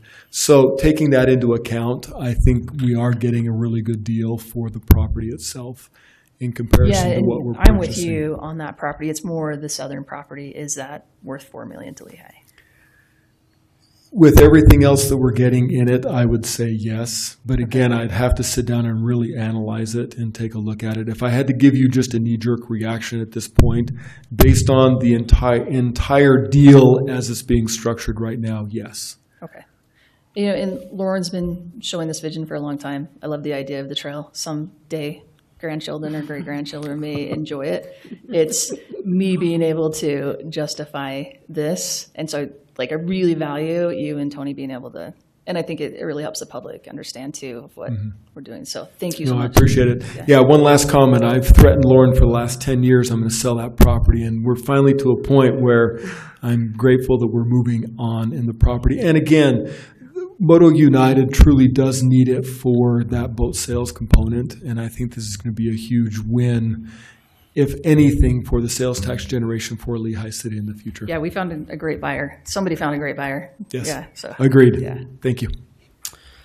Any other questions for Lauren? Or? I am then happy to entertain a motion.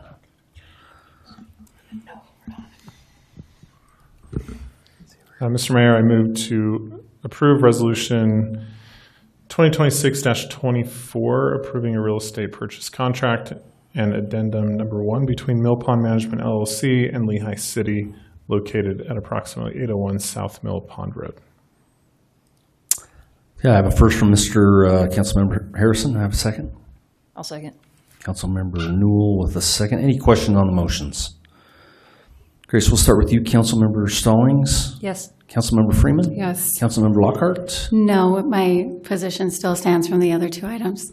Councilmember Newell? Yes. Councilmember Harrison? Yes. Thank you. This may be a good spot for us to maybe take a 5-minute bio break. With Thank the you for schedule we have in front of us. your time, and Thanks, this Lauren. is Thank you. a big deal, and I appreciate all your input. Thank you. We appreciate you. Okay, with that, do I need a motion to take a bio break? Motion, so. I For said- how long did you Okay, say? so we're gonna. Why don't we? No? Okay, I don't think if- Why don't we reconvene it at 9:20? So you got 5 minutes to go and to be back.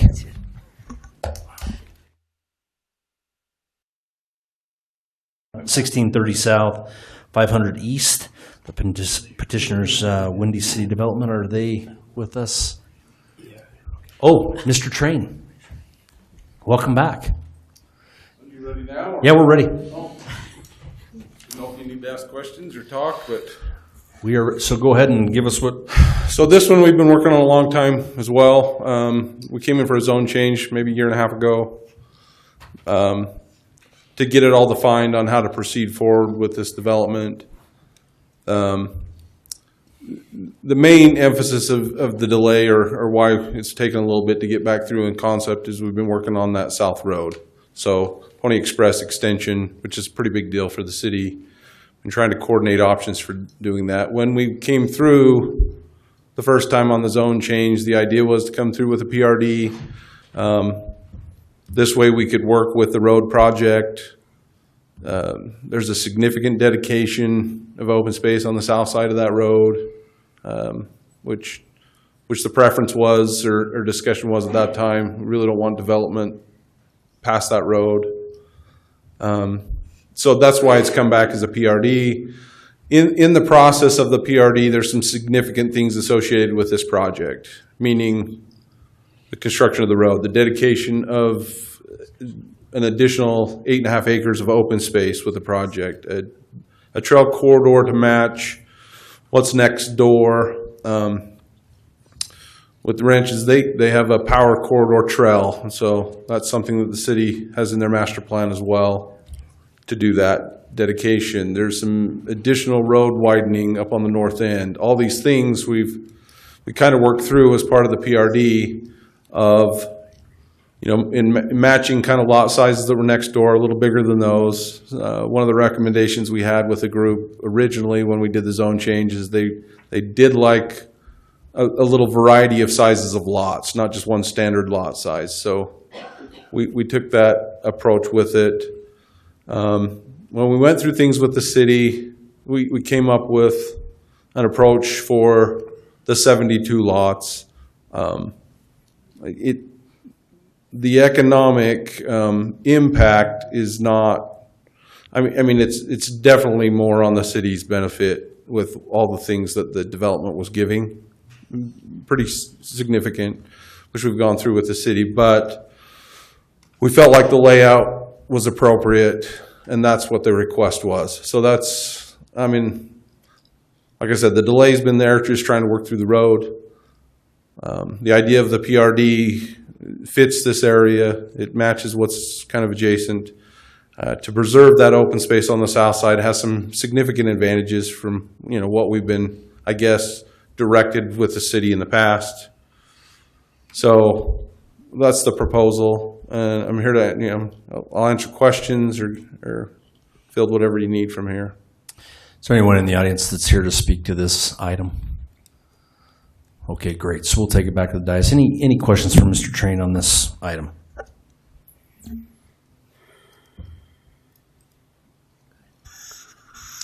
I guess this is more a question for engineering. I'm wondering about the, well, maybe not engineering. I'm not sure who.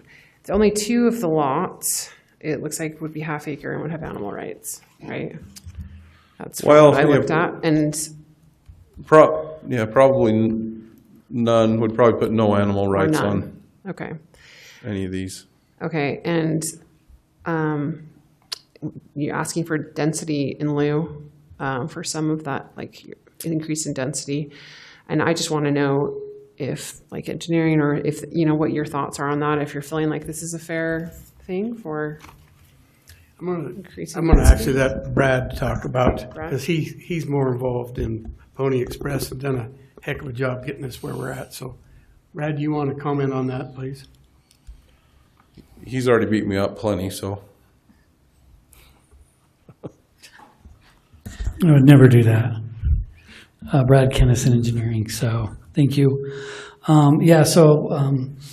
Obviously I'm very passionate and invested in the Pony Express Parkway project.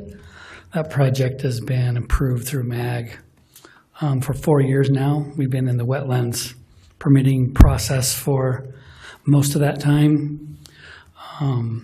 Back in July, contracts were signed with both Utah County and American Fork City for the construction of that, actually the design. SOQs are out, and we are within probably a month of having a contract in front of you to hire an engineer to start that design. Related to this project specifically, there's a great deal of wetlands through this roadway corridor section, as well as in the area south of the roadway. I would expect that as part of this Pony Express Parkway projects, we will have a lot of wetlands mitigation. If you've ever been involved in wetlands mitigation, you have to replace wetlands that are taken away at different ratios. If you create new wetlands, maybe we replace them at a 3-to-1 ratio. If you have to just enhance wetlands, maybe it's only a 5 or a 10-to-1 ratio. So I guess bottom line, I feel like that the property south of the roadway that they are currently dedicating as open space as part of this plan has a major benefit to the possibility and the design nature of the Pony Express Parkway. And so definitely some of the units that we feel comfortable in granting towards this project come because of that benefit towards the, that Pony Express Parkway project. I don't know if you have any other questions. That's what I have. So you feel like we need to Microphone. You feel like we need to increase the density because of this, because of the, the dedication that, basically the land that we're getting for the Pony Express Parkway. Let me just say that it is a mechanism that we have used. It's not that we have to use that mechanism, but I do believe that in this case, it's probably a very good use of that mechanism that we've used in the past. Maybe just to explain just a little bit. So on the Pony Express Parkway project, we do have corridor preservation funds that we can use. However, those corridor preservation funds come with very specific requirements. First of all, one of them is we have to have a willing seller. Mm-hmm. So if we wanted to use corridor preservation funds to purchase, say, for example, that lower section, we would somehow have to come up with an appraisal value that the landowner could agree with. I'm not sure how hard that would be. My understanding is that they feel like the property south of the roadway is fairly valuable. I couldn't say, we don't have an appraisal yet, but essentially, bottom line, I do feel like that it's a very good deal for the city to give at least some density for that benefit. I believe that the property south of the roadway definitely can be used as what we call a wetland bank to kind of help us with the help us with the wetlands mitigation. So, yes, I feel like it's a good thing. That's just the property on the south side. We feel strongly about, there would be other density granted potentially for, again, like he said, the trail, the construction of the trail, the dedication and pavement of the roadway up on the north side. But anyways, I don't know that I need to, unless you have other questions. Yeah, Brad. So this is, I guess, to the west of their property line. I'm trying to understand the exact route of the Pony Express Parkway? Because okay. I think it starts to shift south. Kim, can you pull it up on the screen, or? If you can send me the, I don't know if I've It's got in the it. packet. Or I guess maybe I can ask a better question. So you have the Dragonfly Disc Golf Course, and then you have That's to the west. Yep, to the west, and then you also have property owned by Ida and Paul Colin. To the west, yeah. To the west. So for that corridor preservation, has it already been settled? It has not been yet. So the property, the general location of where we feel like the road will go, if you look in your packet, there's the subdivision map. I think the right-of-way of the road is shown a little bit lighter or in a different hatching through that open space area.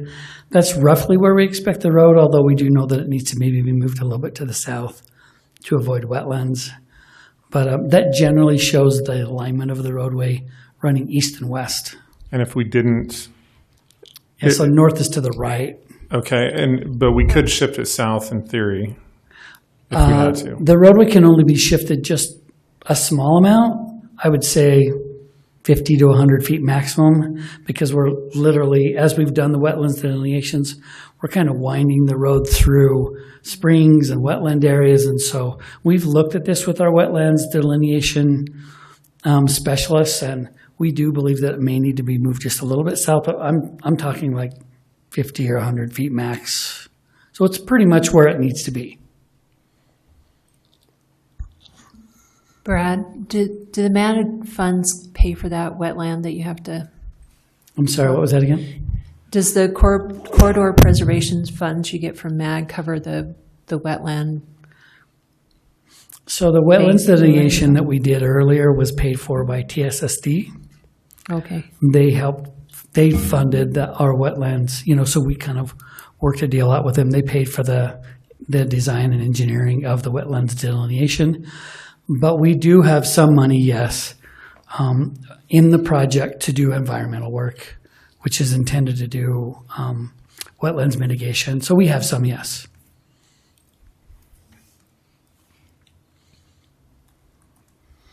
That's all I had.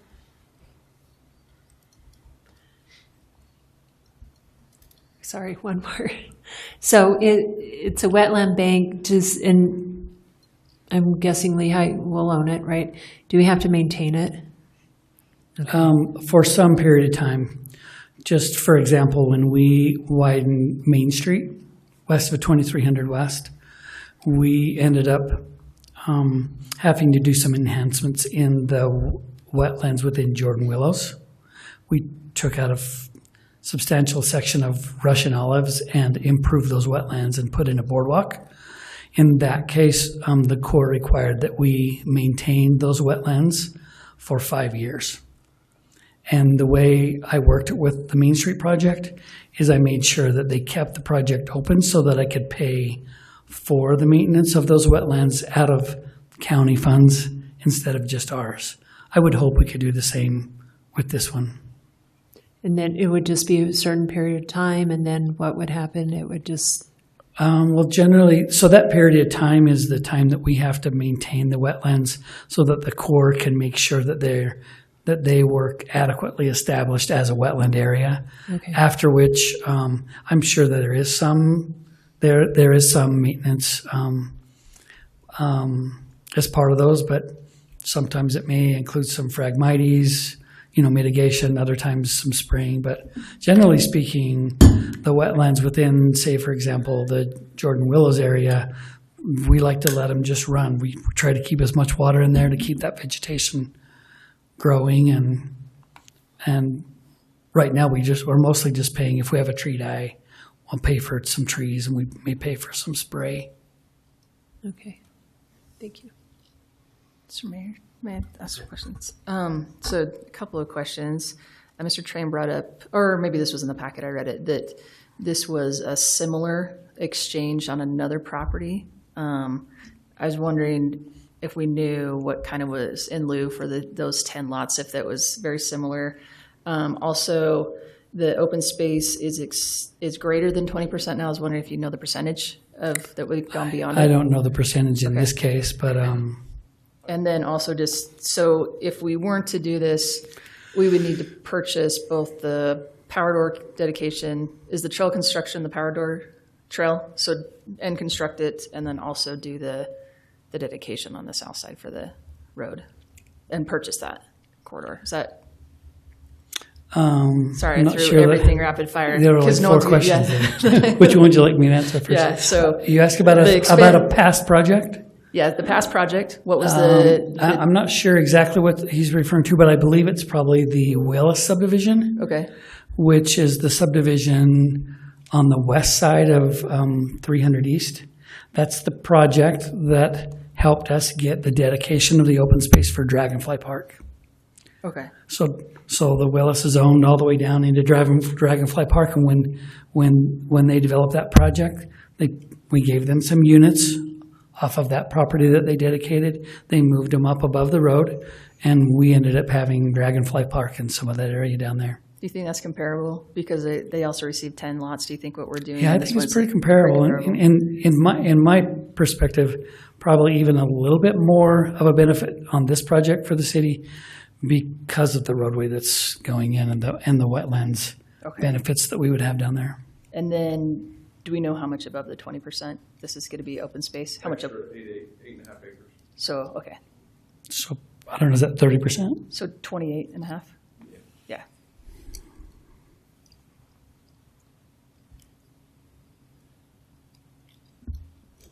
Any other questions for Brad or Mr. Train? Just real quick, I know this is a unique project.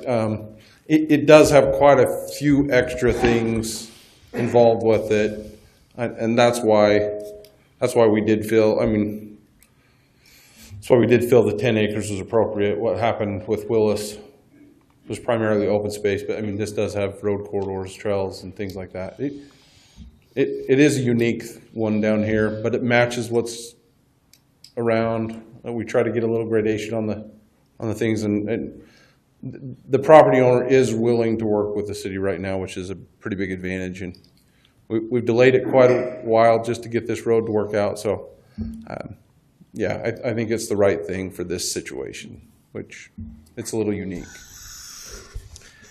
I'm just going to say I'm not a fan of it, how it all ended up, just because we are losing the zoning and the animal rights that go with it, just like we've seen before. And I've read all the things. I know even the Planning Commission noted that current City Council might not be in favor of density in lieu. I think the DRC and Planning Commission did a great job of looking at this. I just wish that I would.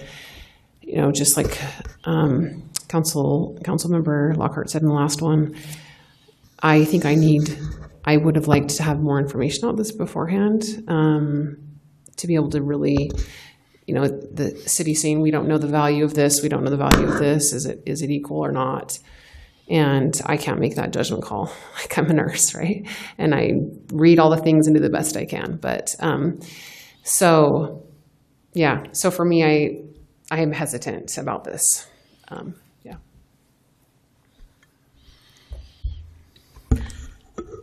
With it being a concept, they're open to feedback. So is that you saying that you don't want to do the density in lieu? Yeah. Okay. I just want to make sure that the applicant fully understands your concern at this level. For the public's information, the concept plan is step 1.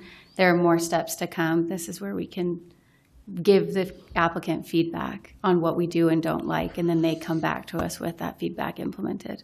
So that's what we're doing right now. I'm just concerned with only 2 of the lots that I can see here being half acre, and when it's zoned with the zoning as is. Yeah, I'd echo that. I think looking at the concept, there's a lot of 5th acre lots, especially on the north side. Now, for any density and lieu arrangement, this is a very good justification for it because it's a major corridor. This said, most of that land is unusable on the south end anyway because it's going into the wetlands, and Pony Express benefits this development, at least according to this concept, with direct access to it. I'm hesitant The density on the north end is a little much when we're talking about rezoning from half acre. You know, it's one thing if it's 0.45 acres, it's another if it's 0.2. And I would like to see the cost, like Councilmember Freeman mentioned. So those are my thoughts. And one thing that DRC mentioned too is that, like in the concept plan here, we see 610 East going out, but they even say because of the minimum intersection spacing is 480 feet, the intersection at 610 East will not be allowed. So then I'm like, well, what then? What next? Like, I'd like to see what is actually, like, if that's a no for sure, then, you know, what did, so. I mean, so there was a lot of points that DRC made, 23 red line comments. So. Yeah, well, that's some of the challenges with this is some of the decisions still are, you know, the exact position of that south road. Do we want the connection road to be 530 or 610? We've had a couple more discussions, and to your point, maybe that's the direction. So Council Chairman Lockhart's. You can call me. I'm still. You can call me. I'm still planning commission. Sorry. I know. It takes time. There are some things that we probably do need to address. Well, yeah, on that north end, the preference is to create one road that connects. We weren't sure which one it would end up being. I think the direction is 610 is what they want. Okay. So we'll probably eliminate the connection at 530. I mean, that's fair. So what we'd end up having to do is 530 would just curve over and connect into 610. And we can make those adjustments, but what the hope is tonight, to Emily's point, is we're really looking for direction. I mean, this has got a lot of variables. It's got a lot of expense associated with it that is, we're trying to come up with the most beneficial, creative way to handle all these situations. There is a significant benefit, to Brad's point, on that south end. The challenge with that is you're going to push some of those lots up to the north, and there will be a little more condensed density up there, which is some of the direction we got, you know, a year and a half ago. They prefer that rather than just one standard size all the way through, but a little smaller and vary. But we just need direction. If the direction is PRD is not an option, if the direction is we like a PRD philosophy, but we want to understand the justification for the density, if we need to do a variable on the density, we're willing to work through that with you. But that's the whole point of coming tonight. Get that direction from you. How do we approach this? What can we do to work through this with you? Because some of the direction we're getting, it is a unique piece. I have to be very fair. I mean, it's not very often we're trying to dedicate an extra 8 acres of open space and try to work through a major corridor road. There is some disadvantage to that road being connected because now all of a sudden we're putting traffic through a residential. So there are some challenges along with the benefits to the situation. So yes, if we need to take a step back, give us the direction. We'll bring it back as another, concept idea that has those corrections and some of your suggestions. We're just looking for those directions tonight. Councilmember Stolling, you had a comment. Yeah, I'm not a big fan of density increases. I think we've done way too much of that over the years, and I do appreciate the comments or the desire, I guess, for kind of to see the numbers. Are we getting a fair trade here? And it seems like it's always the question when this kind of thing is brought to us. Totally but my concern and my position is I don't want to increase the density. I don't want to keep to the zoning that it is. And there's always, because it's not a huge increase, 10 lots, but it adds up. And those are the costs that you don't see by adding more residents that weren't planned for and more demand for things. It sounds like with the wetland parcel, it wouldn't be too much maintenance, I guess, for the city, but I'm always worried about those kind of gifts anymore because they end up costing us a lot in the long run. So my personal preference and my position is not to increase density. So are you still comfortable with a PRD scenario? PUD, is that what? It's a PRD. Oh, So the city would. Yes. maintain it. The open space, right? PRD. Yes, PRD, because there's open space, we're trying to accomplish the dedication.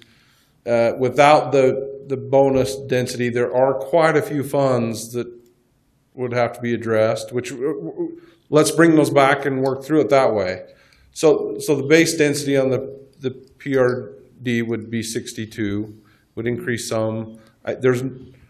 There's probably going to be a development agreement on here with no animal rights just because of the situation with the neighbors and the challenges down there. It's just not conducive to that environment here.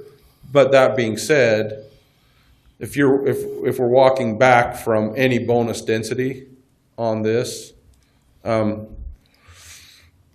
it creates a few challenges, but I guess that's. And that's my position. You got 4 other council members.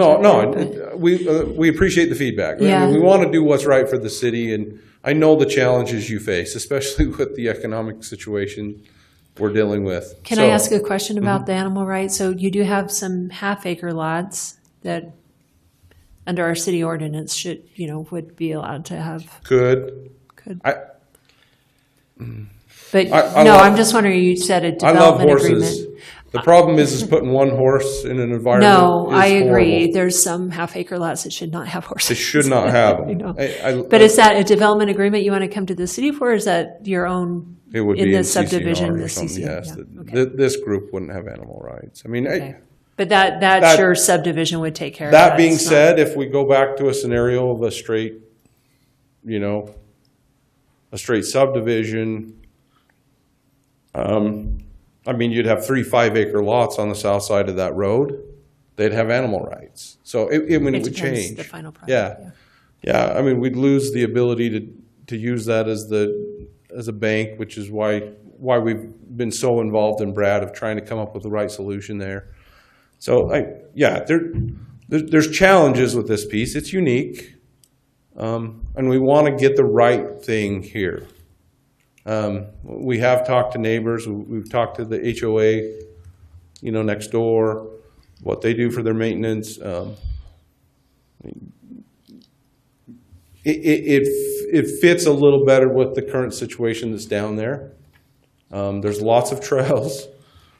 We're kind of required to work with you on that situation there, which is fair. I mean, it's a good benefit to a certain extent. And like I said, with that road, it just created a unique environment that we came up with the best solution we could here. But if it would really help to look at those options, get the road the right way, and come back with the costs, absolutely. Whatever we can do to get this understood correctly. I mean, we have presented them a little bit with staff, but without knowing exactly where the road's going yet. That's why we've been waiting, because we're trying to get the resolution on that. We're also working with TSSD to upgrade a sewer line through there, so there's challenges with that as well. But it's a unique animal. There's some really good benefit down here, but at the same time, we just need a mechanism or direction from you of how to handle all these things that we're dealing with. And we feel density is a challenge, but at the same time, this is probably the one place that has some good justification to use this mechanism. Just how much we use it, we'll rely on you to give us that direction. Yeah, I think that would be really helpful to see the cost, because I think we look at this and we don't consider the fact that this is 5 acres of land between the Power Door Corridor and the future road that the city would need to buy. The city would need to pay for the trail. And so to be able to, maybe when it's more tangible and you're talking, there's millions of dollars here that the city is now going to pay, that needs to pay to do these things versus the 10 lot. It's hard when these come forward, and they come forward all the time, and it's not tangible what we're trying to weigh. But then you're looking at the concept too, and it's like these backyards match up. I know these are 1/4 acre lots to 1/2 acre lots. So it's, not like we're putting in high density, even though townhomes are right to the north of it. So it's, it's kind of this it fits in the Well, area. and But we have a lot of trepidation about density when Fair. you can't understand what you're getting for it. So if this council, you're coming and say, hey, you got $5 million. Do you want to spend it on this power door corridor and this, or do you want to spend it on that? Maybe it's a completely different conversation than Fair. having, you're going to increase this project by 10. We've generated the cost, but to be fair, we probably ought to have, staff present that the right way versus me, if that's the right. So if you give us 2 weeks, let staff, is that okay? I mean, is that the proper direction? That would be my recommendation. Yeah, staff should tell us how much it's going to cost the city of Lehi. I don't know if you have access to that kind of information. If you do, collaborate. But I'm always going to advocate for a data-driven decision. Absolutely. Yeah. I don't disagree. I think that's a great. And it sounds like you've negotiated a lot with staff, but I think it's we need to present we are responsible to the people, and there have been many comments against this project, and I want to justify the decision. Yeah, we did kind of make a commitment to those neighbors that ours would be a little larger than theirs. So theirs are 9,000. Yeah, those were 10,000. So, I mean, we tried to accommodate where we could. That being said, we know there's still a couple of variables. The big direction is, do we want to spend a whole bunch more effort in a direction with the PRD scenario, with the bonus density, with that scenario, if that's a totally bad direction? I 1,000% agree. Let's work with staff, get the costs, bring back a concept that shows there's a few more variables that have come into the scenario. Can I ask you a question? Yes. If you don't do the PRD, what's your other option? Well, if we don't do the PRD, I mean, there's still a couple of things we'd have to work through with the trail. We'd have to work through with the road purchase. They probably would put lots on that south side. I mean, if there's no benefit to dedicating property, why? We'll lose open space. Yeah, I mean, that's the challenge. I don't want to come across any way like a threat or anything. I'm trying to be very careful because I want nothing more than to work with Lehi City. I hope you know that in the 30 years. Just curious. I'm just curious. It's a challenge. It's a challenging piece. If we develop it that way, there's a lot of benefit that I think is lost. And I mean, that's why it's gone this direction. That's why we've got the recommendation from the staff. That's why we've been working with them for a couple of years to try to get this in the right frame. But that being said, if you're okay, we could bring it back in 2 weeks with that information, or whenever you would like to see it again, so we can get the proper direction to finish the preliminary plat. That would be the request. Right. But I'm open to any suggestions you have. I would like that additional time and information just to make a more data-driven decision here, and would be in favor of maybe tabling this for 2 weeks. Okay. Can I ask a quick question? When do we have to have it back into the packet? So it can be in front of you. I mean, we could do Thursday. Like Thursday. 2 days? Yeah. Okay. We could wait. Do we want to push it We further? can push it more. Or we could do the first meeting in May. Yeah, as well. If we want to do it that way.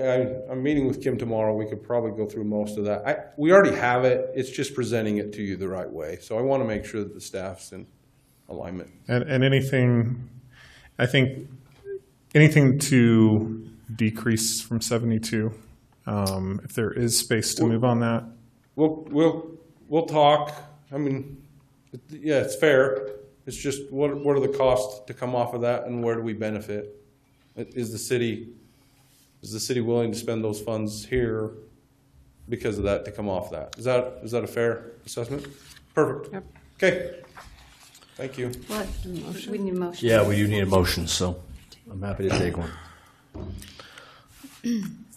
We're on 9. Mr. Mayor, I move that we table concept approval for the Spring Meadow Villas PUD concept, a 72-lot single-family residential project located at 1630 South, 500 East, until the first meeting in May, and acknowledge that you can also push that meeting if you need more time.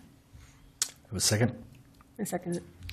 Second, Councilman Member Freeman. Any question on that motion?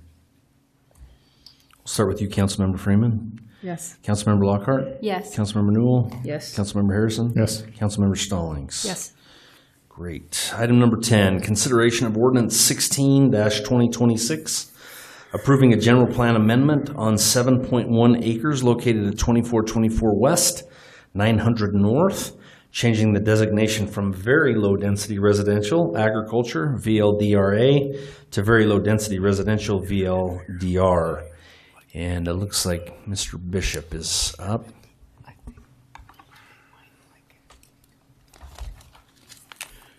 Jaron Davis from Holiday in Salt Lake County. Mayor, I appreciate the opportunity to stand before you tonight.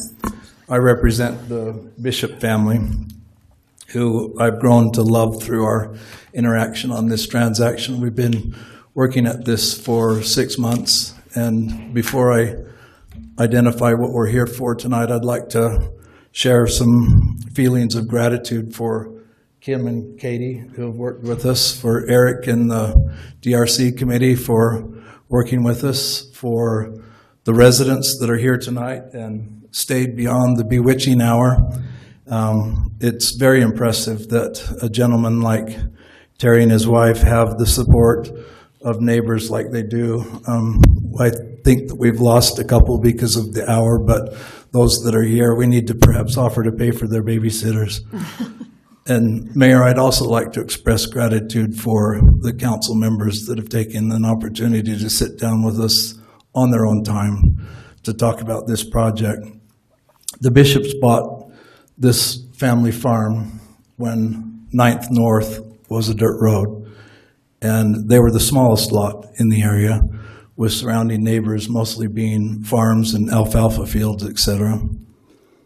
Unfortunately, a time has come when the Bishop family can't operate as they wanted to with the growth that has happened around them. Terry's been very graceful in accommodating the growth by allowing different things like utilities to cross his property without compensation. When the subdivisions around him developed, he didn't come in and fight where the roadways were placed.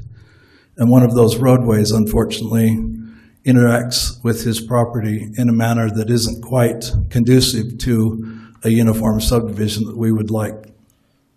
Because of that, we're asking for a zoning change that is slightly different than what the master plan is. The master plan would call out for 12 lots. The zoning that we're asking for would allow for 17. Our ambition is for 13. And the difference is that it allows us to do a modification where we take some larger lots to the south and then mirror the half acres that are there, and then mirror the more third acres, even though we don't have third acres, that are on the north. So if you look at our subdivision, it accommodates the neighborhood quite well, and we believe it is the most accommodating to the community and to the neighborhood, and they'll speak to that. What I would offer to you is that there would be fear, as I would have the same fear, that if you made the adjustment, that then we would come back and make an election to do more than the 13 lots. We welcome, if there's an opportunity with this group, to have a restriction to the 13 lots that we're proposing. And I would entertain any questions that you might have. Great. Before any questions, are there any residents that care to speak to this item? If there are, come and approach the microphone. You'll have 3 minutes. Remember just to state your name. And if you get to 3 minutes, I may interrupt you and just have you finish your comment. Okay, great. Hi, I'm Carly Johnson. I am one of the more third acre lots, I think to the, I don't know the directions, north, we'll say north side. And I love the proposal that the Bishops have brought to us. I speak for a lot of members of our neighborhood and community in support of this change. We realize that change is going to happen, that they can't, hold on to that land forever. As much as my children love the horses and cows in our backyard that they get to look at, we understand that, growth and change is necessary. And we think they put a lot of time and thought and effort into making a really just cohesive plan that that fits well in the neighborhood and will serve all of us very well. One thing that I think will be brought up is kind of the new zoning restrictions and road width. I know that moving forward, it needs to be wider than what is currently the intersecting roads that kind of can join that area. I would love to see kind of the previous rules grandfathered in so that the road is cohesive, that there's not these awkward kind of bows and width changes in the neighborhood. I would love for that exception to be made for them. It's not going to go beyond these lots. It's landlocked. So that would be my plea, is to let our neighborhood stay cohesive and don't enforce this new road width on something that was planned for and started long before. Thank you so much. Thank you.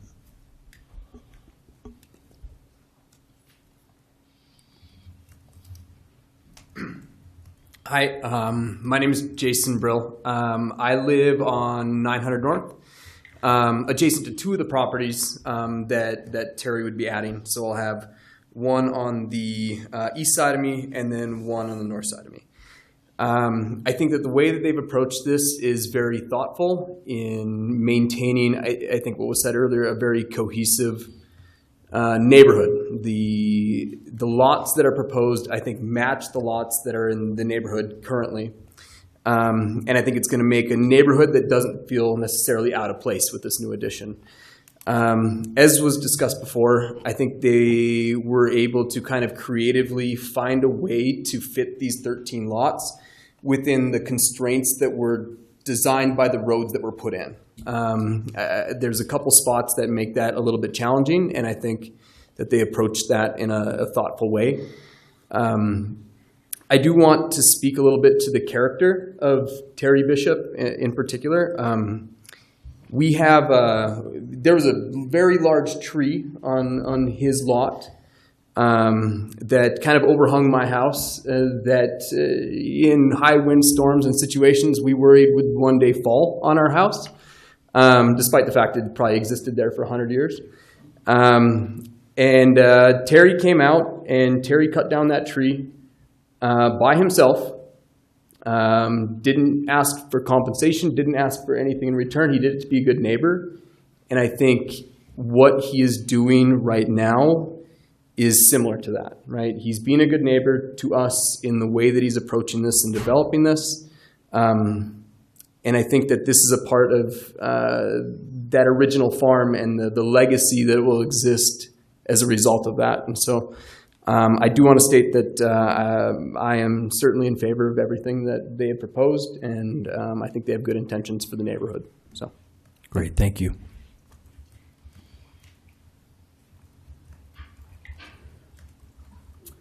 Hello, members and mayor. Thank you for holding this meeting and staying so late and giving us a chance to say something. It's good to see so many of your new faces up here. I also live in this neighborhood, very nearby this new proposed area. I'm in support of it as well. I'll just, say ditto, I guess, to many of the comments tonight. I do think it will fit very well with the lots that are already there. I would also say, though, on the road being wider, the requirement for that, it does seem out of place for everything else, all the other roads that are in the area, and would not, as the road goes into the other roads around it, would kind of open up to weird, awkward, different spacing. And I think that it also makes more sense to maybe put some of that space back into the lots themselves instead of into the roadway. It is landlocked. It's not going to have a lot of other new roads connecting to it. So it doesn't make a lot of sense to suddenly have that new requirement on this very small area. And I also would echo that. I think this has been done very thoughtfully and really selflessly, and would ask for your support in it as well. Thank you. Will you state your name for the record? Sorry, Emily Stembridge.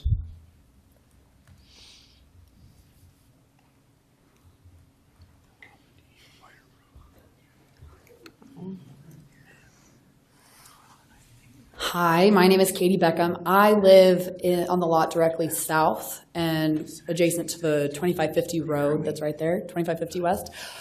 I also agree with the zoning change. I think, really, to do what everyone said, it's thoughtful. It all matches. I like the lot lines kind of add up. I also don't like the road extension. I would prefer it to stay littler.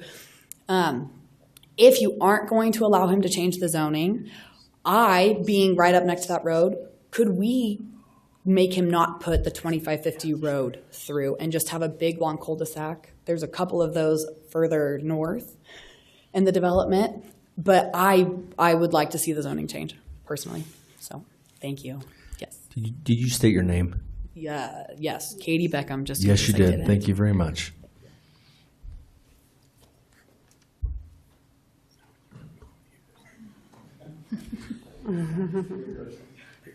No pressure. Jamie Benich. I support everything that they're doing. I've actually been a resident of Lehi for I think 25 years now, and I've seen a lot of growth in Lehi and been kind of disappointed in years past. Was grateful to find this neighborhood that would fit my family and fit our need for the desire for a little bit more land and a little bit more space between our houses. So I am a strong believer in what the bishops are trying to put out. I think there's a lot of families in Lehi that started out like we did. This was our starter home, and we just became Lehi. And so I think these bigger lots is just what Lehi needs, and I support. Thank you. Thank you. Any other comments? Okay, we'll bring it back up to the council. Any questions for the applicant tonight on this? I have a question for the applicant. Yeah, we'll invite him back up. Go ahead, Councilmember Lockhart. If the road standards were able to stay with the original standards and not to the new ones, how would that impact your application and the drawings you've submitted? Would it change the number of lots you're going for, or just the amount of square footage to each lot? Emily, start that. I didn't hear the first part very well. So if we were to say that the old road width requirements were applicable here, how would that change your application? It would add square footage to the lots, about 1.5 foot frontage on 10 of the lots. But it wouldn't add another unit or another No. lot. Okay. No. Thank you. And again, I'm happy to have the restriction of 13, even with that condition. Okay, thank you. So can you, oh, sorry. No, you go. So are you saying that you need this increased density or change the zone because of the new road standards? Is that? No. Okay. It's because of where, and forgive me for not remembering, is it College Drive? College Drive is too far north for those north subdivision lots to have frontage that makes sense. So if we stay with the half acres, those lots become very long, have very long frontages. So it's just long frontages. And one of them is 0.93 acres. There's also one lot that was 0.93 acres, I believe. I don't know that I can hear the mics. Oh, that way. I think one of the lots was also 0.93 acres from what I looked at, and that's one that that you would split basically in half with this new. There was one that was nearly an acre, yes. Yeah. And that's between College Drive and the street that comes off of 9th North, because we couldn't get two lots there. So we have one that would be almost it's 0.98. Yeah. I have a question for maybe Kim or someone. I know you were talking about that we could make restrictions to 13 lots. I don't know, is that something that we can actually do? By development agreement, you could. Okay. Yeah. But not just like approving and saying, P.S. Yeah. We approve it for 13 lots. Yeah, and maybe just really quick while I have the mic. On the road width, I want to make sure everybody understands. So our old standard was 56 feet of total right-of-way, and that takes in sidewalk, planter strip, curb and gutter, pavement, right? Our new standard is 60, but the road itself, the pavement actually is smaller. It went from 34 to 32, but now we have wider park strips. So it's not that the pavement area is going to get wider with the 60-foot. They'll have wider park strips, so we don't have the issues with the trees and the lifting of the sidewalk. And we've done this quite a few times where we taper it so that it doesn't. You're to most people, you wouldn't even notice that the road shrunk a foot on each side. We would just taper that transition over 15 feet, 20 feet, so that it is very seamless. But then the same thing with the sidewalks. The sidewalks would go out a little bit, and you'd get a wider park strip. So that's kind of what we're dealing with. I think the perception is, 56 to 60 feet, well, that's all going into the pavement. It's actually the pavement shrinks, park strips get bigger. So I guess our preference would be, with the issues we've had with park strips, keep them as wide as we can. So.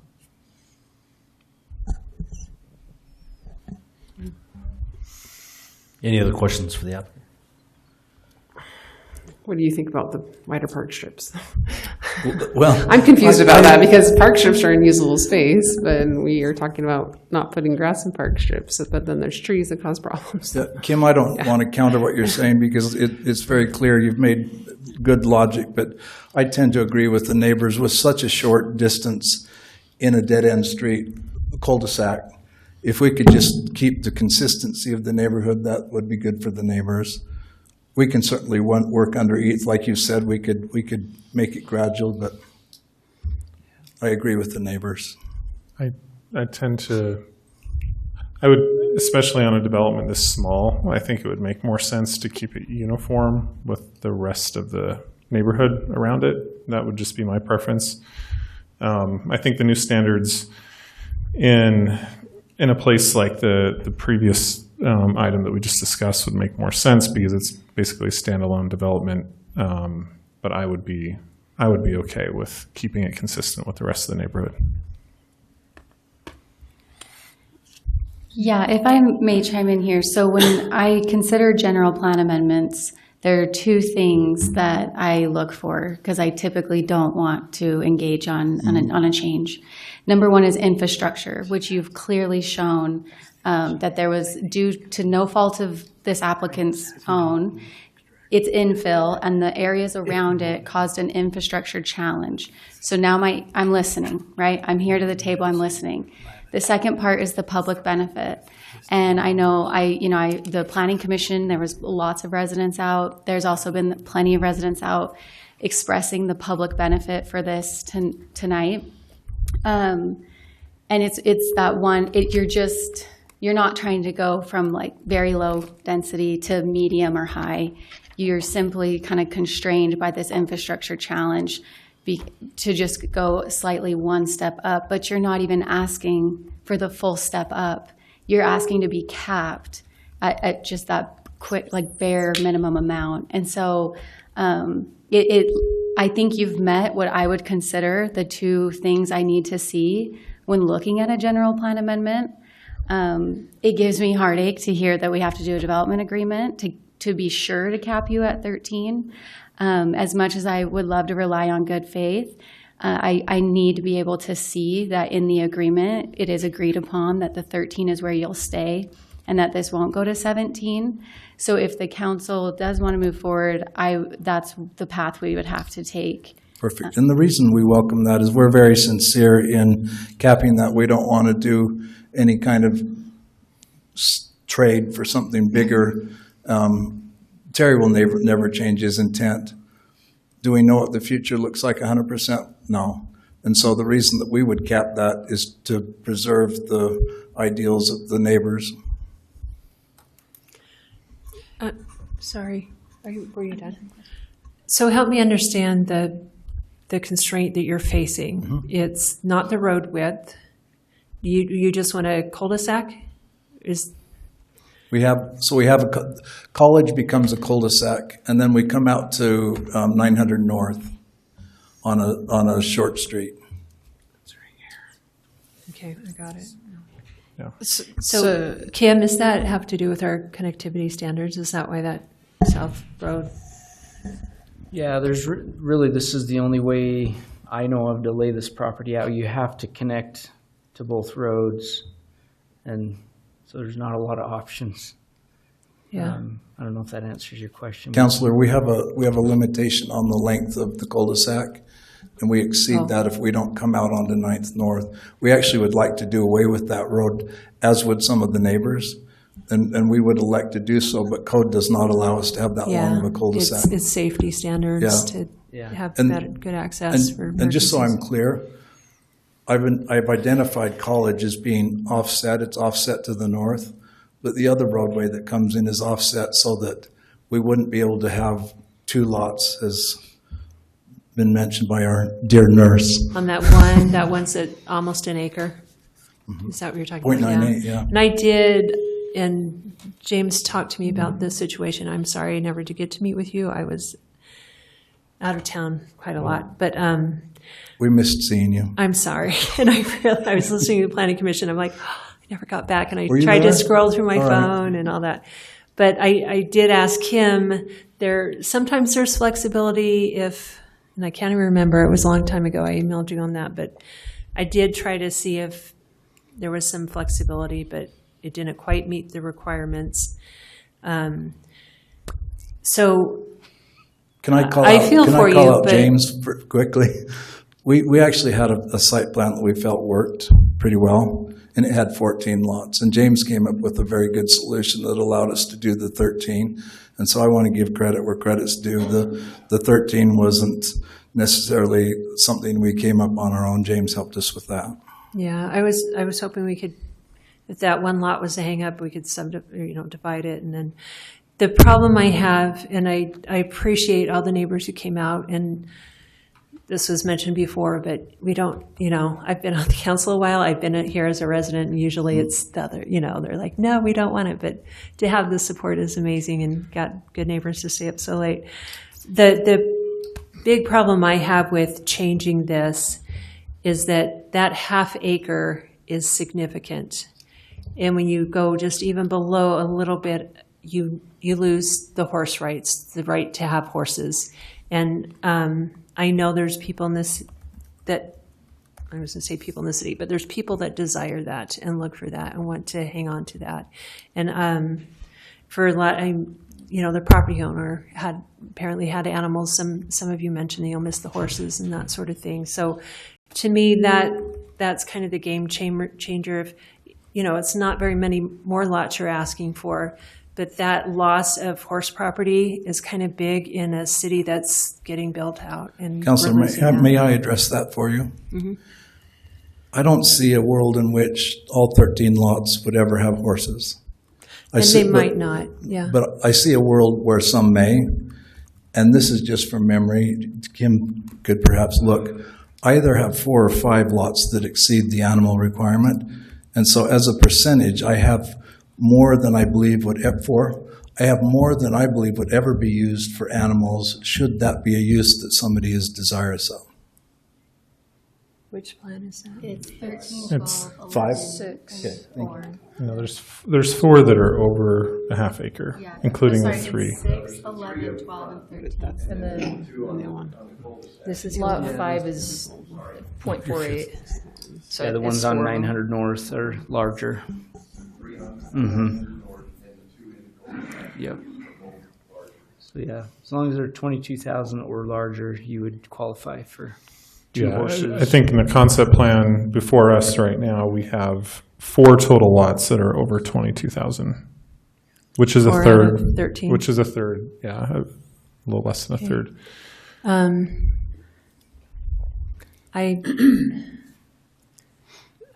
Okay, this is my opinion, again, for other council members, but I personally don't see a justification to change the general plan to lose all this potential horse property, or even in an acre. I mean, you might think that's too big, but somebody might want to, that would be good for if somebody wanted an external ADU for their kids or their mom or something.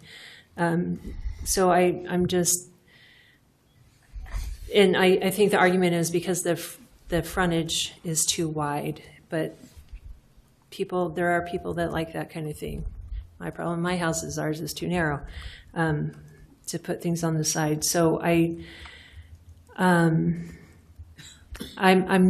I'm not seeing the public benefit by reducing the lot size. I see more of a benefit keeping to what it is. That's my opinion. Counselor, I could debate you on those issues, but I elect not to because I respect your opinion. But let me suggest one thing to you. The public benefit that is clear in my mind is the cohesiveness of the neighborhood. One subdivision, the proposed subdivision, you look down on it and it looks like it was master planned as the surrounding area. That's what the neighbors have identified. That's what the neighbors are supporting. If we did it the other way around, we'd have some oddities that are very unusual.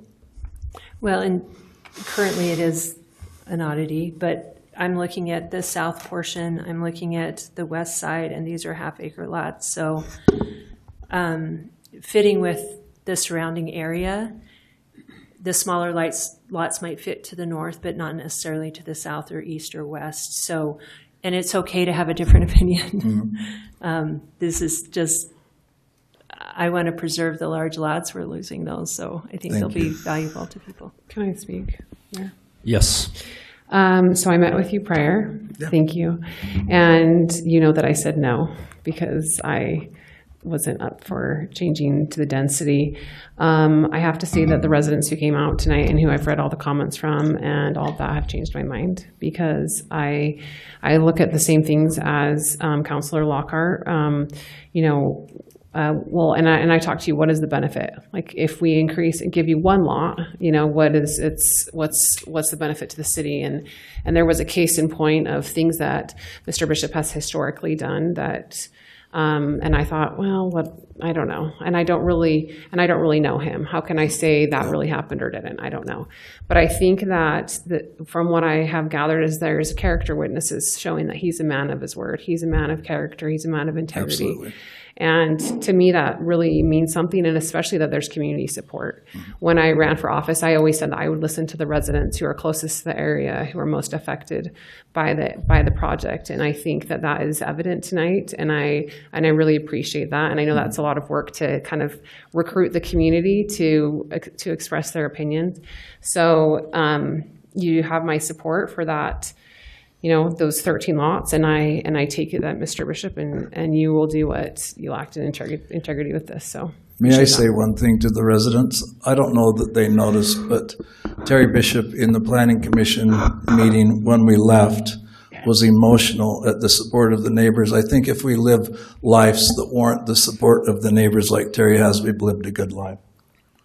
Yeah, I agree with Councilmember Lockhart and Freeman. I think and I have enormous respect for Michelle as always, and I know exactly why and respect her decision. I like that there's still a third of the lots that have animal rights.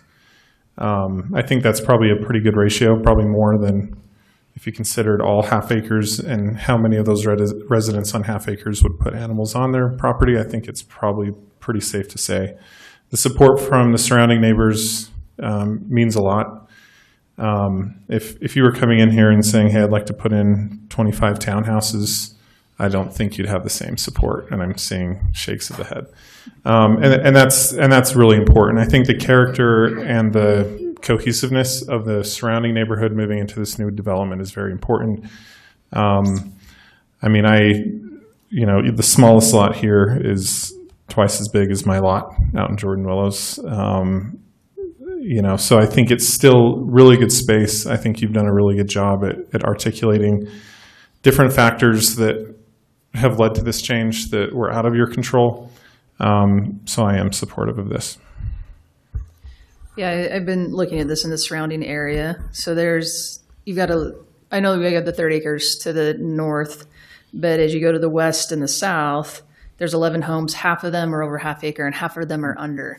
And so there's been other developments that have kind of played around with this too in the density. And so you do have those half acres there. I don't know that any of them have horses on them, but there are some opportunities. I just know that's something we always try and preserve when we can.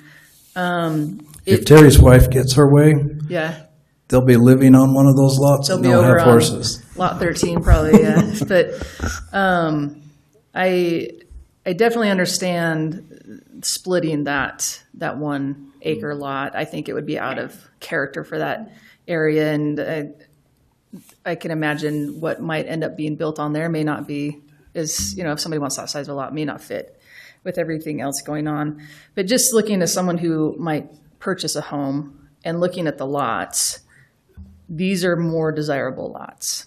I would rather have a deep lot, having over, these are like 130 feet on the front. So you still have room for RV pads, everything else that you want to do, but then you've got your backyard for your kids. So I can see, as far as like you're trying to make some lots that are what a buyer will want.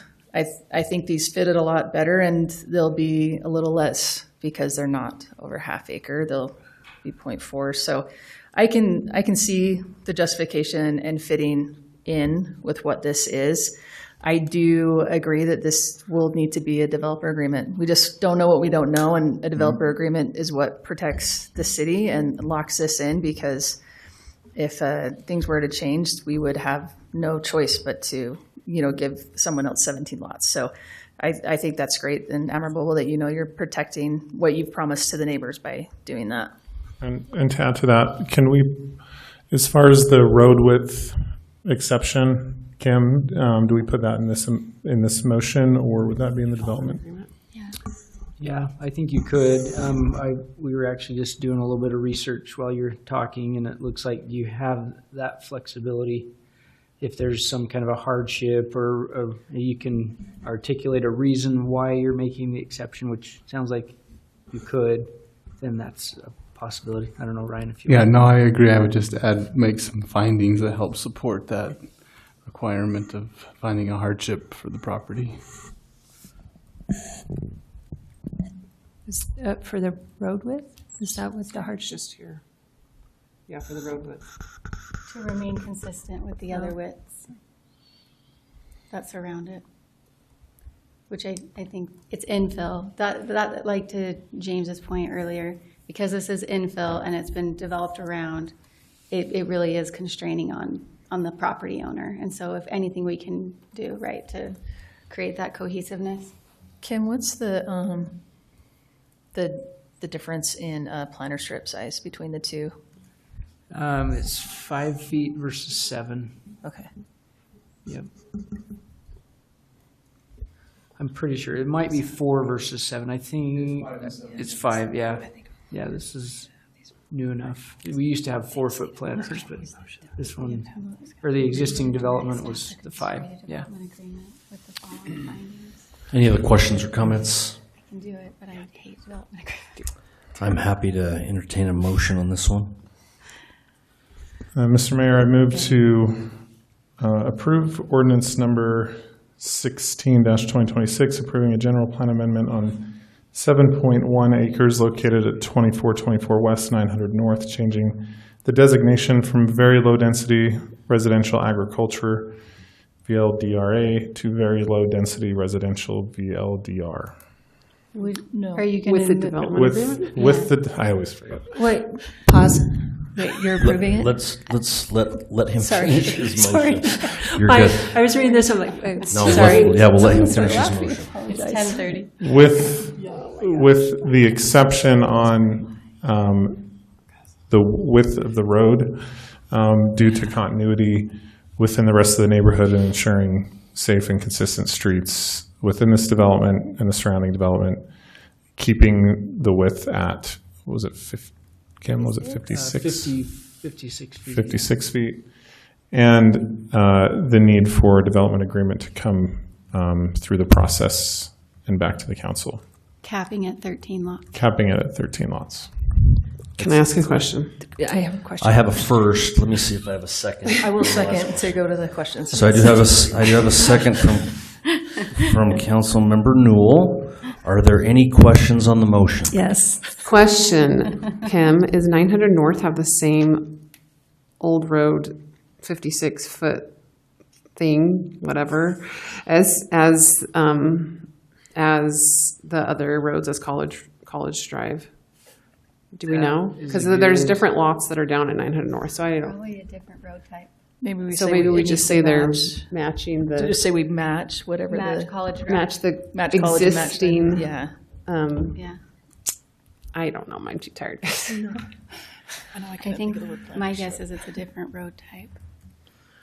Yeah, I know 900 North east of 2300 West is actually a minor collector, I think, but I think once it gets west of 2300 West, it might go back to a local street, but we could look at that. So maybe just say with roads consistent. Yeah, happy to edit that. Road, keeping the road width consistent with 2550 West and College Drive.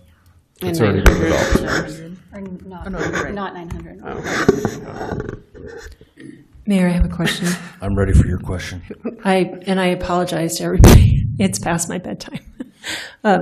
James, did you say to approve the general plan amendment? Was that the beginning of your motion? And then he added a developer agreement Okay. with a cap. With the developer agreement capping it at 13. What I would recommend is to table this, direct staff to work on the development agreement, and then it'll come back.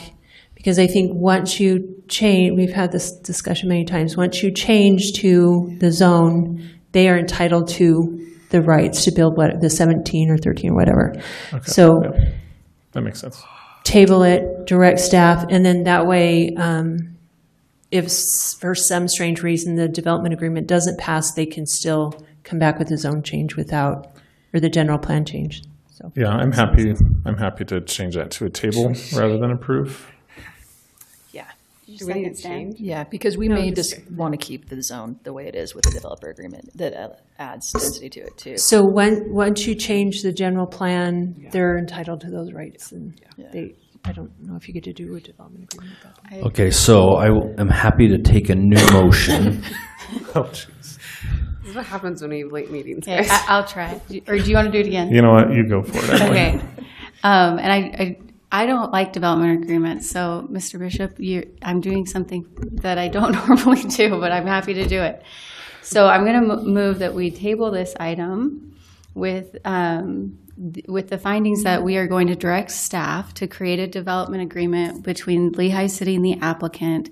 We're going to keep the general plan the same. However, we're going to allow the lot size variance to change up to the 13 lots that's been presented to us in this application.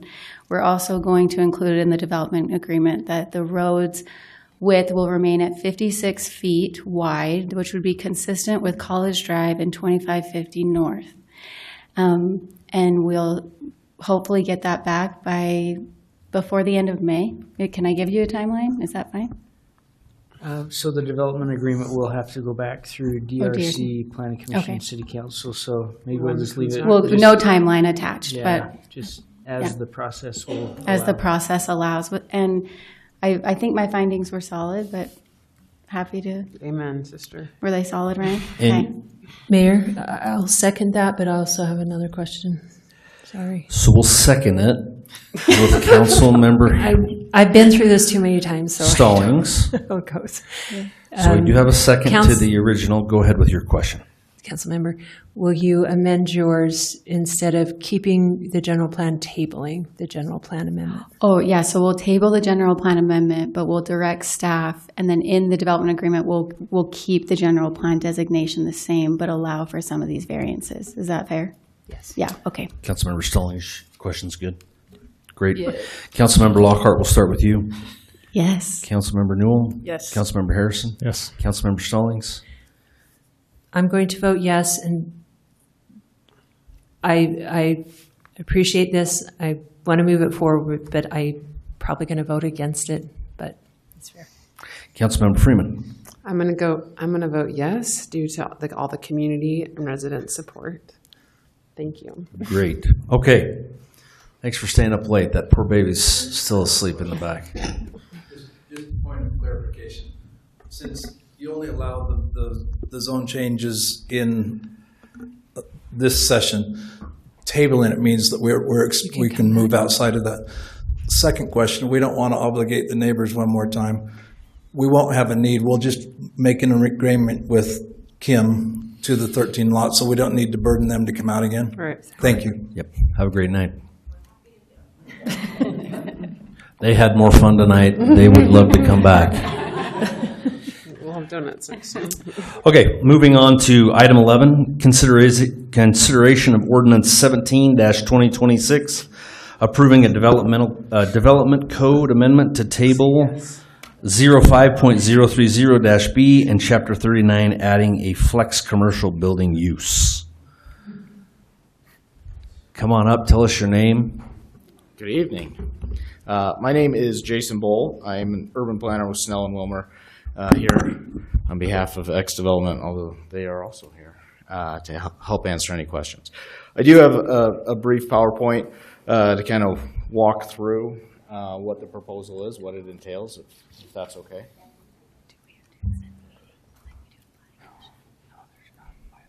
How brief? When I say brief, it's 6 slides, and we don't even, two of them are pictures. It doesn't even, Okay. Yeah, it'll be quick. So just real quickly, is that?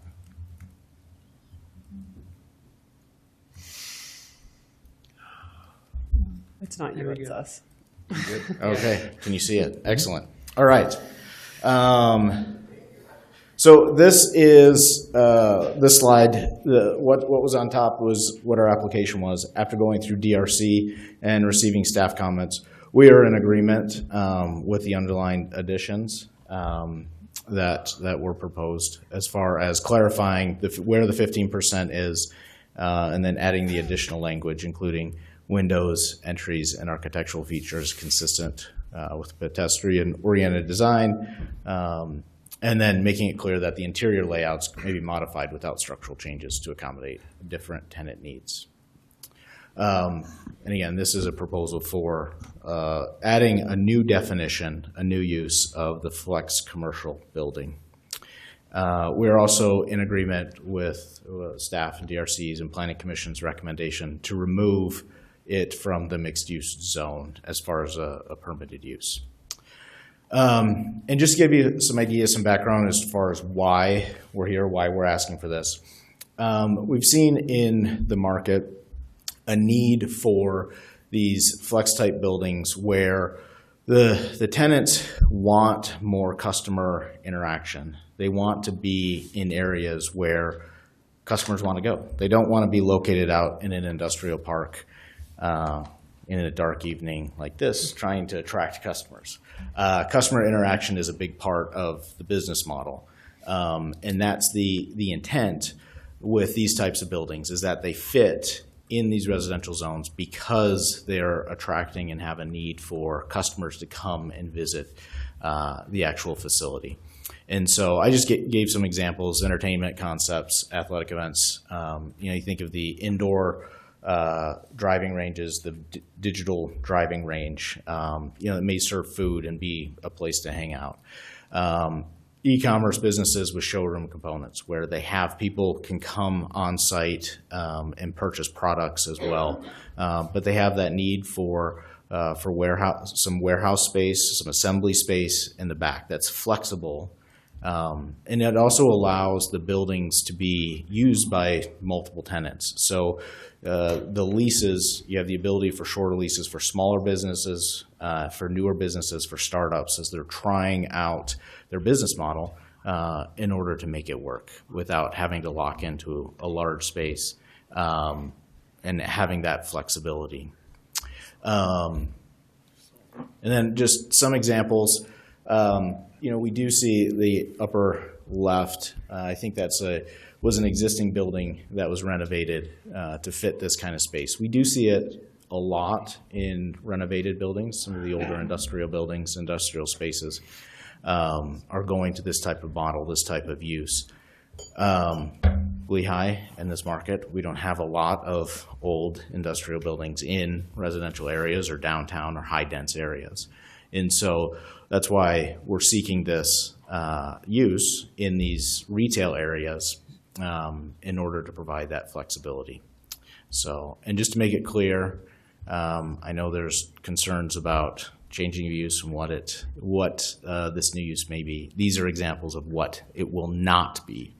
Again, these are not customer facing. It is not intending these types of uses, these types of buildings are not attractive and don't belong in the residential zone. Yeah, again, supports smaller and mid-sized businesses with the flexibility. And the idea is, employment generators and providing that space for entrepreneurs to grow their firms and get their start. It's based on customer interaction. And that's really the intent, is drawing customers in to these spaces, and that the design fits with these retail spaces. It's attractive, it's walkable, and it's something that Lehi would be proud to have in their community. So that really is all I have, unless you have any questions. Can you show the zone, where it is in the zone again? So I mean, the table of... The table? Yep. Yeah.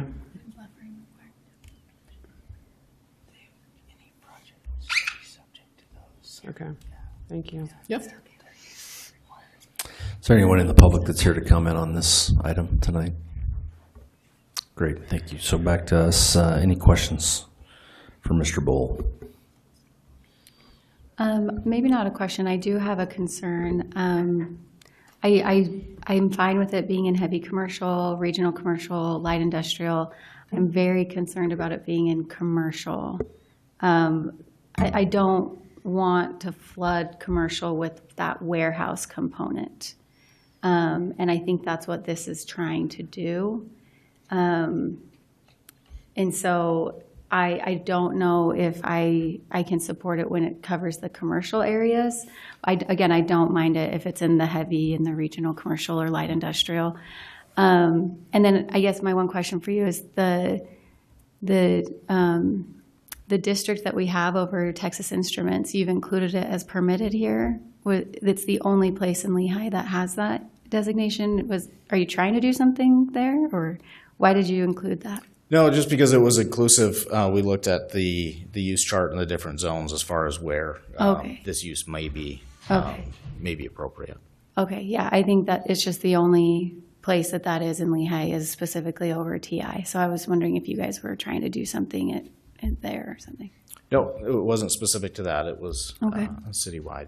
So, and I think we went back and forth numerous times on what uses to include, but the idea and the concept that it really is flexible, so that the warehouse was included, but yet it's still that customer focused, that customer based, and the intent and those list of uses and examples, majority of those don't include that warehouse space, but that is an option if that startup, if the small business does need that small area, where they also want to attract the customers without being in an industrial park and trying to get people on site for the business. And so understand your concerns, and that's why we'd work with staff on some percentages as far as what kind of uses the breakdown would be needed.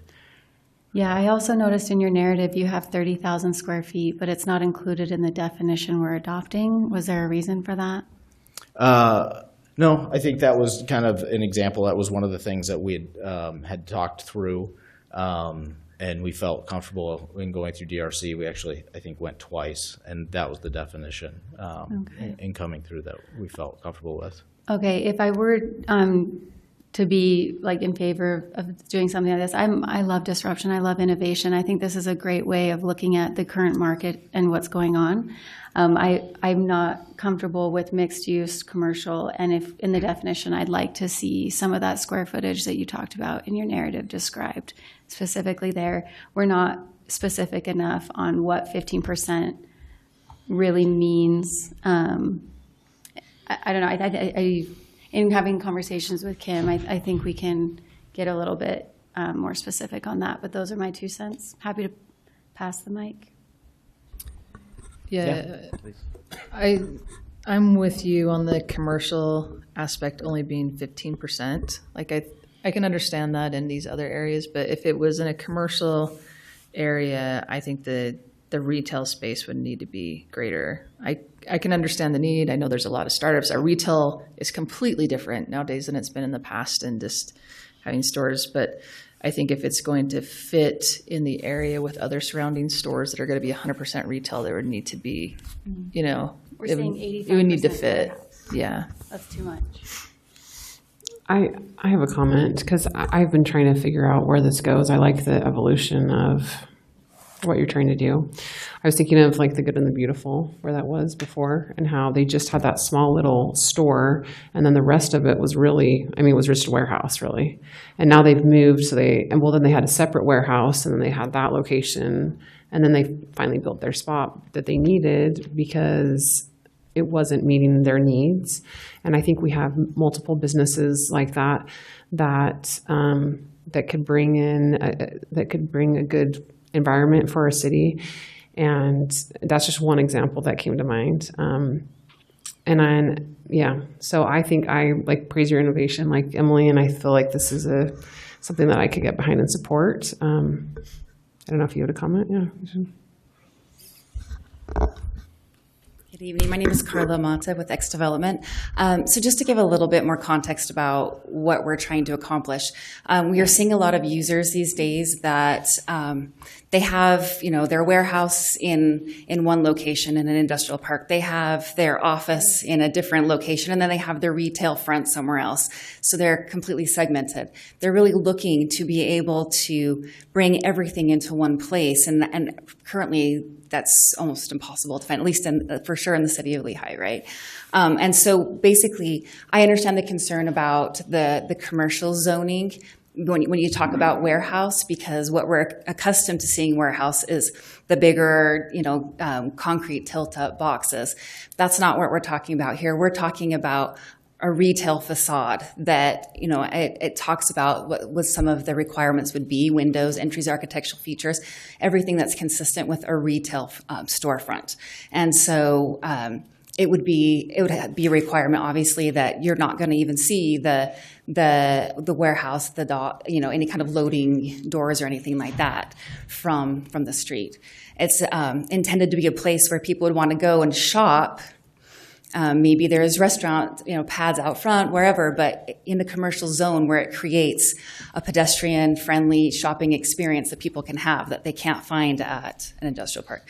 I mean, we see a lot of places. Let's talk about. We see the blanket wars everywhere, right? We have the stores where they have their retail stores to go buy a blanket, but if they don't have all of their inventory there on site, which could be really helpful. So not saying that's specifically what we're looking for, but along in that vein. So that's why to us, the commercial zoning is actually very crucial with this zone, this addition that we're asking. Do you have any questions before I sit? No, I don't. I was just going to make a comment that I like the idea, and just have a daughter that likes the warehouse sales where it's kind of that thing. The only concern I have, I guess, is that's the vision, but how do we put it in code to make sure it happens? And I feel like the definition is kind of broad still, and there's potential for getting something that we don't really want in a commercial zone, where it's much more warehouse and a little bit of office, I suppose. And so I have a question for staff. Kim, is there... So 85% warehouse, I mean, that could end up being, somebody who, some of the things we've done in the past where it's car related or they're stacking stuff or things spill outside. And is there any, I guess I could just say table and give direction to work on the tightening it up to make sure there's a way to, I guess, relate the warehouse to the retail component. I don't know. Right? Is that your vision? Right? Have any other cities done anything like this? Is there something you could, or have you even looked into that? Well, even our own code, we do have light office warehouse, but it doesn't quite. It's probably the next step up from, and then from there you go to the examples he showed of the really big office warehouse, like west of Redwood Road, out by the data center. I think the key to this would just be making sure we get the definition tight, how you want it. If you feel like that percentage of the retail is too low, I guess you could give some feedback on where you would want to see that.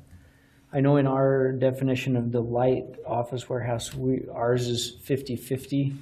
50% has to be some kind of finished interior shell and the rest can be warehouse. But I don't know, maybe that's too high for what their vision is. It's, you could give feedback. It's their application. I guess they could take that feedback. And yeah, this isn't a city code amendment, but in any case, they would, depending on what design district their property is located in, we have some basic design standards. Each wall on any building has to have at least 3 architectural wall variations. We have some basic criteria, but if in your mind you want to capture more of the retail, they've put language in that definition that would, when we receive an application, this is what we would look towards, and is this meeting that requirement? So, but if it's not enough, I guess they could go back and, we could work with them to revisit the definition. And then just which zones you feel like it's appropriate in. I think for them, the commercial zone is a critical one that they want it in. It might be a deal breaker for them if it doesn't get allowed in the commercial, they may decide to withdraw. But anyways, that's the feedback I think that Okay. we want to give them. So I guess I'll express my opinion. You can take it or leave it. So when we look at what I do when I look at code, you know what the intent is, but there's always loopholes.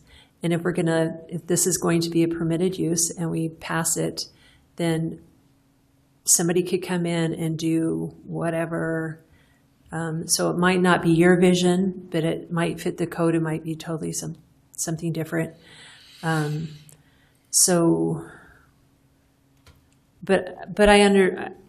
I think I know what you're envisioning, and I can see why it would be better in a commercial spot. So I guess the feedback I would give is to maybe, I kind of want to limit the uses of warehouse. So it's not the more industrial use of a warehouse, but I don't know. So warehouse in general and storage may not be an issue, but industrial type uses in the warehouse. It's the use of the warehouse that concerns me, because it could be all sorts of things. Yeah, and that's fair. And I think, that's great feedback. I think that can be easily fixed with some tweaks. You can figure it out. And clarifying what we mean by warehouse there, that it doesn't mean a general industrial use, but it's a specific use. And make it kind of the component of the retail, right? So the retail is your front, but you have storage in the back, maybe you're shipping, whatever. I get that. Do you see what I'm saying? To have it. Yeah. No, and I think that makes sense. That's great feedback. To Kim's point, there are design standards.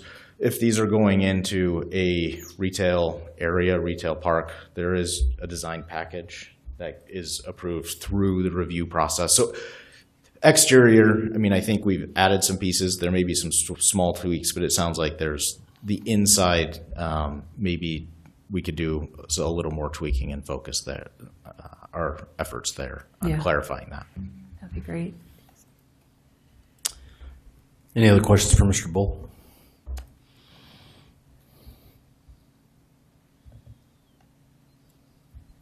Okay, Mr. Mayor, I'll make a motion. I know we've had a council member step out, but we still have a quorum. Yep, we're good.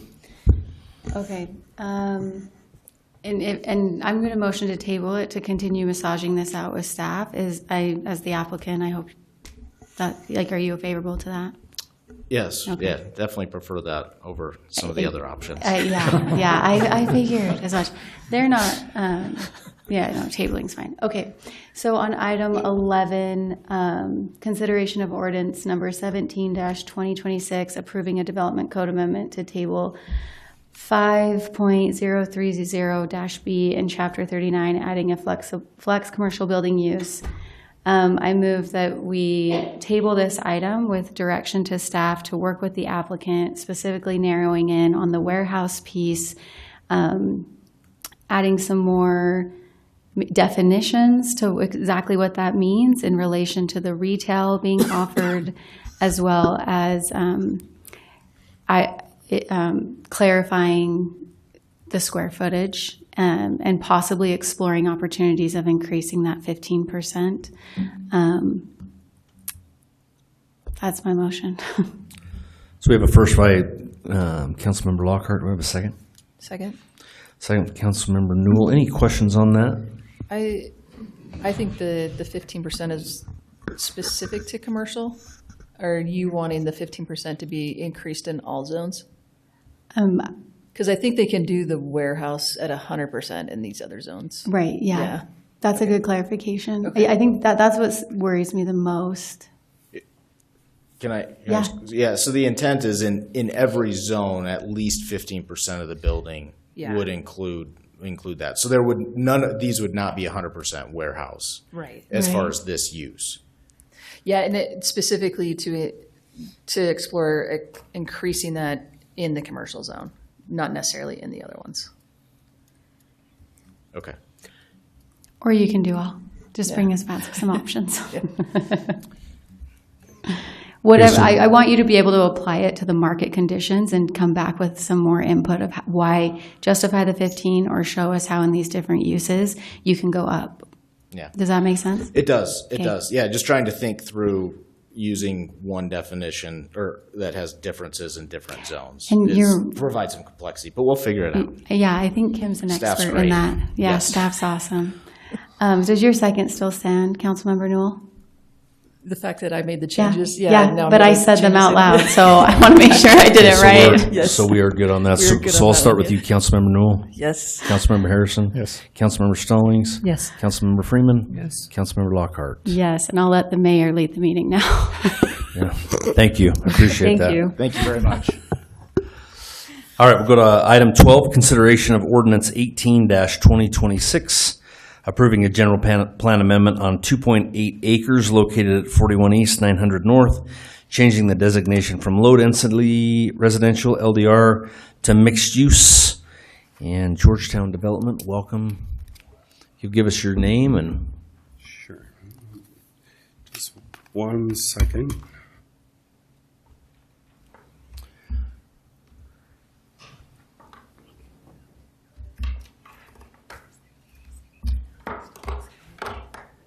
Good evening. Brandon Mills with Georgetown Development, and congratulations on a very nice building. This is incredible. You have some incredible views. We were sitting back there looking out these windows about 3.5 hours ago. It was beautiful. It's still beautiful. So let's see. Have a presentation I would like to walk through to help give some context on what we're seeking. So the location is across the freeway, roughly 900 North and 100 East.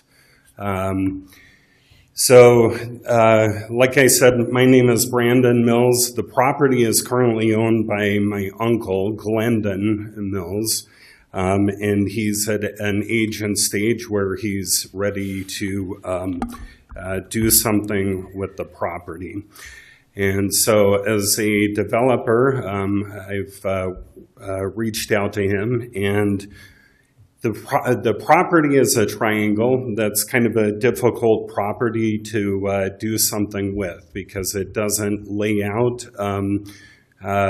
with normal square lots or kind of a nice even layout.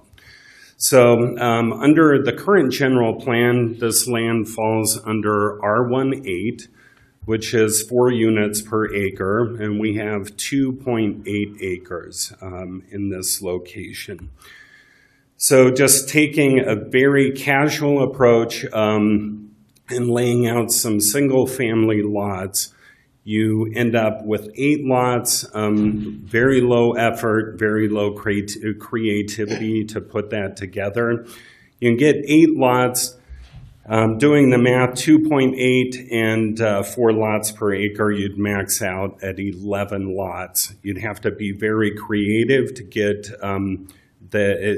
to be able to get it to 11 lots and have the necessary frontage. But I think we could probably get more lots in there given some time to play around with that idea. Single-family lots on this land has its challenges. Of course, it's next to the frontage road, which is next to the freeway. These lots would back up onto that. Lots 1, 2, 3, 4, and Lot 5 would side along the frontage road and freeway.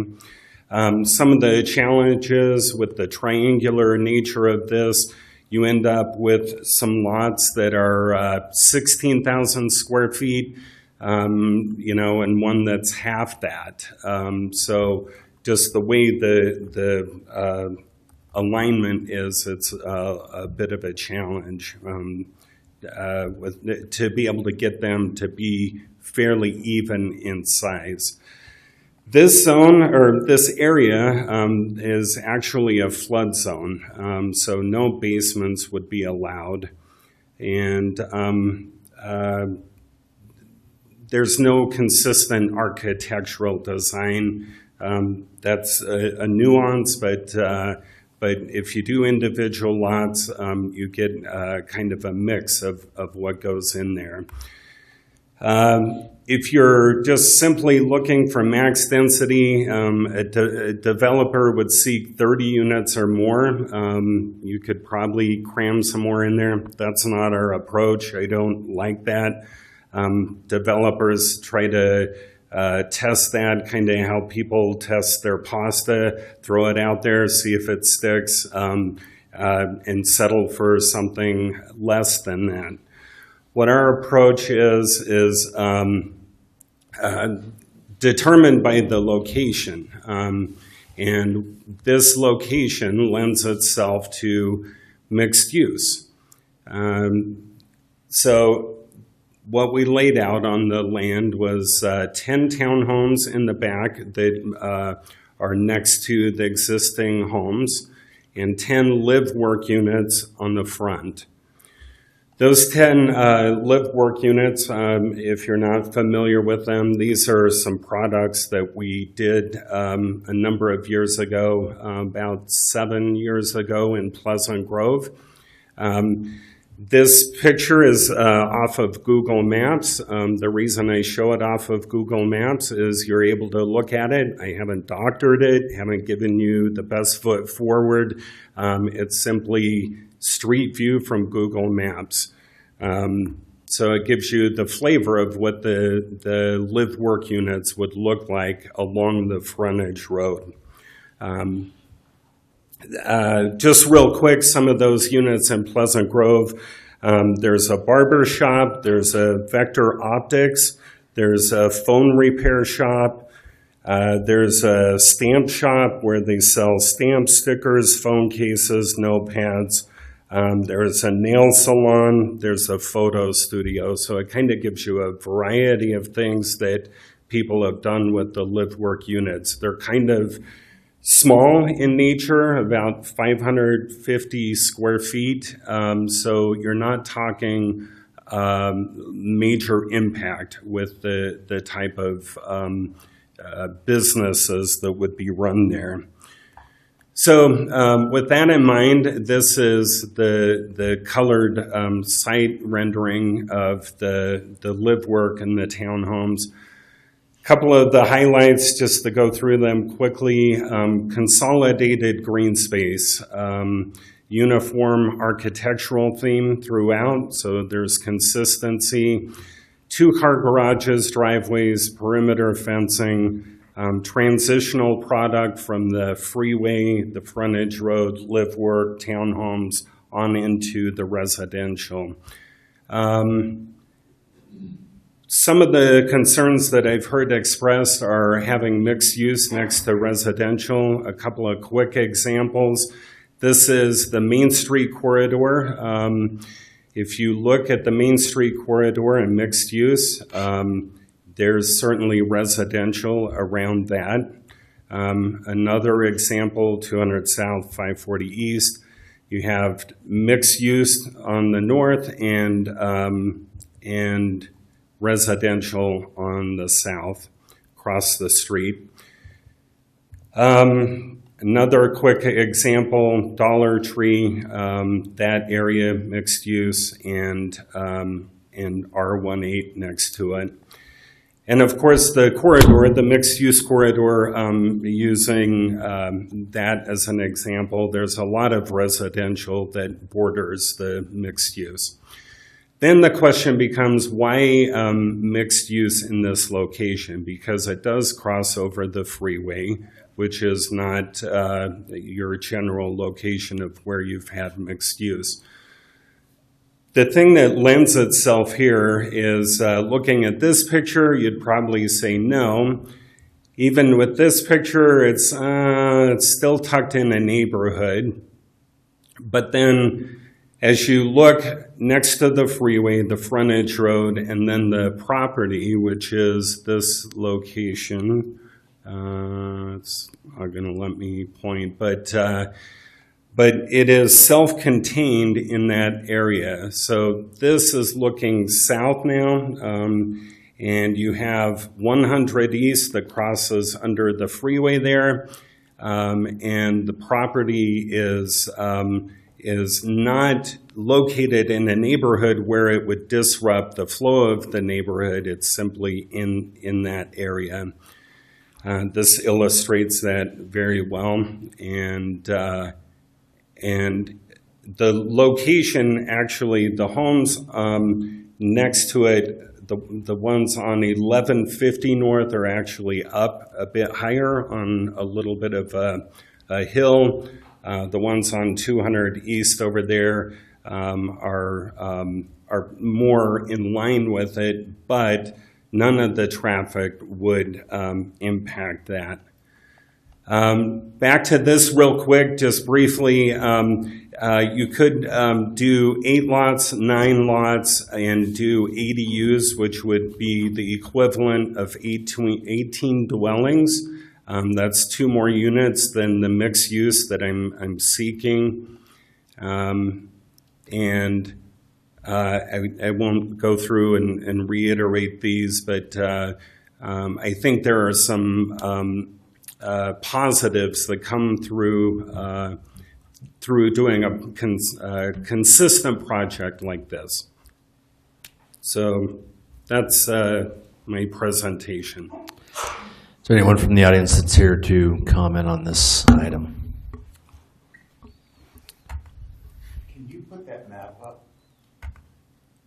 The one he was showing? Yeah, the triangle.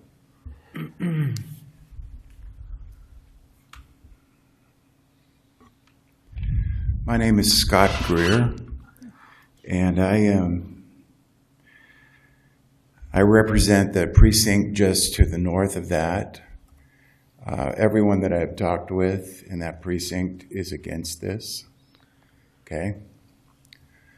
I also went to the thing that happened out in Eagle Mountain yesterday, and every one of the commissioners that are running are completely against any multi-level or multi-use buildings now. The property is a natural wetland. I developed property throughout California and Nevada and Arizona. And it's 100 feet from Dry Creek. If we have Dry Creek flood, what happens? The water goes downhill, but this project is going to be built 3 feet or 4 feet higher because it is in a floodplain. And I don't know about the environmental studies that are done, the impact that will be done, but we have the June sucker and the Ute lady, and those are protected products of the environment, and they are found in the waterways and the watersheds that flow into Utah Lake. So, has there been an environmental impact study put on this? I don't think there has yet, because it's a floodplain. We should have it in front of us before anything goes through. The said property at the north end of it, the northwest end of it, is a natural desilter. A desilter is where water goes in. We have one at Dry Creek that was purposely built there in case Dry Creek overflowed, and it's by the bathroom. So the next question: where would the water drain if Dry Creek overflowed? Well, right now the water will flow towards this project, and about halfway or 3/4 way through the project, the road goes up in elevation to the stop sign. So the water is going to go somewhere, and it's going to stay on this property or around this property. Filling the lot, because I've done a lot of this throughout California and other states, filling the lot with dirt will either encroach on the neighbor's property. If you go 4 feet up, you've got to go somewhere. And if you don't encroach on somebody's property, then you create a drain behind the property. Where's the water going to go? It can't go anywhere. So looking at this piece of property right here, the grass area is the wetlands it's a natural wetlands. And I know they occasionally will water it for the horses that were there, but the creek is really close to that. And a few years ago, I was in my neighborhood, and I went up to the Lehi city, and we had sandbags brought to us.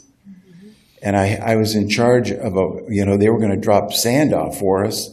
Never happened, but it got close. I don't want this to happen in my neighborhood, because if it can't go anywhere, let's just say it backs up, it's going to go somewhere. It has to go somewhere. The flow has to go somewhere. And then the next issue, I'm not going to make many people happy here, but the stop sign at 100 East is a suggestion sign. I can't tell you how many times I've come up to that stop sign and people blow through it. And we're going to put another, I don't know how many residents are going to put in there. You're going to put in more people that are going to blow that stop sign to get to the commercial side of that. So I'm just concerned that we have some other problems that need to come up. And the other thing is, why are we putting commercial in this area? We can put everything we want. It's already set up on the other side of the freeway. Okay, we have enough over there that you could sell off. You could do stuff over there if we need more commercial. And I don't think we do. I love Lehi. I moved to Lehi 7 years ago because I love the main street. The main street was amazing. We have everything that we need in this county. We don't have to go into Salt Lake. That's why I moved here. Lastly, wrap up your last comment, if you would. Okay. I would urge the city council and the mayor to vote against this. Thank you. I appreciate all you guys do. Yep, thank you. Any other comments?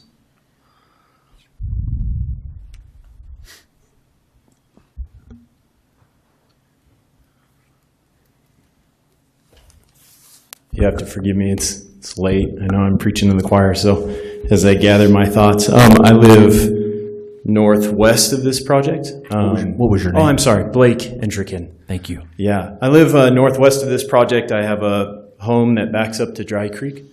I guess, you know, I've been here for the last couple hours. Appreciate all of your time and all you do for our city.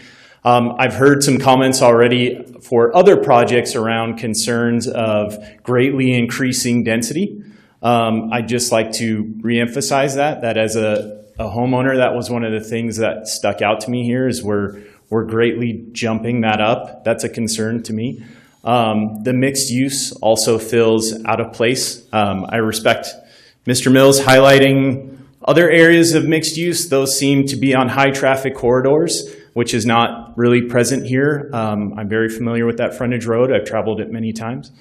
And then as well, I challenged the narrative, I think, a little bit of being presented of if we were to put single family homes here, there's different lot sizes. You have to deal with the floodplains. Again, I'm in a neighborhood where we have this exact layout, different lot sizes.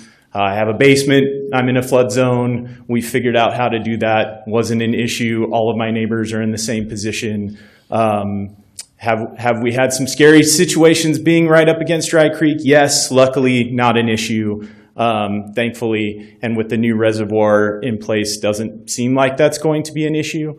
So anyways, I just wanted to call out kind of my thoughts and observations, and thank you for your time. Thank you for your comment.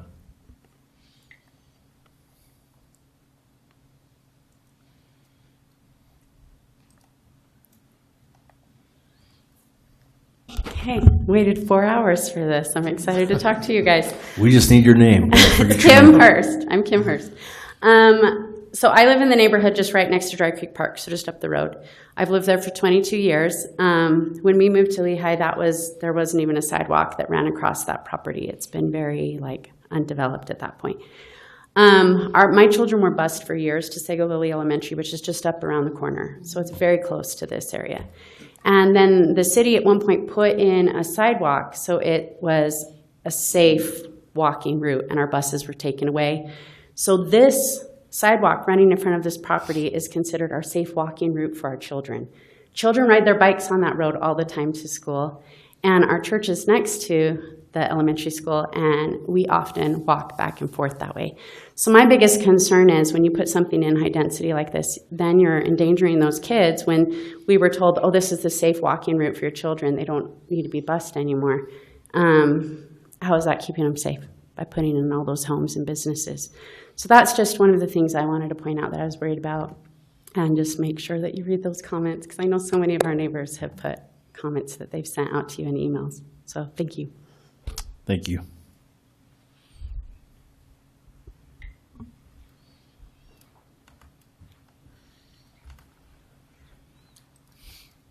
Hi, my name is Marlo Hodge. I live off of Cedar Hollow Road and 180 West. So my husband and I moved here right after we got married when Lehi, the only stoplight in Lehi was the red blinking light by the roller mills, which a lot of you may not have even lived here that long. But that was the only stoplight there was in town.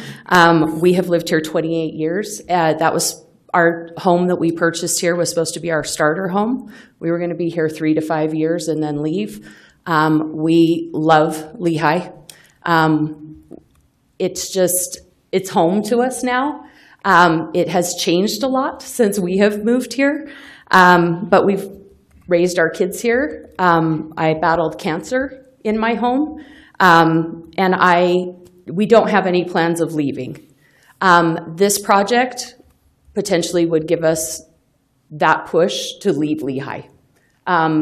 Like Kim said, we lived here when our kids would walk to school on the dirt pathway of the frontage road because that was all there was. We are grateful for the city to come in and put that sidewalk in so that we had a safe walking path for our kids to get to school because we were threatened to take our buses away. So our kids were walking on that dirt path until the city came in and made that sidewalk a safe place for our kids. So we really appreciate that. You guys have also come in and helped with that very awkward three-way 2-ish stops, you know, it's still crazy. It's still not a real 4-way stop, but it has improved a lot. The frontage road also obviously is listed as a residential. The speed limit on that road is 25 miles an hour. And we have cops patrolling that road constantly. We, since we've lived here so long, have been a part of cleaning up the Dry Creek area, getting it prepped. We were not for the Frisbee disc golf coming into our area. If you drive down the frontage road, you will find discs that you have to stop because people are either running out into the road to get their disc or it may hit your car. There are the parking that is along the frontage road also. We call my husband, you lost him due to the time limit, but he calls the police quite frequently because we have people living in their cars in those parking stalls quite frequently. So I would be very sad to lose that property. It has animal rights on it. I used to take my kids down there to feed the horses. I take my grandbabies down there to feed the horses and the goats when they were there. That was kind of our Sunday tradition. We loved that. And so anyway, I'm just against this as a longtime Lehi resident. It would definitely change our neighborhood and that area for what we love about Lehi. And Lehi is changing so much. I'd love to keep our little part of it the way that it is. Thank you. Thank you for your comments. Any other comments? Okay, we'll bring it back to the council. Any questions for Mr. Mills? I have no questions, just a couple comments. I appreciate what you're doing. You're trying to make lemonade out of lemons with how awkward that property is. So I totally understand your perspective, but I agree with the public comments. I don't think this is the right space for mixed use or a zone change. I lived very briefly in the Dry Creek Park neighborhood, and my kids went to Sago Lily for a brief time, and so we also made that commute to the elementary school. So again, I appreciate your efforts, but I'm personally going to vote against this. I have a question for staff. So this is mixed use, and we have the areas where we have certain numbers of mixed use. So if I'm not thinking this is going to be approved, but how would that happen? We would have to take the number of units allowed on State Street in our station area plan and move it up to this location, correct? Or some of them are at least some of them. There would be some units associated with the property already under the current LDR. Okay. And I think that was, we don't count ADUs. That was one of his points, was that it would kind of be a wash. But we would take what was existing, and then, we'd have to, if we didn't want to increase our overall density numbers, we'd have to move some from somewhere else. Okay. We have a map that shows all of the TOD and mixed use and what the densities are allowed, so we'd have to add those onto that map. Yeah, so I think it's not a bad product, it's just in a very wrong location. And one thing is I want to keep the density where it makes sense, and that's on State Street. Maybe someday we'll get something transit there, I don't know, but I agree with the comments here. It's just in the wrong place. This is single family, large lots. It's surrounded by pretty large lots. The children walking there, it really would just change the whole character of the neighborhood. And to bring commercial into this very much residential neighborhood, that's going to open the floodgate. Commercial tends to encroach. And I don't want the traffic there around the kids. It's near a park. It's not a bad location. I listened to the Planning Commission and their comments that you can't build homes there, but it's not. That sound wall is a nice buffer as it is. There's already homes facing that frontage road. Again, a nice park around the corner. I think it's a great place for single family homes that would fit better in the neighborhood. The other problem is if we changed it, the general plan to mixed use. We don't have commercial requirements, so you could put a lot of high density in there. So it just, good product, the wrong location. It probably works well in Pleasant Grove or wherever, but this, to me, this is not the right place. I feel a little similarly. I've actually seen a lot of conflicts between mixed use and residential. I know you showed the Carl Mullen Training Center, but they have actually had a bit of conflicts with residents there. There is, again, the frontage road and sound wall, I-15. They act as a buffer. I actually drive that way every day, but it really acts as a buffer between, that sound wall works really well in that neighborhood. The future transit that is predicted is very slow in coming, and literally needs probably an act of Congress to be able to come to move one of the lines. And then I think, I talked boots on the ground with a couple of residents there, and I asked them to have a feel for their neighborhood and have their neighborhood email or contact us, and they did. They came out and they emailed us and said that it was a full no for almost every single one. I think one person the applicant's wife or something, said that they were in favor, but we received a lot of emails. And I think the thing is that the zoning creates predictability for people. They depend on the zoning, just like we have heard from other residents and tonight and in other times, is they depend on having that low density residential there. That's what they bought in, that's what they predict, and that's what we need to honor at representing the people. Yeah, I just want to say I really appreciate your application and the presentation and delivery. I've seen many of them over the years, and that was a great presentation, very well thought out and put together. Just like the other item with the Bishop property earlier, I have 2 criteria that I look for with a general plan amendment. It's an infrastructure burden that I don't believe was really met tonight, and then also public benefit. And I didn't find that either one of those were met. So I echo what Councilmember Stalling said. Like it's just not in the right spot. I can think of some other areas within Lehi where that product type would have made more sense, but that unfortunately just isn't what our general plan will allow for. So that's where I'm at. I'm the same way. It doesn't fit the neighborhood. I think the neighbors are expecting a low-density residential product would be good there.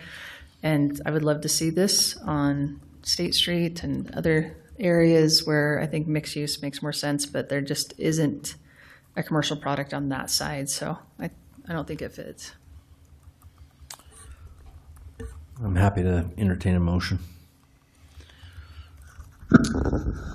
I move to deny ordinance number 18-2026 with the findings that the proposed general plan amendment is not consistent with the land use and zoning of nearby and adjoining properties. Second. I have a second I have a motion from Councilmember Freeman, a second from Councilmember Lockhart. Any questions? Okay, so we'll start with you, Councilmember Harrison. Yes. Councilmember Stallings? Yes. Councilmember Freeman? Yes. Councilmember Lockhart? Yes. Councilmember Newell? Yes. Thank you. Thank you for coming. Thanks for spending the evening with us. Sure. Thank you. And I do love your idea, just somewhere else. We'll figure it out. Thank you. Okay, item number 13, motion to adjourn for a Lehi Redevelopment Agency meeting. And then, of course, the city council meeting will follow right after that. But I will take a motion to adjourn so we can have an RDA meeting. So moved. Second. So I have a motion from Councilmember Lockhart, a second from Councilmember Freeman. Any questions? No. All in favor, say aye. Aye. Okay, here we go. All right. Welcome to the RDA meeting. We will start with, let's see, is there any? I knew there was a new paper. Excellent. Okay. Roll call. We have Councilmember Newell, Councilmember Harrison, Councilmember Stallings, Councilmember Freeman, Councilmember Lockhart. We're all still here. We'll start with item 2A, consideration of resolution R 2026-01, adopting a tentative budget for Lehi City Redevelopment Agency. Dean, I think everybody okay on that one? Any comments? Happy to entertain a motion. I move to approve, what is it? Sorry. R 2026-01, adopting a tentative budget for the Lehi City Redevelopment Agency. I have a first, I now have a second. Thank you. Any questions on that? All in favor say aye. Aye. Okay, that's unanimous. All right, item 2B, consideration of resolution R 2026-02, approving a participation agreement between Lehi Redevelopment Agency and Stack Soccer Field LLC. And I believe they are here, so we will invite them to come and present to us.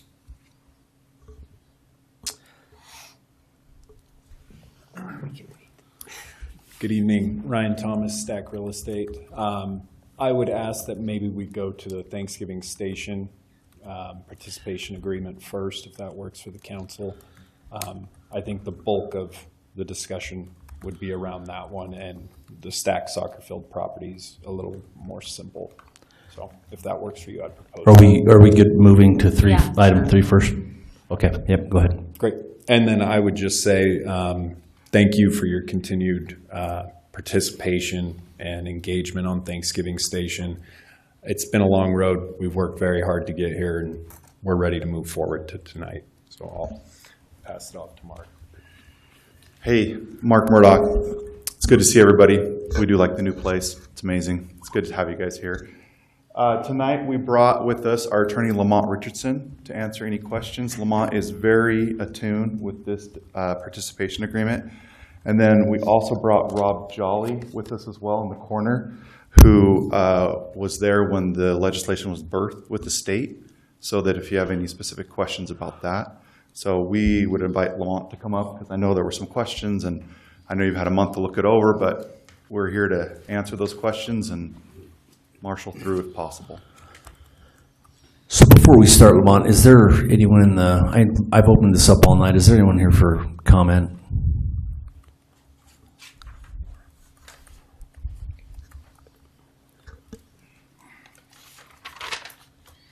Good evening, Mayor and City Council. My name is Laura Stevens. I'm a Lehi resident. I'm going to try and talk fast so we can go home. I would really appreciate the opportunity for this document to be reviewed again with the goal of identifying a path forward that better protects residents.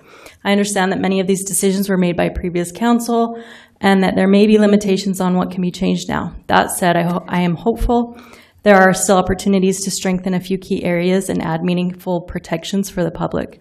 A few concerns I believe are worth revisiting: accountability. As it stands, the agreement raises concerns about oversight and appears to favor the developer while placing long-term risks on residents. Taxpayer exposure. Public funds are supporting this project, yet the structure could allow developer to continue receiving tax benefits for 45 years or more, even after recouping their investment or selling the project. As far as timelines and enforcement, there are no clear deadlines for when the project must begin or when revenue-generating commercial components must be delivered. Just as important, there are no meaningful penalties if those milestones aren't met. Public review process. Residents deserve adequate time to review agreements of this scale.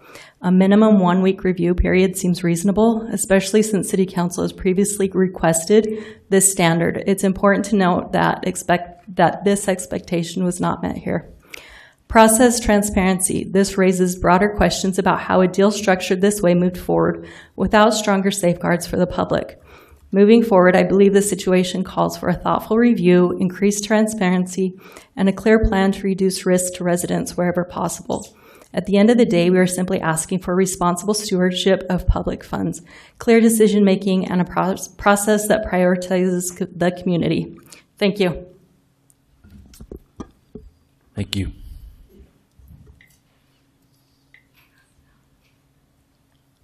Mr. Mayor, council members, thank you. I'm Laurel Stevens. Looking through this agreement, I agree with my wife. There's a lot of things, and I know that this was passed by previous administration and done under other circumstances. But I think that there's places in here that we can improve the protection for our city. We can look at timelines. There's no timeline on this. Right now, the agreement states 45 years after the first phase has begun. And in that timeline, most of us probably won't even be here. Or if we are, we'll be in the nursing home down the street. But we can look at this and put some of those things in place in this agreement to help protect our citizens, to help protect our children, and to help protect our grandchildren. So I would ask that you guys consider tabling this, looking at that from the legal standpoint of what things we can do to put some of those protections in for us as the citizens. Thank you. Thank you.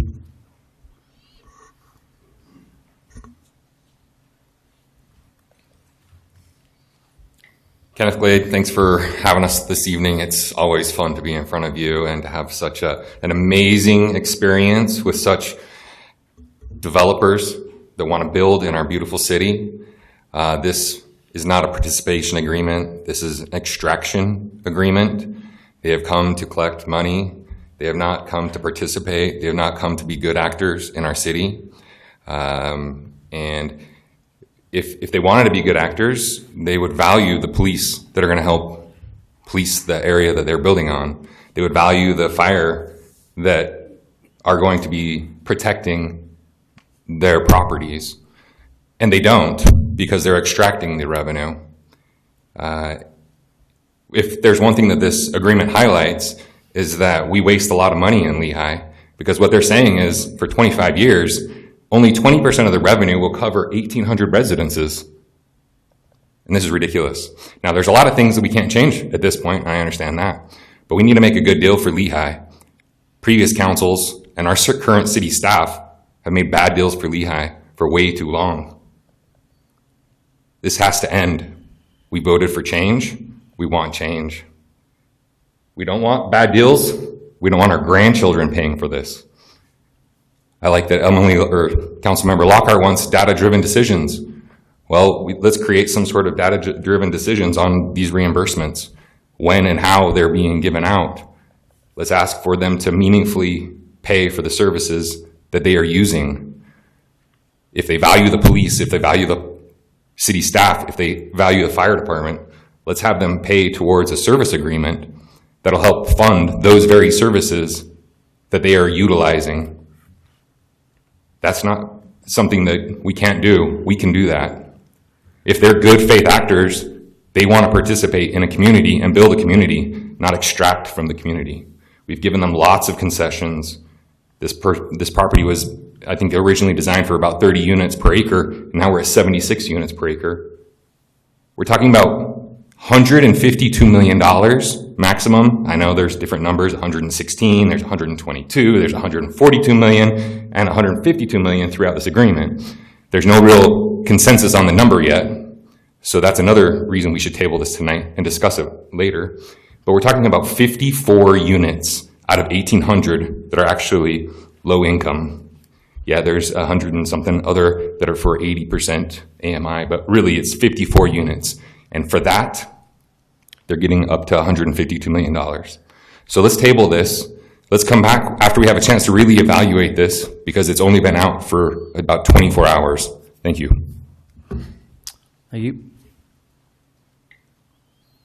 Any other comments? Okay, so we'll bring it back. Give you the mic. Hi, Lamont Richardson. I'm an attorney at Parr Brown, Gann Loveless, and I represent the developer. So I think you all have been through this agreement. You know what it says and what it does. If you have questions that you want to talk about, either through the process, the history, happy to answer those questions. Yeah, Go. No, resident just talked about this. We do have different drafts, different papers with different numbers on it. Can you walk us through the discrepancies between the 152, the 142, the 116, and others? Yeah. There has been discussion going on about what the cap, if there is a cap, potentially has to be. The mandate from the council the last time we met was bring us an agreement that complies with the act. Over the course of discussions, we have gone back and tried to figure out what that number should be. Ultimately, we have agreed with what staff has said, which is the number is going to be $122 million, which would be the number set forth in the proposal, which complies with the act.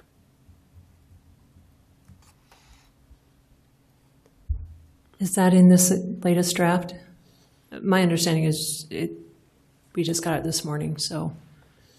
I don't know if it's in the latest draft you have. It's certainly what we agreed with. To the extent it's not, we agreed with it. So by the proposal, you mean the Thanksgiving Point HTRZ package? Is that what I understand? Correct. Okay.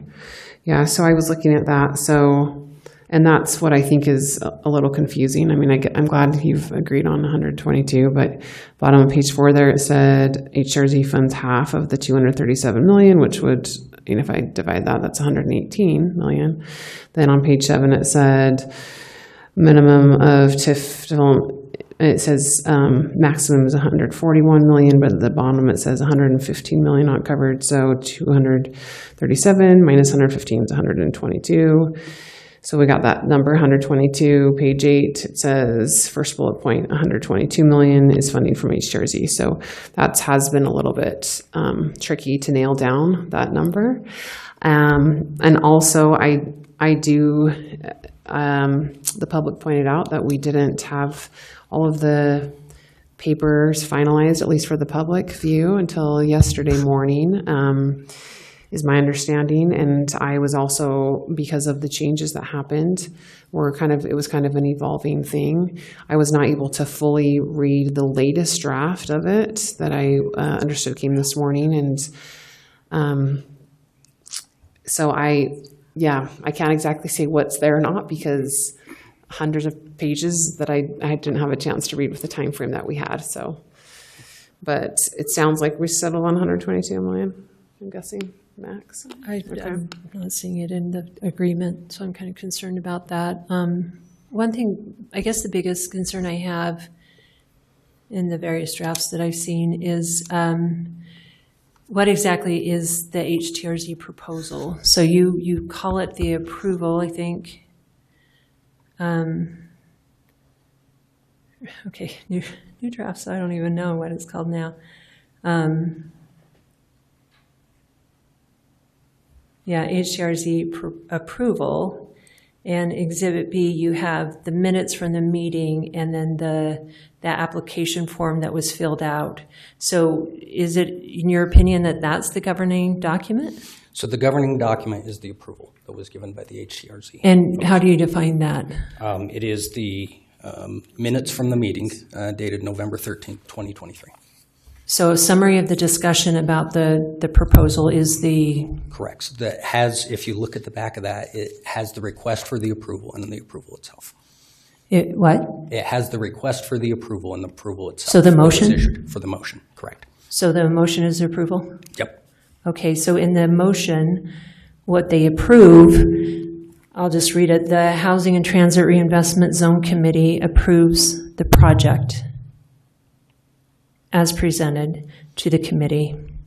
It goes on to describe the project located within a 3rd mile of front runner at Lehi Station for the duration of 25 years per parcel for a maximum of up to 45 years for maximum capture of 80% property tax increment with a requirement of 12% of affordable housing of at least 80% AMI estimated at $237 million.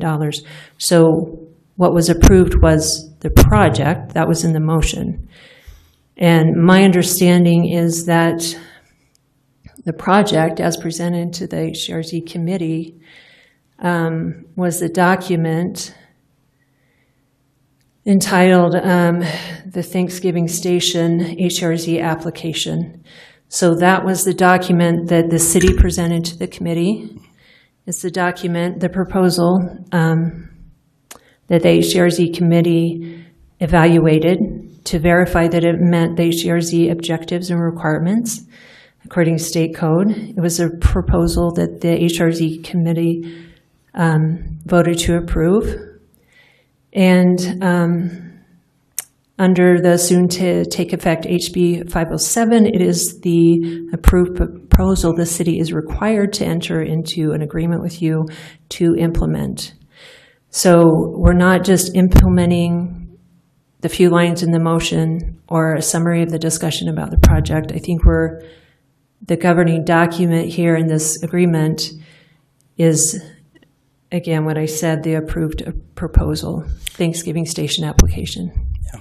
So it's a little more than that, right? Which is what we have agreed to is we will comply with the act, and we will comply with what the approval says. What the approval says is it creates the HTRZ zone. As you read through and look at, as you read through and look at what the proposal says, the proposal is very similar to when someone brings a zoning proposal to you that says these are the things that we can build within the project, and this is what it would look like if we build these things. The act itself, as you actually read through it and what it says, the only thing it requires is affordable housing as you read through it.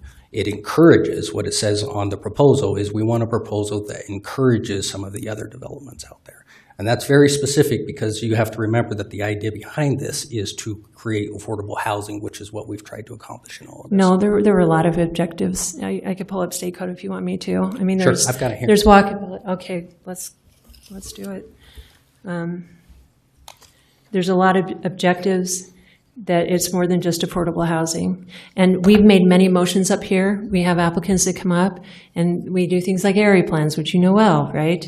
And we make a motion to approve an area plan. Mm-hmm. It's not just an area plan that does these few things. It's the whole document. You get the whole package. You're getting a lot of money from the city, a lot of taxpayer dollars, especially to our school district. There's certain obligations that come when you take tax money. There's always strings attached. And my position right now is to hold you to state code, historic state code, and to what was presented to the HDRZ committee, the project that they approved. Not the minutes of the discussion, not just little bits from the motion that help you, but the whole project. And it's in those documents. And you committed to certain things. You committed to a certain number of square footage for retail, certain number of square footage for a class C or A, I don't even remember, office space, affordable housing, a certain number of units, a mixed use product. And all those requirements are listed in state code, and it's not just affordable housing. And so it was evaluated, and you know this well, it was evaluated to make sure it met all that criteria. And so the agreement that we enter into with you, that we're going to require to do, has to implement that whole project, not bits and pieces. Yeah, and what we have said is we will comply with the act and we will comply with the code. Now, we differ on what is required, of course, under this, and we can kind of go through if you want to read these. But really, as you go through and talk about what the proposal is, I mean, you see the numbers, you see what it says. Those are all estimates. Those are all things that are projected to happen. Nothing in there is, everybody knows it's an estimate, it's a budget, it's guaranteed, it's market driven as to when and how those things will be built. Okay, and I did notice that in one of the emails that you sent, that projections aren't limitations. Let me find it. Okay. This is, of course, 2023 code, 63N-3-6092. A housing and transit investment zone may not collect tax increment in excess of the tax increment projections. We've agreed with that. Or limitations set forth in the housing and transit reinvestment proposal. Correct. We agree with that. So you are held to what was presented to the committee and that they approved. In that particular section, we cannot get transit or we cannot get tax increment in excess of the amount in the approval, which is exactly what we've agreed to. Okay, and then there's other commitments in there. Again, it's supposed to be a mixed-use product. That's in the Act, state code, right? Can we read it just to make sure that we're on the same page? Do you want me to read? Well, let me just get to sort of the points. A housing and transit reinvestment proposal created in this part shall promote the following objectives.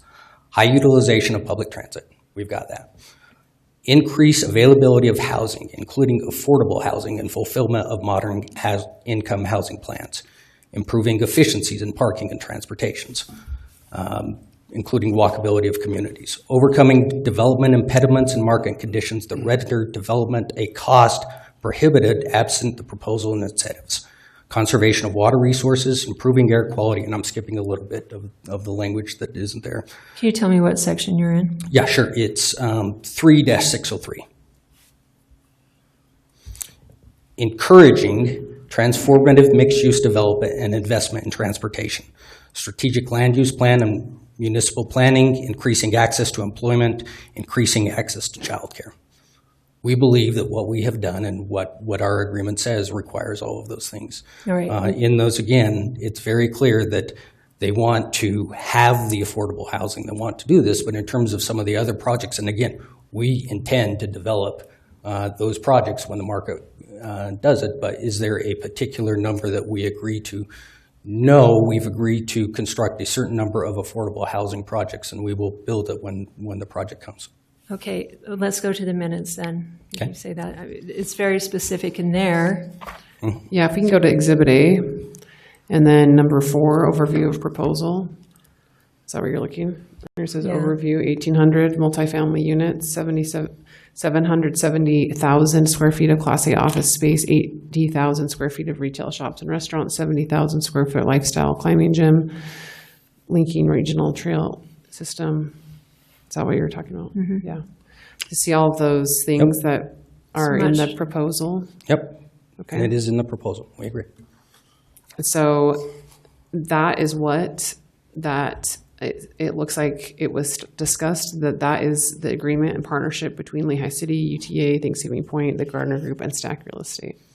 Yeah, I agree that it was in the proposal, and the idea behind it being in the proposal was that met the requirements to create the HTRZ fund. I do not believe that that limits us or requires us to build exactly those amounts of units within there.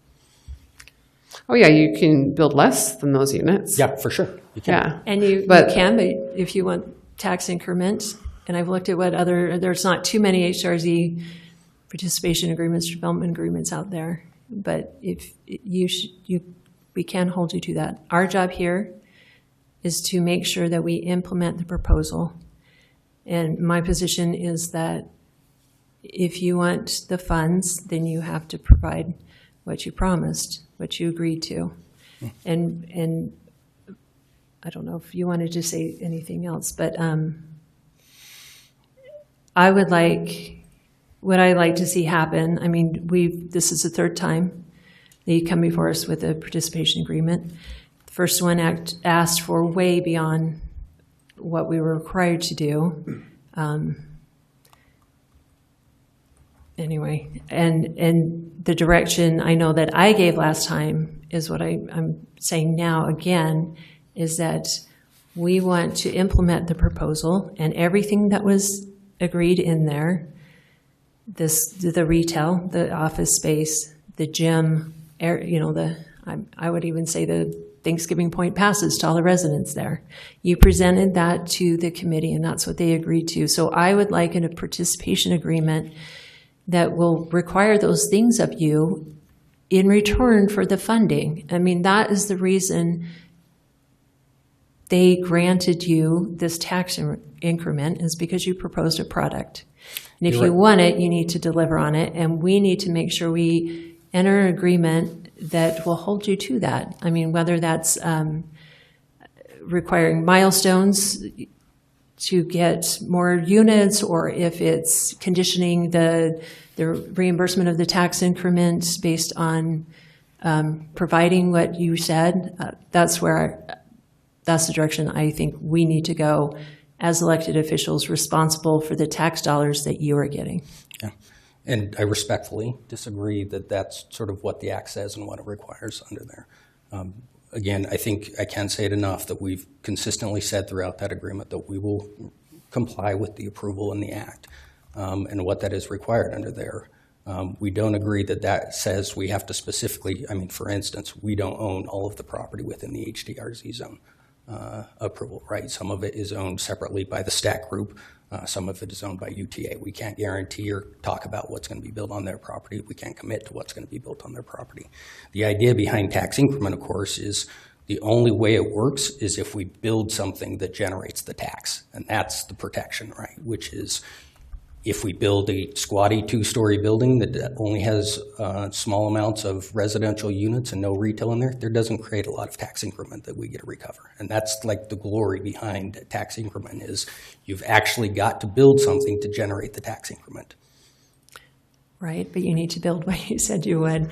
Again, you're getting this money to deliver a certain product, And okay? we A will mixed build use affordable with, housing that the Act requires us to do, along with the density that it requires us to build within there. I think there's more to it. And if there's a misunderstanding or disagreement here, then maybe we ought to table this and get our legal staff to look into it and see what we need to do as elected officials, to what kind of agreement we need to enter into to implement the proposal. Yeah, I believe, and your legal staff can comment, they've been looking at this for 2 years, right? And we've gone through this for 2 years, and tabling it again is really one of those situations where we've been going on for a long time, and every time you guys have suggested something, we've come and tried to meet it, right? And tried to meet it, and you may not agree with that, but I think we've tried every time to step up, and the last time I was here was bring us a bare bones agreement that simply says you will comply with the approval. I specifically mentioned the retail space, and I specifically mentioned the trails, and I said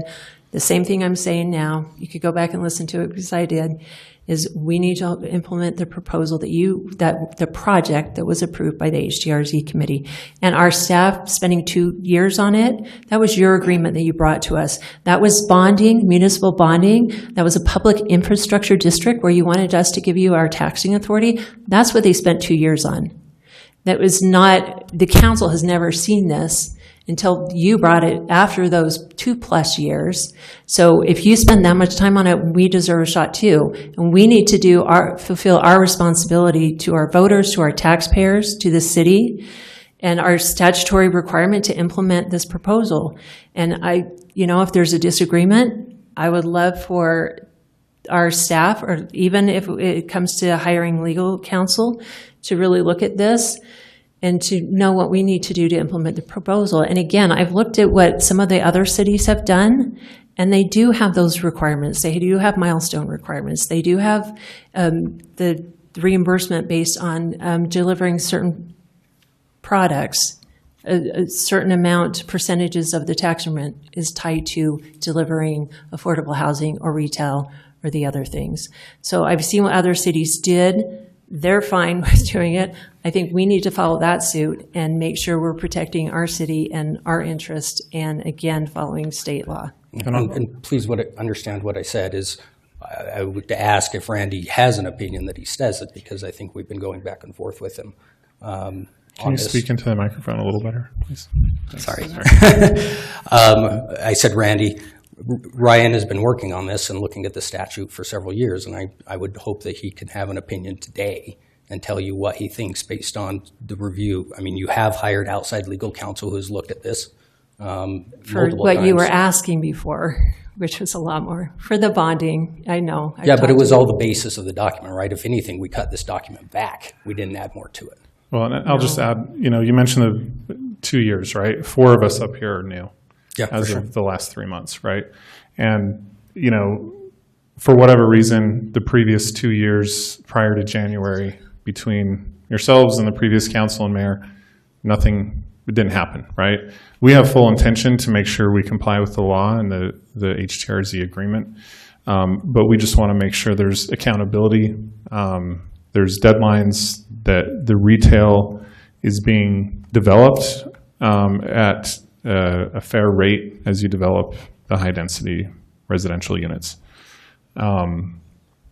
So my intent is that I'd love to see this done in 2 weeks, but maybe it requires a development agreement that includes some of these provisions. So we had a development agreement. I know, and I think there was a misunderstanding because we didn't want the PID. We wanted that taken out. It was made clear to us by staff that the participation agreement is the funding mechanism, right? We just want extra assurances that certain phases are being done in accordance with what our objectives are, and that's to have enough retail and commercial being developed at the same rate as residential, or a certain rate. James, just a participation agreement can accomplish the same purposes. Yeah. So whatever mechanism agreement, yeah. we can use to make sure that happens, we just need to make sure. And unfortunately, there's a lot to go through in these documents. We've been working with Marlon, we've been working with Ryan, and it just may take 2 more weeks. We have full intent to do it. We want to move forward. We want to finish this. We just want some of those details that Michelle and Rachel mentioned laid out clearly in a legal document. Specifically, some of those things mentioned in the HTRZ application, but haven't made it into the participation agreement. Ryan, do you have any input? Yeah, I mean, there's both sides of the argument are supported. It's the litigation risk at this point, right? There's nothing that. It's the definition of what was proposed versus what's in state law. There's nothing in the statute that talks about those components, but there's the supportable argument that because it's part of the proposal and that's what was approved, that should be included in the participation agreement. But it's not like you can go to the case law on HTRZ law, because there isn't any, to see if this has been decided by a court. And so I think from our standpoint, Marlon and I, we haven't engaged outside counsel to give us what to assess the litigation risk on that, because we keep hoping that the parties will come to an agreement that parties will always be happy with an agreement they come to than one that the court forces upon them. So, yeah, I mean, I know it sounds like I'm punting, but there isn't a clear answer as far as something I can point to tell you that, yes, you have a 100% winning argument that will win if we litigate this issue. That's the difficulty right now. Yeah, I appreciate that. I just want to say that we may be new to the council, but we are Lehi City, the entity that this applicant has been working with for over 2 years. Our newness is irrelevant from my perspective. This applicant has been trying to exercise their property rights for over 2 years. And so I just want to be really clear. I'm not going to use the fact that I was appointed on December 22nd after being elected by the council or whatever. I recognize I represent the entity of Lehi City that you've been dealing with. So I think we do need to recognize some of that, and we can't scapegoat our time when we sat in the chair. I would strongly disagree with that. There were very, very different priorities on the previous council. This is a new council. We're seeing a lot of this for the first time. Some of the newest drafts we got 24 hours ago. And so, again, I represent only the residents of Lehi. I don't care about your interests. I care about following the law and making sure that they're represented in the. Right now, we're trying to make the best of a bad situation we believe we're in. And we're not going to go beyond that. We're not going to go beyond what's legal or fair to both parties. But we don't have that in writing yet. And I think 2 more weeks to be able to draft something. I mean, you're talking about litigation, Ryan. I'm not talking about litigation. I'm just trying to put something fair in the document that we can all refer to and say, this is what we had to do. And these are the timelines and the accountability standards that we're putting into the participation agreement that we can pass in 2 weeks, that we feel comfortable with, and continue to have a good relationship with the entire development team, including Thanksgiving Point. If we go to litigation, that destroys that relationship, and nobody wants that. So I would just recommend that we're trying in good faith. We just haven't had the time to put some of these stipulations that Michelle and Rachel mentioned into the document yet. And again, when we have documents that have all differing numbers, what are we approving right now? Which document? Yeah, well, right? I mean, I hear you, but I think if there are questions, we've cleared that up. And I hear what you're saying in terms of some of these things. Again, we've proposed some of those things which have now been said we don't want to do them, right, over the course of the development agreement. And so to the extent there are certain things that we look at and want to talk about that says this complies with the act, we think that agreement does it right now, right? Because it says no less than 3 times we will comply with the act in terms of what it needs to do on there. Are you opposed to us putting in specific, like, following the act, right? State code, state law, agreed. What about the specific timelines that we've seen? I think it was South Jordan, Michelle? Yep.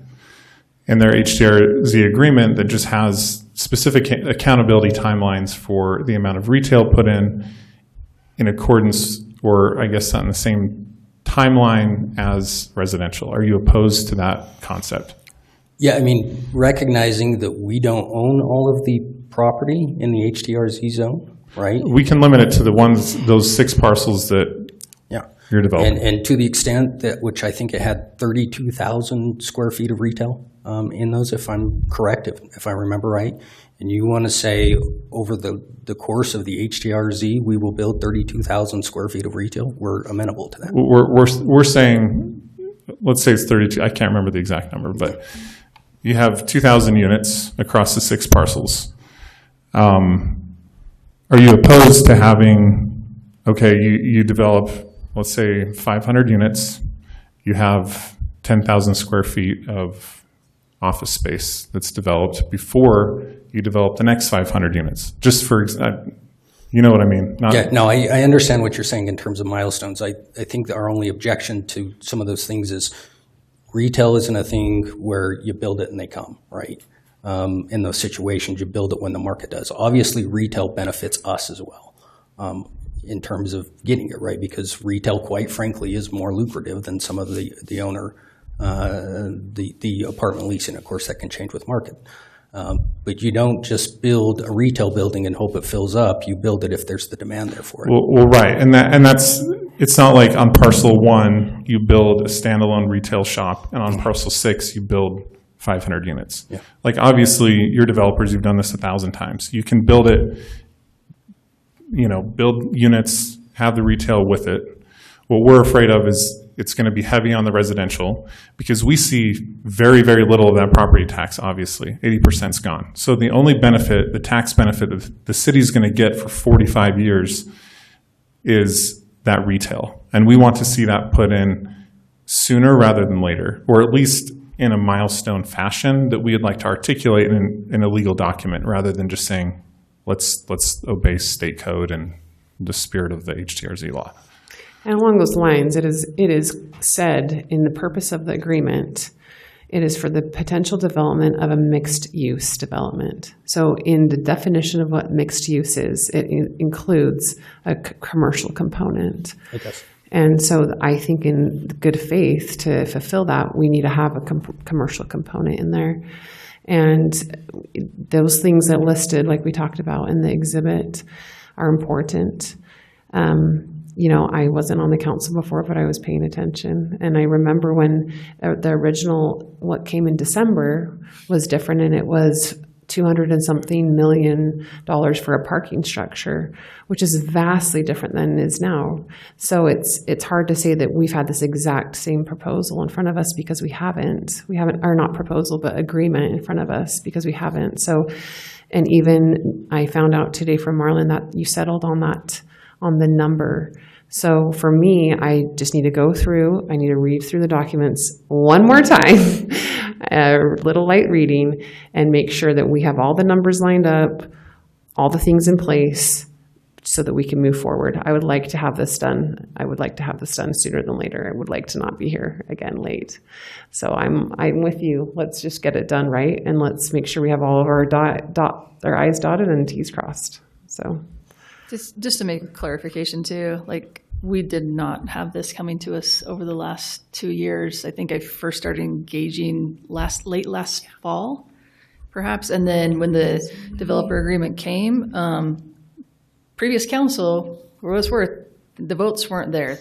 Staff didn't support what the agreement was. It wasn't ironed out. It wasn't to the point. So for the last 2 years, it never got to the point where a council felt comfortable with it. There is some language that is still there, and I know there's been like so many back and forth, and it's difficult to like Yeah, have I'd one like to council talk member about process when you're done. Yeah, try talking and about talk substance with of it. one, and then you guys get it, and I get it's all getting mixed up. But there is in section 8.2, it says that the participation agreement supersedes all negotiations or previous agreements between or among the parties with respect to any part of the project and the development thereof. The interlocal agreement has nearly identical language in section 17. And I know this is just boilerplate language, but I'm concerned about, because there are so many, it's complicated and there's a lot of things that have happened. There's been a lot of protections that were put in place through the area plan approval, the concept plan conditions, other prior actions. So with that said, because of the complexity of this, I think that that should be amended to say that it's applies only to the previous negotiations or versions of the participation agreement, and make it clear that nothing in the participation agreement is intended to alter or modify any previous land use approval. I mean, we would be fine with a concept like that. Okay. I'm glad you mentioned it. So let me talk a little bit about the process, because it has been very difficult, kind of the way that we've gone about this. And so the version that was put in, the version that Marlon sent out to everybody, it was Wednesday the 8th. And I kind of made an executive decision to say, that's it. And any red lines that we need would come out in your motion tonight, because that has been one of the problems. We put something in the packet, we get an email from one of you or two of you, we meet with one of you or two of you, we try to then incorporate those red lines, and so then another draft doesn't go out to you yet, it has to go back to them. They then respond, they might not agree with all of the red lines, and so we take that back to whoever made that suggestion. Anyway, there's so much back and forth that we're never able to get like a final draft out to you until it's too late. And then the response is, well, we just got this yesterday. Yeah, you're right. That's because, so in this one I said, okay, what Martin sent to you on the 8th, that is the packet draft. Now I know it didn't go into the packet, and there's a reason for that. That's kind of beyond anybody's control. But that was the intent, was okay, the number, right? I've got the number in a note right here. It's 122, 144, 769. But I didn't want to put that in yet another red line draft to send out to you after it had gone in the packet. So that, as we talk about the process going forward, that's what I would prefer. Like, let's bring a final, the best draft we can to the public meeting, and then whatever red lines are worked out between the parties, let's make that part of the motion so that everybody's clear that those are the changes that we'll make, and then that is the draft that we'll bring back to you. That helps us do two things. Make it a lot cleaner, but then we also know if we have a motion from you, we have a consensus. Like if I meet with one or two of you and you have a suggested change, I have no idea if a majority of you agrees with that change. And so, when Martin gets an email from one of you and one of you's copied on it, asking for a change, that might be a great idea, but I have no way of getting it out to the rest of you to know whether there's a consensus of you that agrees with that change. And what we want to avoid is, we meet with one, we come to a meeting, and that one says, well, in a meeting with Marlon and Ryan, and then another one of you says, well, where was my opportunity to meet with Marlon and Ryan and give my input so you could put my red line? So we're trying to make it cleaner and also make sure that we're responding to a majority of what the council wants to see. So Ryan, James and I recommended changes, and they were small ones. I went through this, and there's a lot more we could put in there. And the participant just said, no, we're not doing that. Even though we feel strongly this is what state law says, this is. So, and again, that's why I'm like, I know you're doing your job, I get it, but you're looking out for your best interests, right? That's what you're supposed to do. We're supposed to look out for taxpayer money and make sure we protect the city. Yeah. So I'm a little frustrated that to me, it's been one-sided. where's the city's opportunity to draft what we would like to see in the agreement and then have them come to us and say yes, no, whatever, and then we can negotiate? Yeah, I mean, a setting like this, right? I don't know of another setting where I can meet with all 5 of you and get that feedback. Yes, you could send it, I mean, legally you can send it to us one at a time, but then I might bring changes that each one of you have made individually, and let's say there's 12 of those, but it turns out that 3 of you don't agree with any of them. So we've taken all of that input, put it into a new red line draft, bring it back to a meeting like this, and then there's not 3 of you that agree on So have you anything. had a lot of requests from different council members to change it, or? Yeah, I mean, probably not each of you, but it's never been 3 of you that I can remember. That's because 3 of us can't. But I've been informed of the changes and suggestions that they've made, and I support them. Yeah. And I think we've communicated well. I've always known, like Heather's encouraged me, go meet with staff if you have questions, like look at this. And I know Emily and I have been CC'd with staff on other items, and I feel very comfortable. I think that we are mostly all on the same page about this, and I trust these council members that I've communicated with them that they're meeting with you or meeting with Marlon. And I do think that that's why saying that it's been 2+ years, I mean, we've had this part maybe since January, February, where we've been trying to figure it out. And we've had, 2 work sessions maybe to even talk about it. And then if what happens, if like right now, if Michelle goes through all the things she says, Heather, I mean, I've said my things previously, and then we say it, and then you say no. I mean, where are we at? And then you don't approve it. Okay. Well, They don't approve. For now. Can we just vote? I mean, like, if we had a participation agreement, can we just vote on it and approve it? And then, like a development agreement, you could go with it or not? I mean, Sure, yeah, I can't require them to sign it. So Sure. you can approve whatever you want, but I have no legal mechanism to force them to sign their side of the agreement. And so again, back to... That's so up to them, right? I yeah. mean, But again, so back to the process. So my attempt, at least, was to take what we had on the 8th, collect the input that we've been given, kind of talk through that, the number, 8.2, the language. I was going to suggest some language, but then walk away from this meeting with a motion that says, hypothetically, we approve the agreement with change 1, 2, 3, 4, 5, and 6, right? 60. or however many there are, right? So, and again, I don't know what the outcome's going to be tonight, but if you table it or something, then that's the motion that I'd really like to hear is, well, so the one that's in the packet, table it with direction to staff to then redline it with this, and this, or redline it with these 3 things, and go see what you can work out with the applicant on these other 2, and then bring that back to us, just so that they know what to expect, you know what to expect, and we know what to respond to make sure that this doesn't take another 3 or 4 meetings, that we can capture everything and get it done. I think everybody wants to get it done.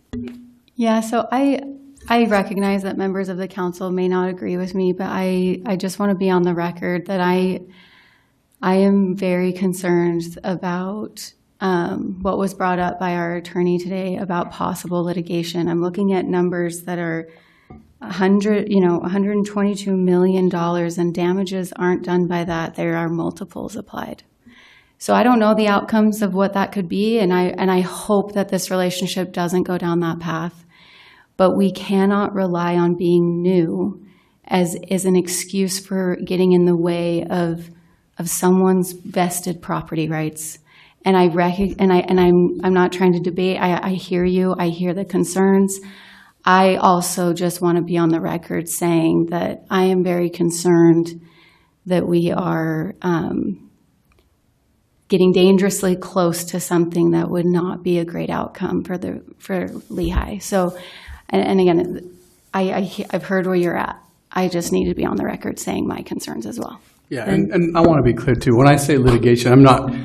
They haven't threatened that. I'm not saying that we're anywhere close to that.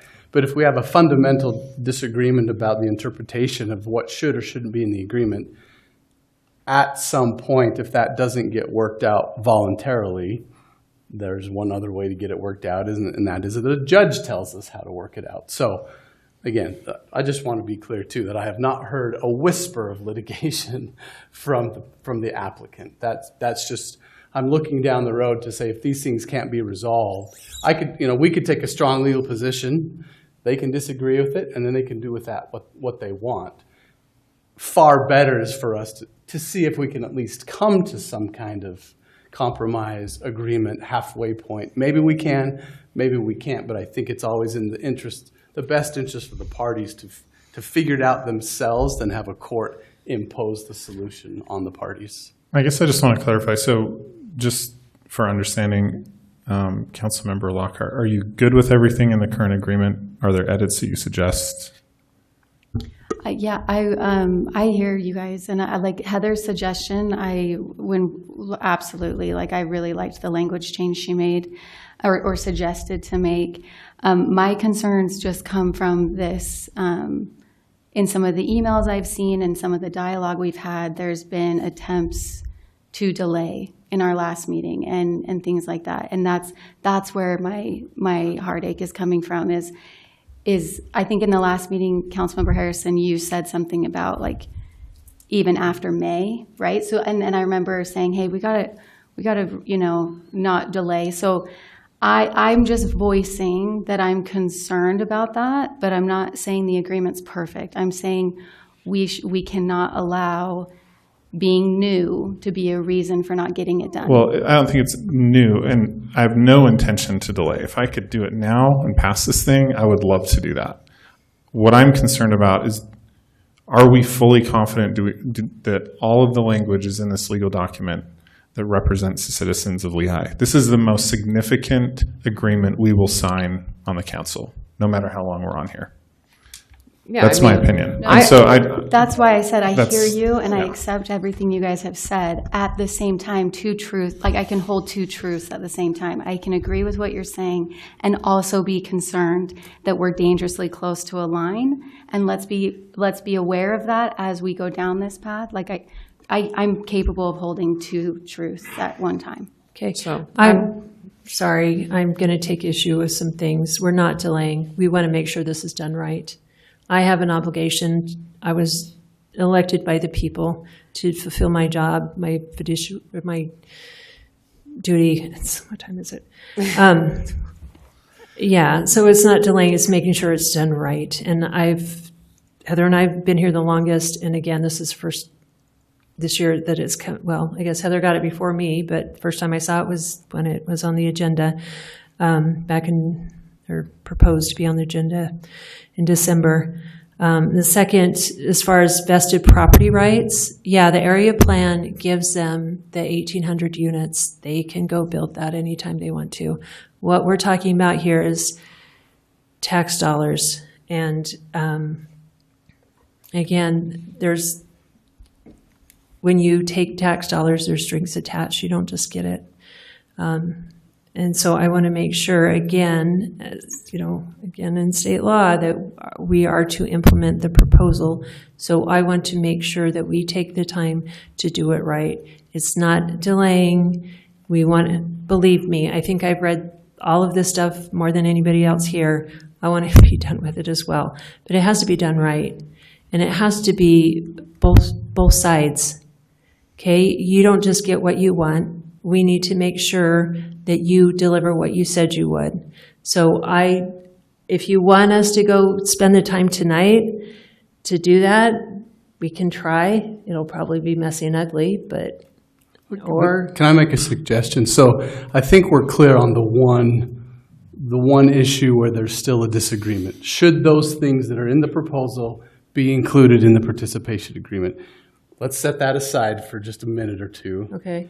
Is there anything else? So like Heather's suggestion about a language change on 8.2, can we at least address everything else we might want in the agreement or a language tweak, and then we can come back and see how to deal with the big one? Well, it's so beyond that because it's just, I mean, I haven't read the latest draft. I've read many drafts, but probably not the latest, so I don't know what's in there, but one of them ties it to the area plan, which is great, but the area plan gives them the density, nice, but it leaves out all the other components that were in the proposal. So it's just, to start from that and try to fix it, I think it's just too far gone. I mean, there's so many things that I think that we need to look at, other things that they didn't include there because they kind of don't want to do it, I guess, or don't want to be held to it. And so I don't even know where to start. If we look at the current agreement and try to tweak it and then go back and add everything else, I mean, there's, like Heather pointed out, there's language where this takes precedent over everything else, and it's late, and I don't know if I have the bandwidth to do that. So you seem to be, I guess I'll just say what you seem to be insinuating is that you wanted to start with a clean agreement. Kind of, but again, and to be fair, I do want to be fair to both sides.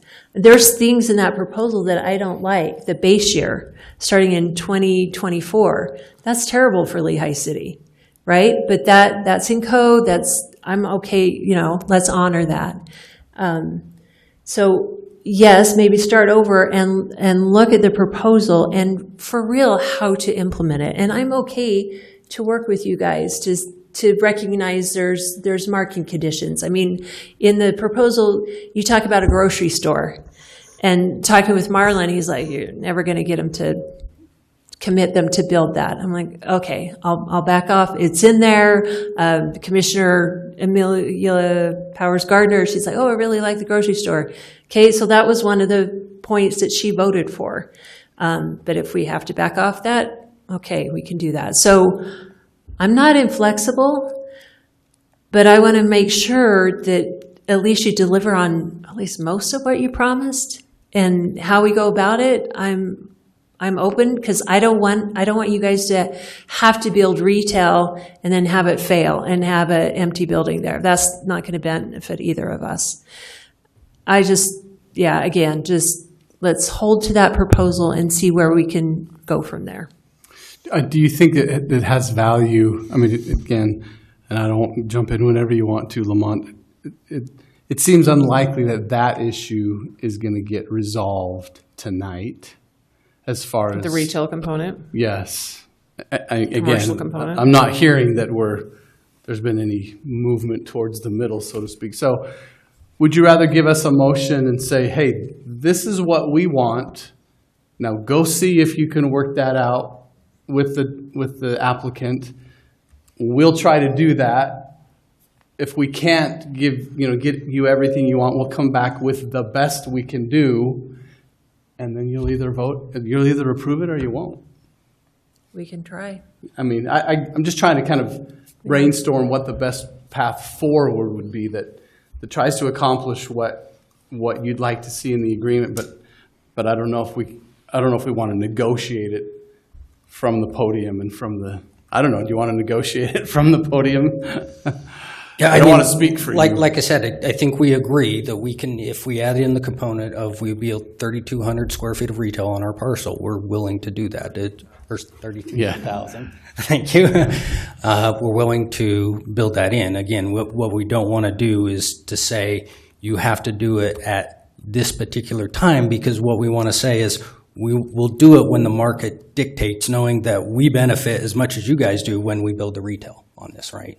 It's a mutual thing, but if, again, you all know some of these projects where you go around and someone built a retail building and it's sitting there with one tenant in it and what it does for the place. It's not a good look. It's not a good for the community. It's not good for the people surrounding it. So, I mean, in some sense, it's we're as motivated as anything to get that built. I get it. I guess what I'm saying is I don't know that there's a consensus of three of them that will accept that will say, okay, that's enough.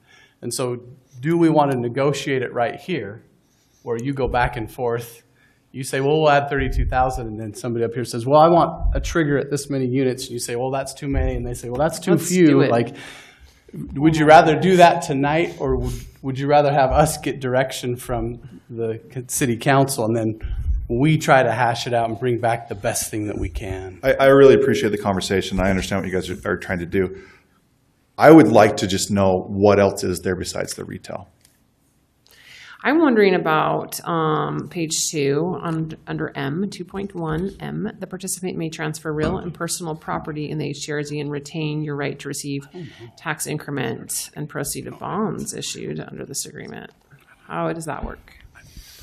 Yeah, and so the idea here is if we build a project and we ultimately sell it to a third party and retain the right to receive increment, number one, the project's already built.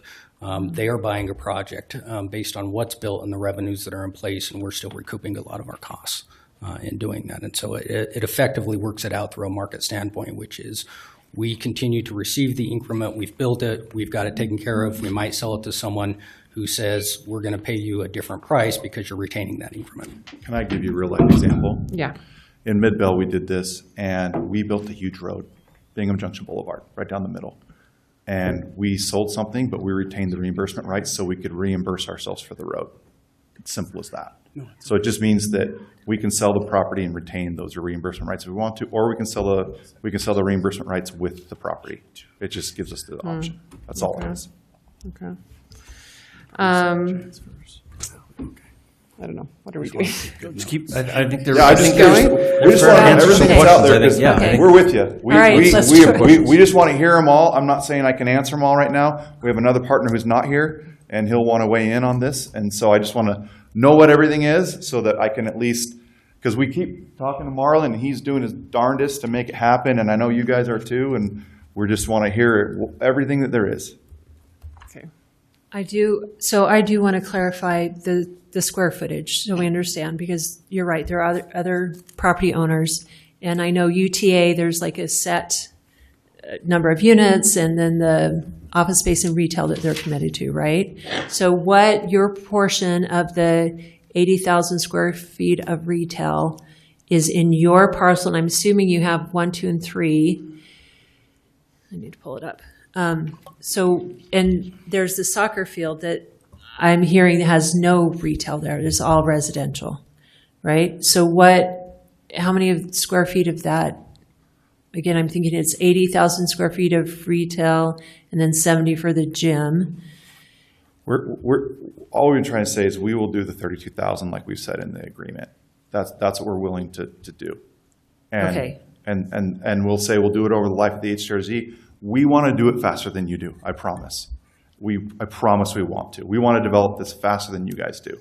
It's just that I have built this. We have built many apartment buildings, and retail always lags. And I know you guys are tired of us hearing it, but it's just the truth. Well, this actually says 80,000 square feet of retail shops and restaurants, and then sure, it says for the whole area. You're exactly right. So where's the rest coming from is my question. I'll let Marlon might. I can answer that. Through the station area planning process that UTA and Lehi City did back in 2022, 2023, UTA came up with an amount of retail. UTA's consultant came up with an amount of retail for this area. Again, that is a consultant that doesn't do any ground level research. They just say, hey, we think 80,000 square feet of retail could work in this area. That then got incorporated into this proposal here. UTA's parcel had 48,000 square feet of retail. That is where our 32,000 came from. The gym, 70,000 square feet, was separate and in addition to that. So you're seeing that 80,000 subtract 48,000 is what you're left with the square footage. That's what I wanted to know. Yes. Okay. So what about the Class A office space, 770,000? Again, it was determined through the station area planning process. This was also back in 2021, 2022, when we were coming up with a lot of these projections, a very different office market. We had a potential anchor tenant that was going to come in and take a big corner of this. So we wanted to create room for an either-or situation, which was the multifamily density, or if we landed a headquarters for an anchor tenant that would bring, I can't remember how many jobs it was, 4,000 to 6,000 jobs here. We wanted to be able to accomplish their headquarters on this site. They were then acquired by a Fortune 100 company that scrapped the plans for the office. So, but I mean, it's still in the agreement. It was a fragment that stayed in there, and yes. UTA had planned for 270,000. So what's the solution of that? So What's the Councilman Freeman, answer? you were bringing up an excellent point, which Yes. is if we don't build it, we do not get the RDA for it. We don't. HDRZ But you- funding. No matter what. Mhm. It's a fundamental issue. If you don't build it, we do not get the tax money. But what about the triggers of the certain? I can't really reiterate it enough. I know tax increment financing is a tricky thing, but unless you build the office, we won't get the money. So it can we? self-limits. Are you willing to put in certain amounts at a certain time? For office? No one would love to do an office building more than me. I cannot tell you how much I would love to. We finished the one at Paleon. I don't predict there'll be another office building for a while. It's really sad. So no. So no, you wouldn't put that. No, we'll do the retail because we know it's realistic. We're not going to sit up here and lie to you and tell you. At the time, it was very viable. Will it happen again? No one would love it more than me. I would literally cry and be that excited because I am an office guy. I did Adobe, I did Weave, I did all these office buildings here in Lehi. I just went to a new business just came into, and I went to their opening. That's super cool for them. And yeah, it was great. We got 45 years to come back, right? Sure, and that's a great, Councilman Stallings, that's a perfect example. It's flexible. We might get through this and do a bunch of apartments and oh my gosh, the tenant that we're talking to, who I know well, comes back and says, we want 200,000 square feet, and we pivot. But the point is, unless we build it, we don't get the money. And I know out there, there's a thought that we get the money, but we don't get the money unless we build it. Now, be specific Anything. there. We don't get any money from apartments, we don't get any money from office, we don't get any money from retail. So if you don't build the 7,000 it's a square feet of fundamental- office, you get none of the tax increment. None of it. And that's like a major conceptual. From the office. No, from any of it. If So you you don't can't build just the get it from apartments, you don't land. get the tax. If you don't build the office, if you don't build we don't. So we what- only get money, guys. Can I just explain how it works? Because I've done this many times. Sure. What happens is we build it. It gets assessed, and then we pay our taxes in November. They look at our tax, and then they give us a portion of that in March. I've done this for many years. Right. Mark, I think what she's saying, I don't Sorry want if to put words in your mouth. I apologize if I'm missing it. I'm sorry. It's I think late. what she's saying is if you don't build the retail, you get none of the increment for anything that you build. Is that what you're saying? Sorry, I want to apologize. What I'm saying is we only get money for things we build. That's it. Okay, You so get let money me. for the increase to the taxable value of the project. So So, you so could. let's say just real quick, hypothetical. You guys approve the participant agreement in 2 weeks or whatever, and we don't build anything. We don't get any money. We get Right, zero. but you could build all apartments, and you can get money from that, and you can get the rental income from that.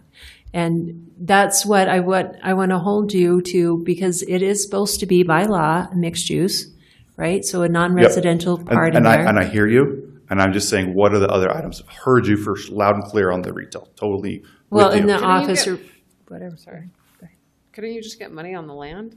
I mean, No, because if you don't, that's the base year. You set the base year, and then unless you build something, there's no increment. So That's you have the to whole wait point. till the building is complete. You have to wait all the way till the building's complete, and then a year later they assess it, and then you start getting paid. Okay, so my question is, what's stopping you from building all the apartments and selling it and bailing and still getting that tax benefit? Well, let me just back up, because this is a daily thing I'm dealing with right now. We cannot start apartments in this project unless we have this tax increment financing. The tool is actually doing exactly what it was intended to do. And the state, Rob can tell you if he's still here, the whole point of this was to improve affordability around these stations. That's where it all started. So I know that there's this kind of like misnomer that you don't want the apartments, but that's what the state wanted. And that's why they did the density around these. So that's why we got the area approval. So what's stopping us from doing it is that, I mean, our whole area plan is to do the mixed use, and that's our plan. Well, that's great. So that I think we agree then. So what are you comfortable with in terms of milestones? I mean, if you want it and we want it, then what's the problem with laying out in the agreement something you've done it more than I have. Yeah. So what I milestone hear you. are I you think we just want to hear all of the items, and then we could talk tomorrow. I know, but what I'm trying to do is save that step so that. Tomorrow. Sorry, talk today, later today. Well, what I'm trying to understand is you're saying we want retail as much as you. We do. That's great. So at what milestone are you comfortable with being a builder? I'm not a builder. That we could look at and say, okay, that milestone looks great. You're comfortable with it. Sure. And it gives us some assurances. I'm not prepared to say it right now. I have a partner I need to talk to, but I understand it, and that's one we can work through. Okay. Well, I feel totally like understand. then you don't have all your people. We kind of are trying to have all our people here tonight, but we have to all be together to make it happen. So how can we do this? Well, we have been working on this, and we've been coordinating, and anyways, we thought we had coordinated pretty well, but, you know, what are the other items? Oh, I got to keep going. I do want to clarify that it's not the approval that we're implementing, that it's the proposal, that's the governing document. Because there's a lot in there that, again, is referenced in state code. I mean, the base year is set there, the collection period is set there, the projections, the cap. Yeah. So what is, I guess I'm just trying to understand, what is your actual request there? There were things in there, I mean, an example, and Michelle, I think you have the list, but like even something like Thanksgiving Point memberships for every resident in the development, right? That was in the proposal. That would be great to actually be put into the agreement. Michelle, remind me. Well, there was a lot, and there was, I mean, just even the affordable housing, I want to make sure it's the 12% and it's 100%. dispersed That's through the the whole thing. point of this. And then there's, again, the mix of there were certain percentages of a studio apartments, 1-bedroom apartment, 2-bedroom apartment, 3-bedroom apartment. You'll hate me for this, and I know you'll fight it, but again, it's in state code that the base year and the collection period is established in the projections. So I want to stick to those. And that's fair because you get the 2024 base year, which just the increase of the land value is going to give you some tax incentive there.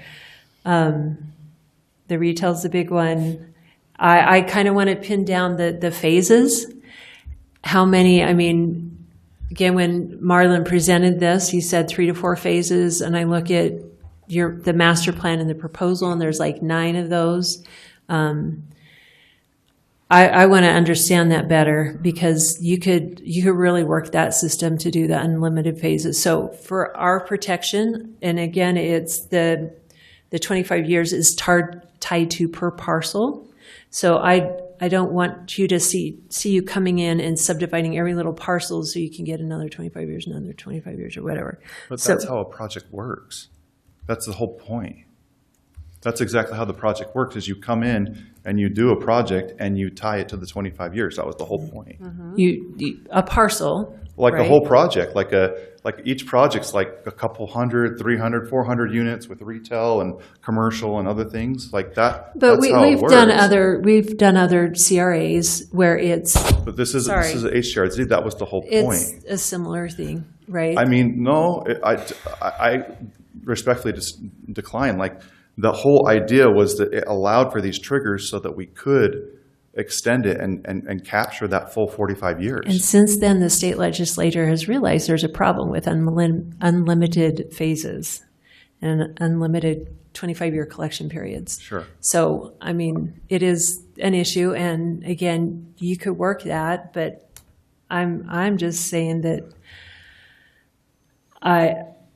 and again, this is probably where Lee will have to dig in deep to see if we could, I think somebody did eligible parcels, and they made the participant come to the agency and request a subdivide or that sort of thing. So I don't know how far we can go on that and be okay, but I just think there's a problem where and this is, I think, the problem with this whole thing is that you have so much, I mean, it's all on your terms is what it is. And that's just how the market works, though. I'm just saying, like, that's the reason that it's set up that way. That's why they did it. Well, and this isn't a market-driven product, is it? I mean, that's the whole point of the HCRZ. Yeah, it is market-driven. But that's not it, because you had 2 things, right? You said, this is what we can do based on a market product, and this is what we can do with HCRZ funds. Okay, so you're getting money, so this is not really a market-driven product, because you wouldn't be able to build it. So the way it works is, what I'm trying to say is, without the HCRZ, we cannot do this project. Right. As done by the area plan. right? It is market-driven because we still have to, we have loans, we have rental rates, we have things that are market-driven that if those don't get there, we can't get a bank loan, we can't fund the project, we can't get investors. So it is market-driven.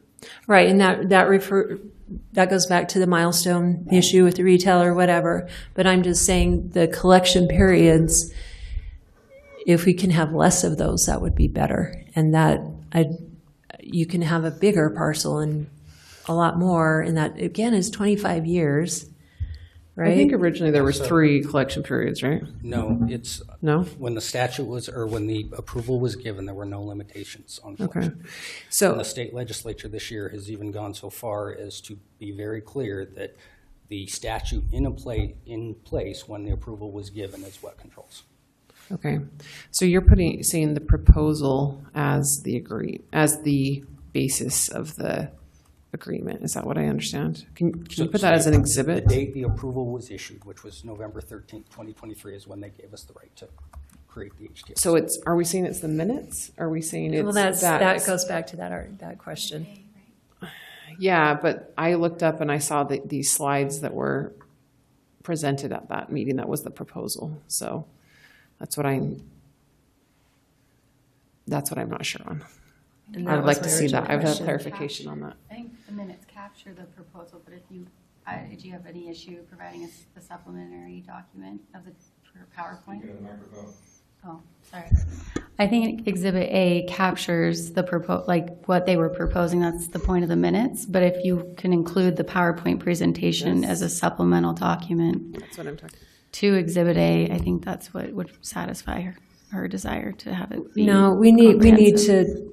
Again, there are things in statute that tie back to the projections, right? Like the cap. I know you guys argue, oh, there's no cap, there's no cap. There's 2 places in state code where it refers to that it is. So that's why I think it's important to have that proposal in there, because that proposal has the projections. The minutes of the discussion of the project, that doesn't have it in there.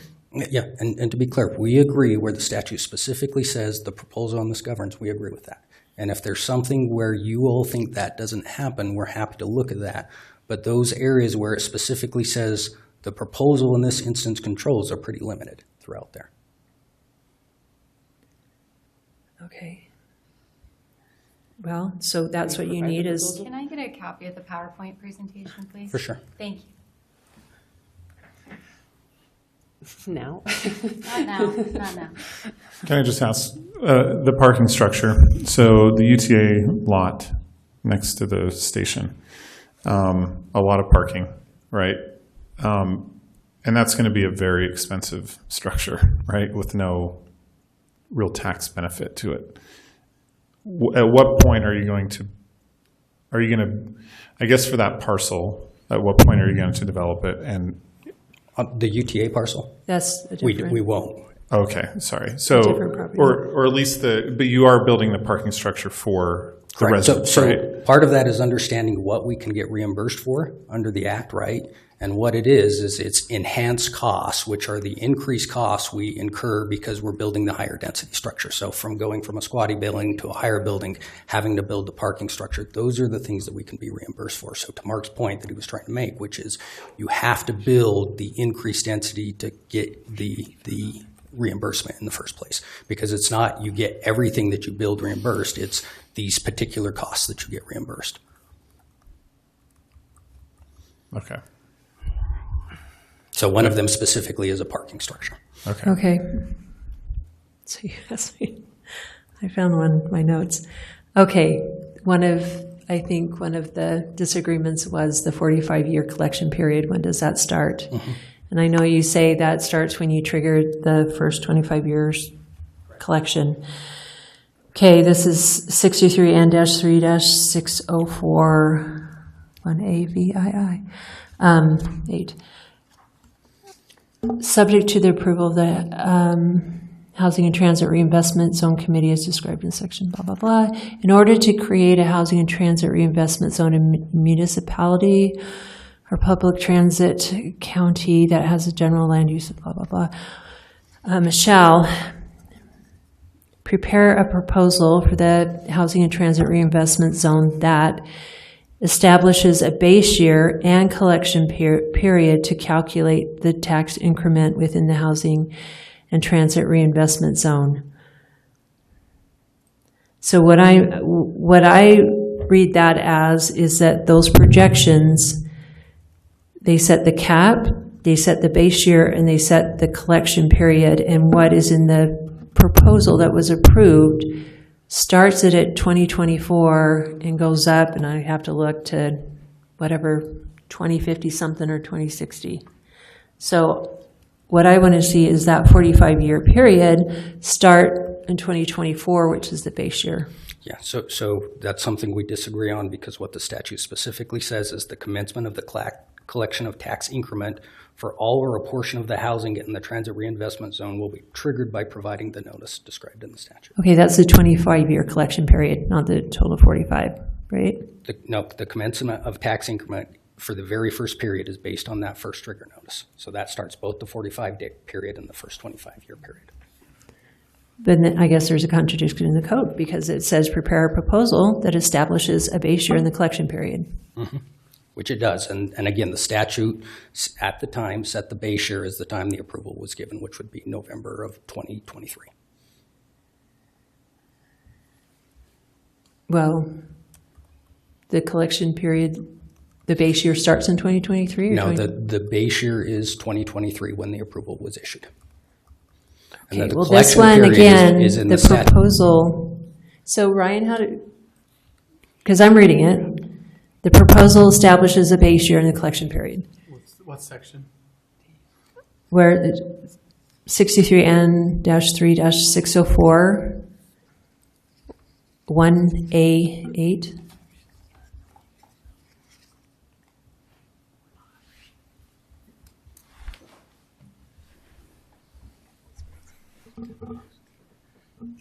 Yeah, again, just reading A, prepare a proposal for the Housing and Transit Reinvestment Zone, that, and then Romanet 8 establishes a base year. So, I mean, again, we'd have to have that discussion, but that, just reading that without any of the context or anything else that might conflict with that seems to be what you're saying. And I think some of those things are going to have to be worked through, because that matters for this city in the long run. I mean, I might not be around for it, but I think it matters. Amen, sister. Cheer you on. I just. Is that the law that was in effect in 2023? Okay. Yeah. Well, and if you read in 603, what it says is those are triggered based on the year you actually delivered. Again, you're talking about what's supposed to be in the proposal, and then the statute goes and says the way it is triggered is based on the delivery of the trigger notice. Yeah, well, that's an issue we'll have to look at for sure. And I think there's two different issues there. There's the full collection period, and then there's the triggers for the 25-year phases or per parcel. So again, that's why we need legal to look at that. I don't know. We can go through the proposal and figure out what your portion is, I guess, of what you're responsible for, and then maybe some of these other things we can look at. I'm sorry. I'm we've been here a very long time. The retail's the big one.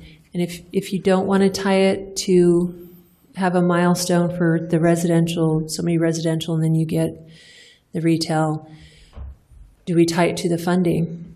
Like you get reimbursed when you deliver on certain things.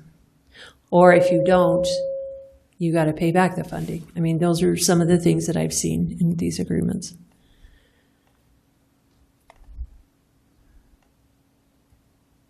No comment. Okay. Question. Yes, it was a question. If you don't want the milestone, are there there's other ways? So you want a market-driven product, and I get that, right? So, but how do we ensure that we get the retail, the mixed-use product? Because like Mark said, no one is more incentivized to build it than us. But the challenge is you cannot build demand-dependent uses before you build the demand-generating uses. We need the rooftops. The retailers won't come in until we have those rooftops there. But you've seen on our plan, the land is carved out for retail. We have a cap on units, and we have a minimum density that we have to hit in order to maintain the HTRZ status and collect the increment. What's your minimum units? 51 units per acre over 49% of we talked to a lot of applicants tonight, and I want to believe in good faith that you're like, yeah, I want to build this commercial stuff. But there was an applicant that wanted to build one more lot. And we instructed and made him go back and do a development agreement for that one lot, just because we didn't want to give him an extra, 4 units of density. Which, if you think about it, is silly when we're talking about $122 million over 45 years for a city of over 100,000 people that we're trying to represent right now. So there's no way in good faith I can trust that you're going to build the commercial or the retail. You're going to say, unless we have it in writing. My father's an attorney. He's told me to read every single thing. That's why I do it all the time. And unless it's in writing, it is not. It is not. I don't believe in sweat equity, good faith, whatever. Been screwed too many times. And I think that needs to be in writing. Understood. If we agreed to build I'm forgetting the number now, 32,000 square feet of retail by the end of the HTRZ window, would that be sufficient? 25 years or 45 years? Throughout the HTRZ period. No, it needs to be incremental. But just it goes back to my original statement that you cannot build that. If we build retail under a strict timeline that's mandated by the city council rather than the market, we're going to have vacant storefronts. But that's why you are having that's why you have the taxes. We've done this. We've done this with we have Whole Foods. We have other things coming in based on the fact that we're giving them some incentive to build, and we're giving them much less. And we're going to have restaurants, and we're having Lifetime Fitness, and we have these things that are coming in, and we're giving you way more. And I think it's very reasonable considering what the rooftops that we do have right now, to be considered that you will have customers. I've seen this done in Vineyard, that they're doing that they've kind of done stuff similar, and I know that this can be done. I think the South Jordan HTRZ, I think they had 20,000 units, if I remember right. You're correct. And they did have 24,000. And South Jordan is anchored by a ballpark, and it's heavily subsidized on the retail front to get to that density there. I guess I just want to drill in on the root cause of this issue. Is the reason you're pushing what sounded like the office space and, more realistically is the retail, is a fear of lack of sales tax generation. Is that where this is coming from? That's kind of what I'm hearing. The main thing is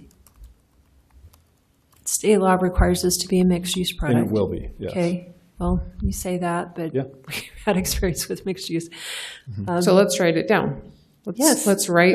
I think you're correct in the sense that we're not recognizing our full property tax revenue for a very, very long time, right? But sales tax revenue we can recognize absolutely. Very quickly. And Amazon, food delivery, everything, and everything that gets delivered to all of these units provides sales tax, right?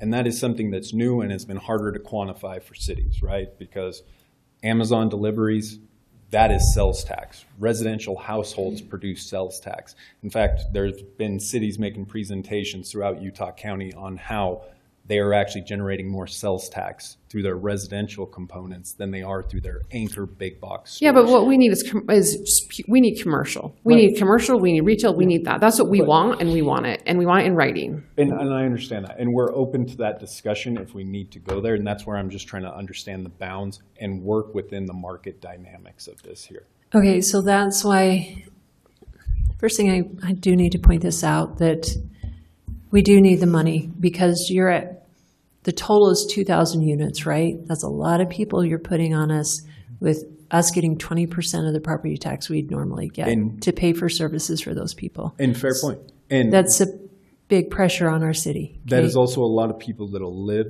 in Lehi City, provide the multiplier effect, shop at the grocery stores, eat They at the have more restaurants. expenses. We have a tax increase. We're looking at Okay. tax increase. And- There's and huge it's hard to expenses. quantify it, but- And especially if it's high density and they're going to want more parks and they're going to want more amenities. And it is true that it's denser, there's more people, more police calls kind of thing. So I do want to ask you, if you don't like the milestone approach, where are you with tying the funds to it? Either you build this and you get the money, or if you don't build this in a certain number of years, again, 45 years, you're going to do it before. If you don't build it, then you pay back the fund, a certain amount of funds. I mean, is that... To that, I would just say, I think it's helpful to zoom out and think why this legislation was put in place. Yes, it was put in place to provide affordable housing, but more importantly, it was provided smart development around transit stations. So Lehi doesn't have the state coming down and saying, build more density on the outskirts of your city, which further exacerbate, the traffic problems, right? You're concentrating your density next to your main transit station. They need retail, or they're going to drive somewhere to go shopping. Thanksgiving Point is the most established mixed-use area in Utah County. Look at the office component there. Look at the retail that surrounds us. The only thing Thanksgiving Point is missing is rooftops. And if you drop a pin in the middle of the Corn Bellies area and look out in a mile, you can count the number of houses within a 1 mile radius around that, probably on 2 hands. It is insignificant, and that is exactly what's missing from this area. And that is why this legislation is so heavy on 51 units to the acre. There's also no of the grocery stores. There's also there's not stuff that someone can sustain themselves. Because there. we Yeah. Thank you. Well, I know, but So I don't you've see it's also the only argued our thing missing, point 'cause there's- in there that are same sentence, right? You're saying there's a ton of retail mixed use. There is office and there is retail. Housing is what's missing, and that's the most important All right. aspect of that. So back to that. Yeah. Tying the retail to the funding. Doesn't where work because it doesn't promote more housing. The tax increment dollars can't get back into housing if we're tied to retail triggers. That is the challenge here. The intent of this legislation is to recycle those funds into more housing. Except it's a mixed-use product. If that was the purpose of it, it would be high-density residential only. But it's right in there where it says it's mixed use, and you presented a proposal that promised the office space and the retail along with the housing. And we are willing to build the retail. And we need to like I ensure said. that. Yes, and I'm just trying to understand this. because Tell we're me, how talking can in we- broad, I don't want the abstract retail in terms. 45 years. I want it sooner, and I want to have it. Not up to you. It is. It is. No. It's not up It's to not us viable. either. It's not viable without rooftops. That's what they're saying. We're not. We've spent an hour saying the We're same good. Let's thing. work through this one at a time. Just one comment. We're not saying go build all the retail and then build residential. We're not saying that. We're just I feel like we agree that you want retail and we want retail. Right. So I'm trying to say, what cadence can we set? Maybe it's by parcel, right? Out of the 6 parcels, I think 5 of them will have both commercial and residential, right? I'm not sure the parcels you're talking about. The parcel we're looking at, that's our project area, is 26 acres, or on your The parcel Corn map, Belt. it'll show us about 31 acres. Yeah, it's one Okay. parcel. I'm thinking the whole area, but I'm thinking of the soccer field, which is pure residential, right? So I mean, if we both want the same thing, you want to build it as fast as possible. Why can't we come to some sort of cadence? Back to the original question that I had of here's the amount of residential that we're going to build with X amount of retail before we move on to a next phase of building, right? Because that allows us to tell the residents to say, hey, you're gonna have an equitable or equal amount of development in both retail and residential in X amount of time. And I hear your logic, and I totally understand how that makes sense on the surface.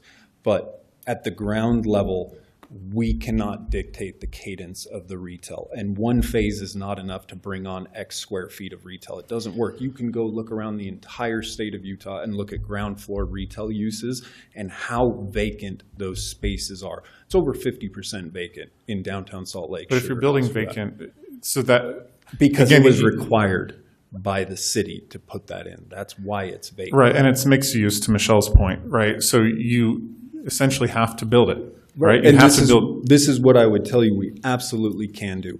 Day one, we sign this tonight. Tomorrow, a sign goes up. Maybe not tomorrow. As soon as we can get a sign made and we can start designing this project. And we're in today. But a sign goes up marketing that retail space. Flyers are out. It's online on all the web services that brokers look at, retailers look at. We will start marketing that day one. And if it turns out that there's 30,000 square feet of retail that wants to come in 2027, best believe we will build that. There is nothing that would stop us from doing that. Just from our collective experience of Gardner's been in business, it seems like 100 years. Stack's been around for over 20 years. All those you mentioned. That's why I'm saying. I know you know how to do it. And that's why we're telling you. We're doing all those deals. Yes, I know. So let's do it. Come See on. Every 2 weeks. I get it. Yeah. So what's your hesitancy on setting a milestone? Exactly everything I just said that we can't dictate. Well, I know. So here's a question. Let's say we build phase one. Phase one is rooftops. Yeah. You start phase two. At the end of phase two, can a portion of that commercial, because by then you will have, and you'll also have a year or two behind you, you'll also have marketing, you'll have market research that's been completed. At certain points, so phase one, let's say we say, hey, phase one, build a portion of the rooftops, here we go. At the end of phase two, a small portion of that commercial is done at the same time phase two is done. When phase three is done, another portion of that. So we've set triggers, but we've also allowed you to start with rooftops to move forward. But what we've done is said, hey, because you're market driven, and I 100% understand what you're talking about, but you're market driven, and I know if you sent out that flyer and you had 1 million people come back and say, we want it, I know you'd build commercial first. I am a commercial renter, I totally understand. Yeah. The fact of the matter is what we're looking for is there points within that, whether you build 800 rooftops first and then phase two is another 800, but by the time you finish unit number 1600, a portion of commercial's done. That should give you enough time in years that marketability has already hit. And so I think that's maybe more so what we're looking at is, I'm not saying, hey, when rooftop one is done, Whole Foods better be done. And that's not what I'm saying. Yeah. I think there's some exercise within that. And I don't think we're asking for all commercial to be done before phase one's over.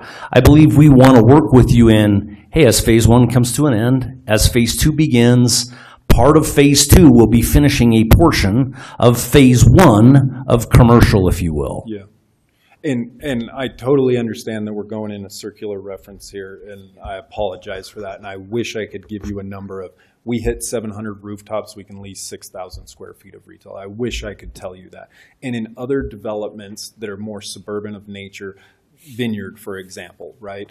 They allow drive-through uses. Planning staff here was very smart on making this a proper TOD.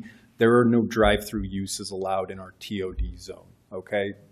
Retailers want drive-throughs. That is the newest thing. I'm sure you see them all the time, right?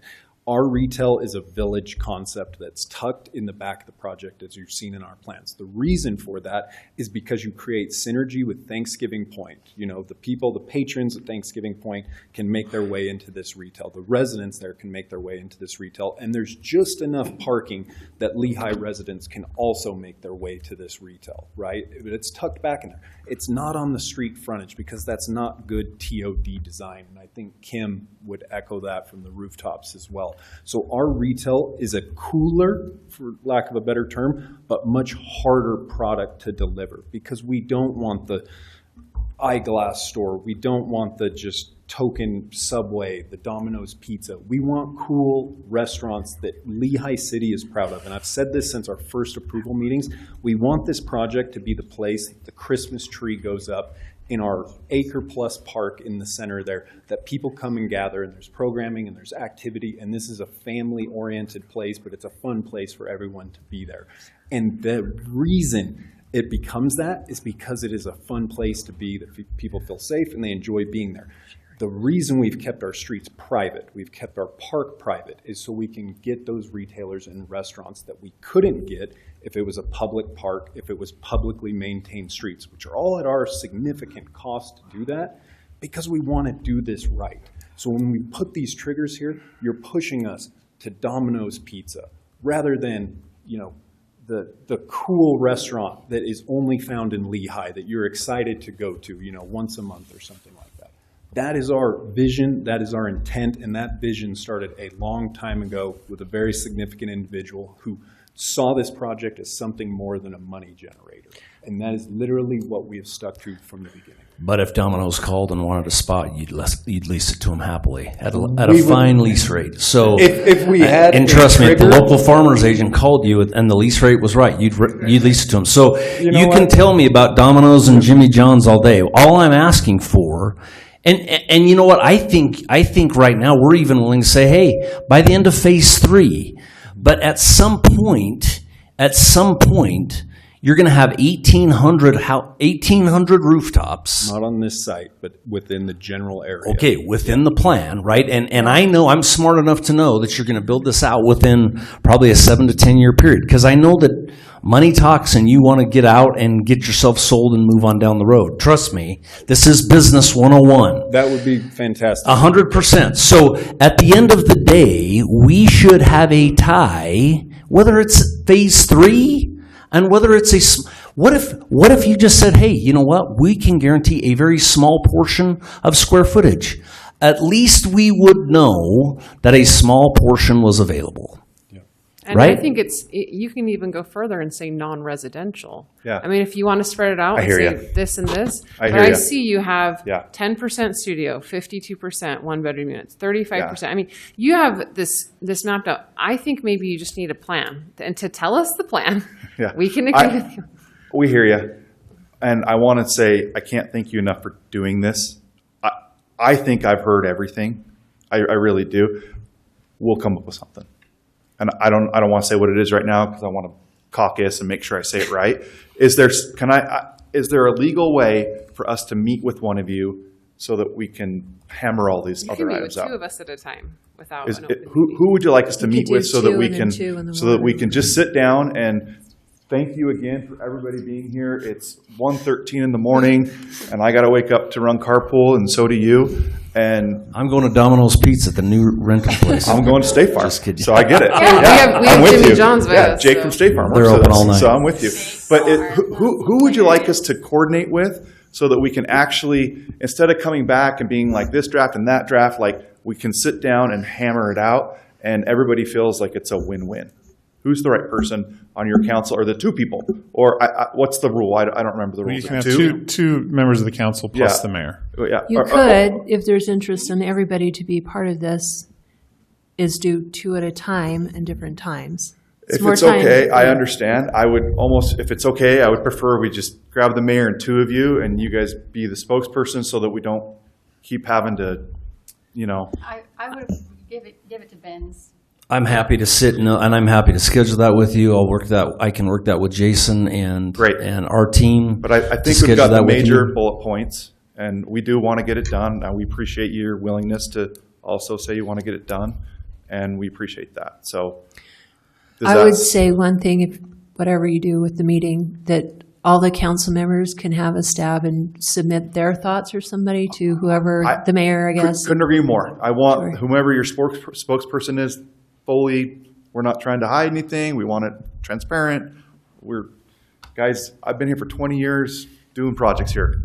We love you guys. We know you can do it. Thank you. Love the vote of confidence.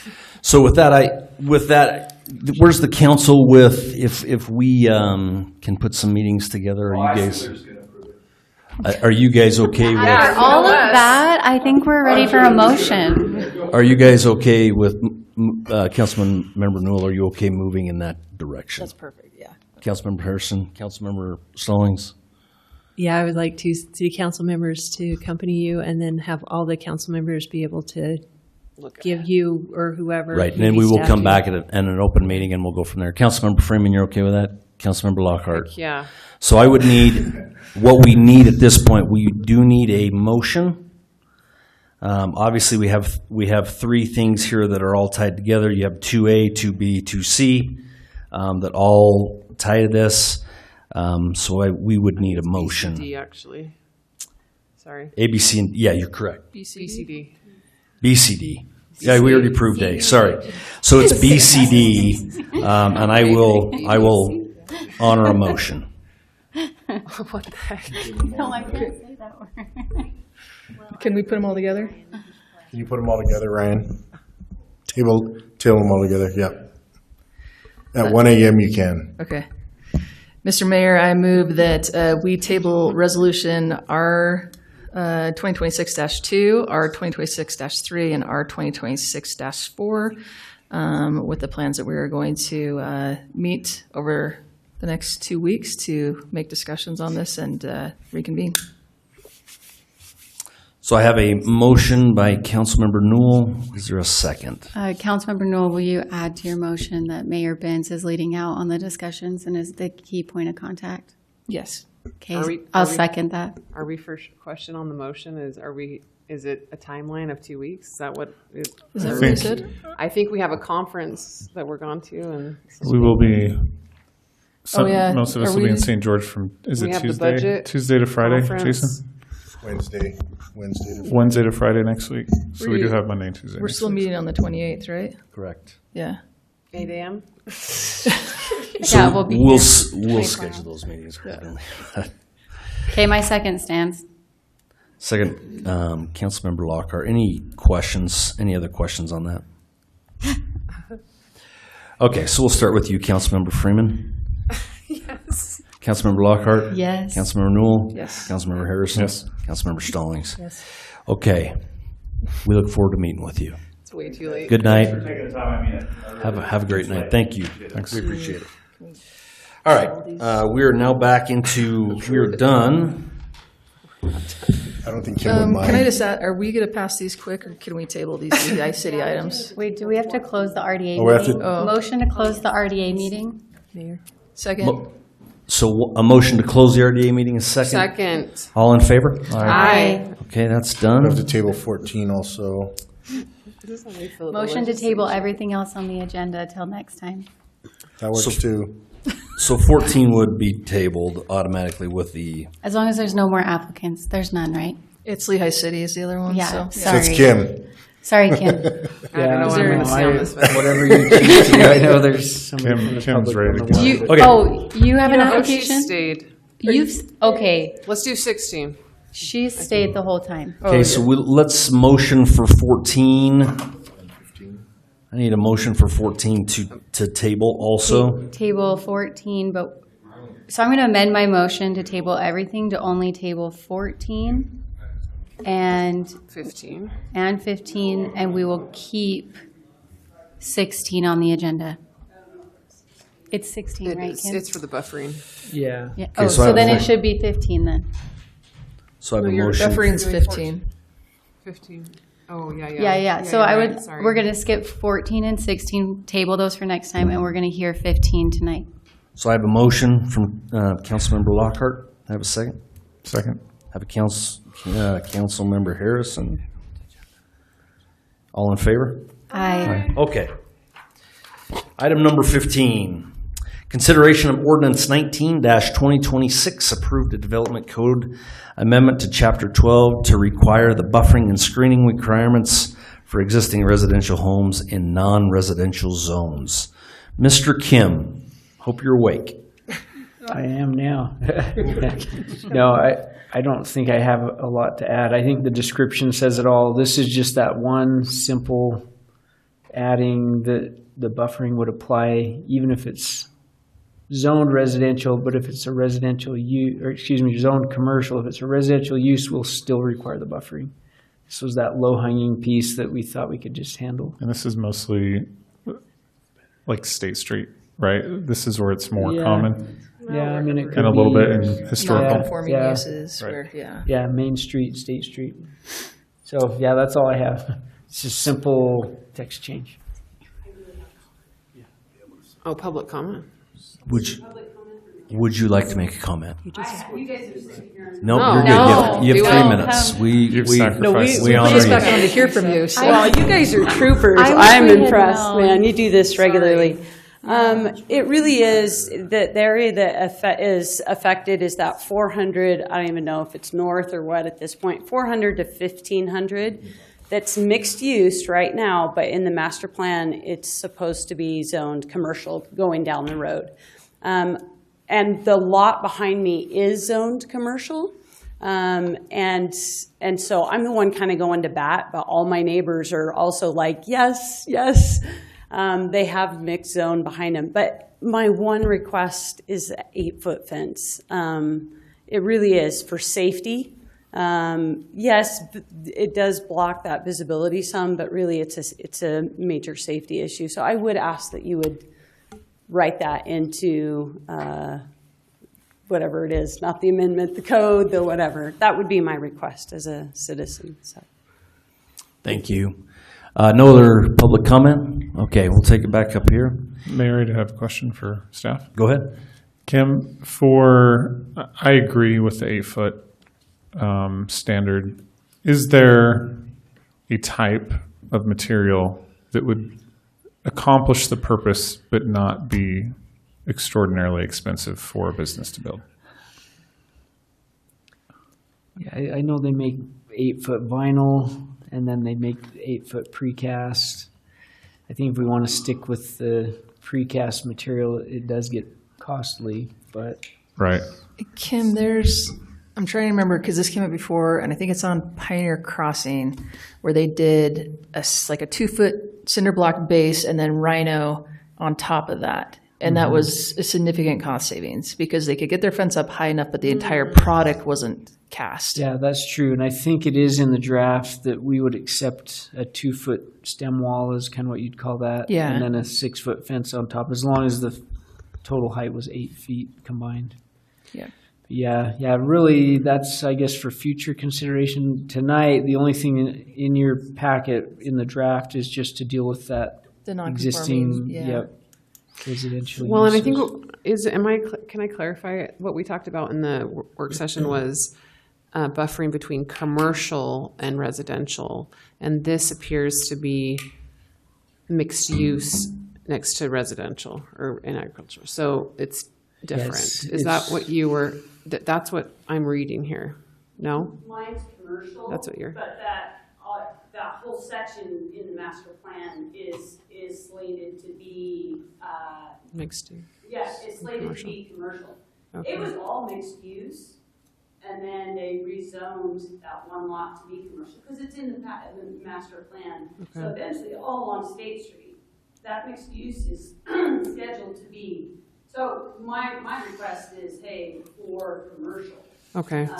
Because it's all going to be commercial eventually. Yeah. So, sorry, Kim probably was going to answer this, but it's for mixed use district or use against the residential. So it's mixed use and it's, what's the other one, commercial, or does it? Well, it says mixed use and it says non-residential districts adjacent to residential areas. Is that the B, under B, page 12-7? Does that apply to commercial when we require screening for non-residential districts adjacent to residential? Is that what we're talking about, the commercial part? Yeah, Okay. yeah. I think we've applied it anywhere there's a non-residential use or zone, any commercial establishment next to residential, and now next to, any existing residential, we would apply. So can I clarify? So B is when you're talking about non-residential, that includes commercial, but under C, that's specifically talking about mixed use. Yeah. Right? So on page 12-7, we're talking about the non-residential district. And if, as we were talking about the 8-foot wall for the commercial, the mixed use I think is a little trickier because you can have people living there and working there and whatnot. And so I think we weren't talking about the 8-foot wall there as much, is my understanding. So the walls in the next update. Yeah, but we're talking, well, but it's right here, it says, so if you go page 12-1B, and then you go under 1, it says a screening treatment of not less than 6 feet in height shall be required on the property line. And so I think that what I understand from the residents' supplication and what we were talking about in the pre-council work session, whatever, is right now, if we decide to pass this in a motion, we could require that to be amend that to say a screening treatment of not less than 8 feet in height. That's what my understanding is, if we so desire.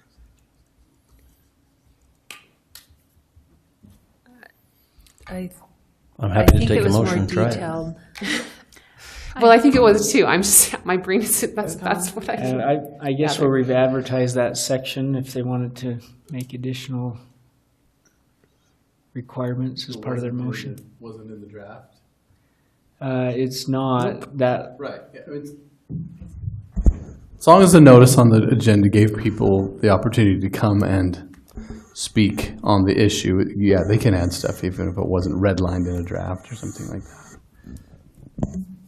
Okay. Can I ask a question about the 8-foot fence, Mr. Mayor? Yes. I guess the site triangle, I just want to make sure, I know we have some regulations around like side yards and things like that to ensure site triangles. Or if we go to the 8-foot, I know obviously 6-foot would apply, but I just want to make sure we're thinking through, would there be any impact to the site triangle on like side yards and things like that? That's a good point. And in the draft that we'll have more discussion on, we do say that it needs to meet all of the clear view at intersections and stuff. So we could add that as well. Yeah. Yeah, we can't block clear view. Yeah, I think that's safety. an important thing. Thank you. I would Yeah. just add that to the motion as well to make sure we don't cause accidents or hit pedestrians or things like that. Any other comments?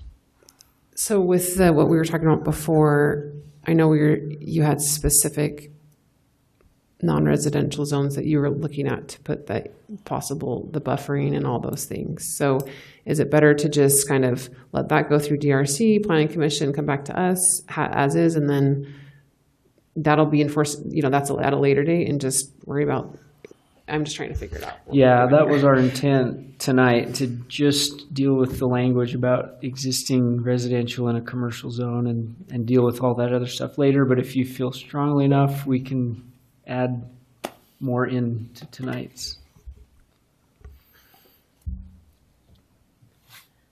I'd want to do it just for you. Yes. Yeah. That's what, But I'm worried about getting getting it wrong, right? Just drafting code through motion is tough, but The good news is staff is already working on it, so that Right, is a yeah. step in the right That's- direction. we just say 8 instead of 6. That's where are you looking at? So 12, page 12-7, if you look at under section 12.080, and then you go down to B, and then you go down to 1, it says a screening treatment of not less than 6 feet in height shall be required on the property line. So I think basically just saying a screening treatment of not less than 8 feet. Oh, and then I think down it says, or in such a way that provides the greatest possible visual screening for agricultural or residential zoning district. Maybe that's capturing some of that site stuff that I'm talking about. Yeah, and that's from the grade, like if one's higher than the other. Yeah. Or whatever. That's all. So is screening treatment a fence? Does it mean the same thing? Yeah. Yeah, I think later in here it might talk about the screening treatment. And you guys are going to workshop the type of screening treatment and come back later. Yeah. And stuff. Yeah. Okay. Yeah, it's on the next page, 12-8 under D. It talks about what screening wall or fence or other treatment required. Shall be constructed of masonry, reinforced concrete, timber. Okay. Do you feel comfortable with that, Kim? I'm fine. Yeah, that's, I guess, an incremental. It doesn't change the material, but at least the height. Okay. Yeah. And then you'll Yeah, do we'll the come back DRC, with- all the things for the other. Yeah.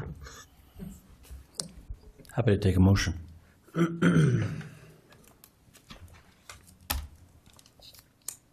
Okay. I move to pass ordinance 19-2026, approving a development code amendment to chapter 12 to require the buffering and screening requirements for existing residential homes and non-residential zones, with the addition, section 12.080B1, that a screening treatment of not less than 8 feet in height shall be required on the property line separating these zoning districts or uses, with the findings that the proposed amendment on the character, because of the proposed amendment on the character of the surrounding areas. You gonna change the 6 to 8? So I have a first from Councilmember Freeman. Do I have a second? Second. I have a second from Councilmember Stallings. Any questions on that? Oh, wait, sorry. The proposed development code amendment will provide a buffer for all residential uses, not just those in the residential zones. That's what I meant to say. That's the finding. So you're good with that? Are you okay with that, Councilmember Stallings? Great. So we'll start with Councilmember Newell. Yes. Councilmember Harrison. Yes. Councilmember Stallings. Yes. Councilmember Freeman. Oh, yeah, sorry. I think she has a question on the motion that I said. Well, I just think if you're going to change it to 8, you need to be very specific about which part of the page or sheet. Yeah, I said, so I didn't say the page, I said section 12.080. Okay. And then I said B, and then I said 1, so. Okay, good. Yeah. Okay, yeah. thank you, and I apologize, yes. Yes. Okay. I will take a motion to adjourn. So moved. Do I have a second? Second. All in favor? Yeah. McDonald's So opens worth in it? 3.5 hours for breakfast. Congrats. Sorry that you had to stay. I didn't realize you were here for that. That's what goes into the conversation.